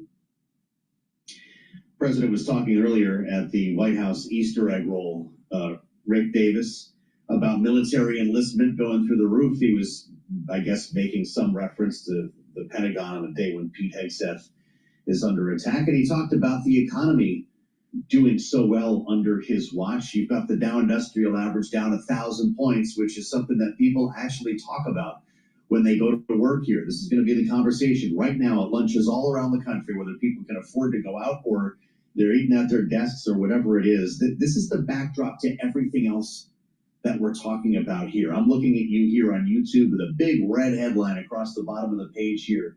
S&P 500 slumps as Trump reiterates call for lower interest rates. The corrosive effect here of what's happening in the stock market is hard to overstate, and it makes us question everything else that we're looking at. What does Donald Trump think about this as he's sitting in the Oval right now? Look, I mean, he's got a financial plan that even by his own description was going to cause some pain. I think that he probably hadn't anticipated as much pain being inflicted on people who own stocks and bonds in this country. Is that what's happened? The reality is he really owes it to the American public to use that bully pulpit to go on TV and explain how all these things that he's doing in the financial sector is going to somehow benefit them in the short, medium, and long run. We've seen the collapse of consumer confidence since he was elected president, collapse of the stock market, collapse of the bond market. I mean, how many presidents have ever been able to withstand this, incredibly fast change toward the negative on people's, 401ks and other things without addressing that to the American public, and there is a growing chorus that this is all self-inflicted. That we had a roaring economy coming into Donald Trump. Everyone thought that would just be put on steroids, and in fact, we've had exactly the opposite. So I think the guy's got to go have a conversation with the American public. No more rallies. Sit behind that desk and have a conversation as to how these tariff regimes and how his threats to remove Jay Powell are somehow good for our economy. Boy, imagine an Oval Office, a primetime Oval Office address from the president on script. It actually would be quite a moment for him as he calls the Fed chair a major loser. If you're wondering why the markets are tumbling today and what we're talking about, this post on Truth Social by Donald Trump, there can be a slowing, he says, of the economy, essentially predicting an economic slowdown unless Mr. Too Late, a major loser, lowers interest rates now.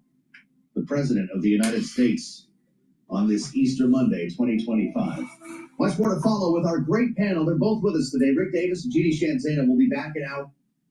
Please go to my store, the-studio-reykjavik.com, and get the Boomer Boost. Boomer Boost has 68 nutrients, has a nutrient profile shown on the screen here. You can take a look at the label on my website also. This is a great way to get healthy. It also has magnesium, so that's going to help with the efficacy of D3. But Boomer Boost targets multiple systems. It targets your brain function, it targets your heart, it targets your vascular system. It helps with your musculature and your strength. It boosts up energy levels and revs up your metabolism. You will lose weight by taking this. You will see the benefits of taking this within 72 hours. You take a full scooper, you mix it with soft foods, filtered water, a smoothie, or with milk. Take it every day. Take it either for your breakfast or lunch, not both. If you work out, you can take it for your pre-fueling or post-fueling workout fuel source. And Boomer Boost is something that you'll notice that you'll have more vitality and more energy, a steady burn of energy. You're going to sleep better. You're going to have less brain fog. You will notice that over time that you're just overall healthier. And like I said, you start feeling the effects of this within 72 hours. And it just gets better over time. Now, you want to couple it with a holistic approach, proper diet, proper exercise, the 4 modalities, like I said before: resistance training, cardio, stretching, balancing, really important. Filter your water, make sure you stay away from processed foods, get a good night's sleep, also learn new things, get that neuroplasticity going. And when you're doing these things on a regular basis, holistically, and taking the Boomer Boost, you're going to get healthy. And you're going to want to improve your health. You're going to be adding more stuff to your stack, C60, Max 35, the turmeric, the ashwagandha, the lignans, and you'll be moving in the right direction on slowing down the aging process and having more vitality. Now, you will save money by taking Boomer Boost and taking this for your breakfast or for your lunch when you compare it to how much you're spending for breakfast or lunch monthly. This is a month's supply. So take a full scoop each day and get healthy quickly, all right? But it's a healthy loss of weight. When people lose weight too quickly, it's yo-yo diet, and it may actually affect your skin. You may lose too much layers of fat within your skin, and you have that Ozempic look if you lose weight too quickly. You don't want to lose weight too quickly. But a healthy weight loss, and with proper diet and exercise, you're going to get healthy the right way. All right. If someone says, "Oh, I need to, drop lots of weight really quick," you're doing it wrong. All right. You don't want to do that. You want to slow weight loss, change lifestyle, and maintain that for the rest of your life. But the thing is it's really important. If you're doing it for weight loss, it's important that you maintain it for at least 7 years. Because what happens is that a lot of people don't know this. When you lose weight, you don't lose fat cells. You lose triglycerides. You lose what the fat cells are storing. All right.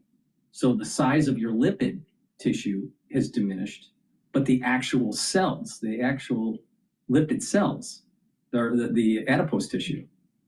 All right. Your adipose tissue is going to shrink, and that adipose cell is going to stay there.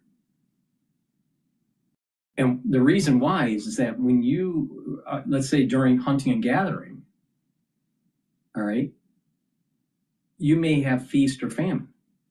So over time, you built up this adipose tissue, these adipose cells. So when individuals were thin and it was lean, in the lean season, the moment that you went out and hunted, you were able to build up and store energy into those adipose tissues, right? And you'd be able to store fat because those adipose cells were there.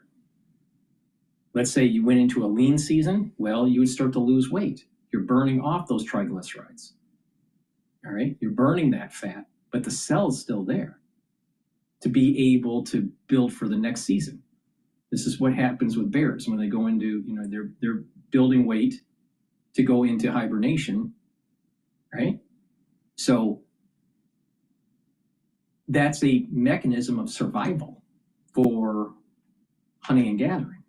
Plus the hunting and gathering societies, they walked a lot, 10 miles a day. The average person doesn't walk 10 miles a day, all right? So the point I'm making is that if you do rapid weight loss, you're getting rid of triglycerides, but you're not getting rid of adipose tissue. You're not getting rid of adipose cells. It takes 5 to 7 years for those adipose cells to die off. And therefore, and once you get past, let's say you wanted to lose 20 pounds, Yeah, you can lose 20 pounds quickly, but you'll rapidly gain weight if you do it wrong. Now, if you change your lifestyle, then you can lose weight slowly. You're changing your lifestyle. You're maintaining a healthy weight. Let's say you lost that 20 pounds and you're maintaining that weight loss, but you still have, for the next 5 to 7 years, this adipose cell. So if you think, oh, I can just give up on my, my lifestyle now and just eat whatever you want, voila, you gain weight again because the adipose cell is still there. So you have to maintain this healthy lifestyle for 5 to 7 years. And what happens is that the body is training that there no longer are these episodic periods of needing to store. And so the body says, I don't need that adipose cell. And so it gets rid of them. But it takes 5 to 7 years, roughly, okay? So when you maintain a healthy lifestyle for 5 to 7 years, now those adipose cells have shrunk. Those cells that are holding the lipids, holding the triglycerides, are diminished, right? And now it's not as easy for you to gain weight because the adipose cells are gone. But it takes 5 to 7 years of changed behavior. Now, if you take supplements that rev your body up with energy, you're more likely to maintain an active lifestyle and break that crave for other foods. And when you do that over a 5 to 7 year period, you are going to maintain a healthy body weight and not be on the yo-yo diet. All right. But you got to do this for 5 to 7 years to do it. All right. Now, there is, if someone says that, oh, you can lose weight really quick. No, you can't. No, you can't. No, you can't. You're going to end up being in a yo-yo diet or it's unhealthy. So, but either way, the point I'm making here is that by taking Boomer Boost, you're getting healthy the right way. And you're targeting these systems, your cardiovascular system, your brain function, your musculature, and you just have a holistic approach. And when you do that, you get healthy, all right? So take the Boomer Boost, follow my advice. And if you're an athlete, again, take the Boomer Boost and you can use it as a fuel source for your workout, pre or post workout, all right? Now the Gladiator barley is a high density barley, high density protein, and the same thing with the heirloom barley. Now, what's the differences between the two? You can take them separately, or you combine them with the Boomer Boost. It's best to combine it with the Boomer Boost. I'll tell you why. But heirloom barley helps to detoxify your body, soak up those free radicals with superoxide dismutase, and bring down inflammation. That's good for your cardiovascular health and also for your immune system. And by the way, if you work out, it's going to reduce the recovery time. And if you're not feeling well, by reducing inflammation, you actually recover quicker. So taking heirloom barley is a great way to get healthy. You can take a full scoop or a half a scoop each day with soft foods, filtered water, milk, a smoothie, however you want to take it. All right. Now, if you take the Gladiator barley, you get all the benefits that you have with the heirloom barley, which is the detoxification, bringing down inflammation and soaking up free radicals with superoxide dismutase. But Gladiator barley also helps with musculature, with strength. This works really well if you want to build muscle. Again, a big scooper, take a half a scoop or a full scoop each day. This is a month's supply. And you will start to build up muscle, but you're also detoxifying your body and you're getting healthy. You're bringing down inflammation and you're soaking up free radicals.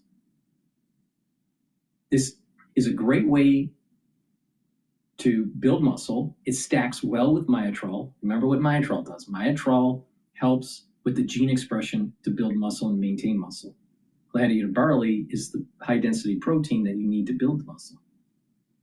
Now, you can take this separately to get healthy, or you can stack it with the Boomer Boost. It works the best when you stack it. You get all the nutrients you need. You get the high energy levels. It's focusing on your cardiovascular, your musculature, right? Your brain function. You're revving up your metabolism. But now you're also getting the high density protein. You take it once a day, breakfast or lunch. You're losing weight and you're controlling your blood glucose levels. And you're gaining muscle. And you're speeding up the burn rate of the triglycerides. And when you do that, you're going to get healthy. You're going to stay healthy. Now, but again, it's a holistic approach. Holistic approach. So please go to my store, the-studio-reykjavik.com.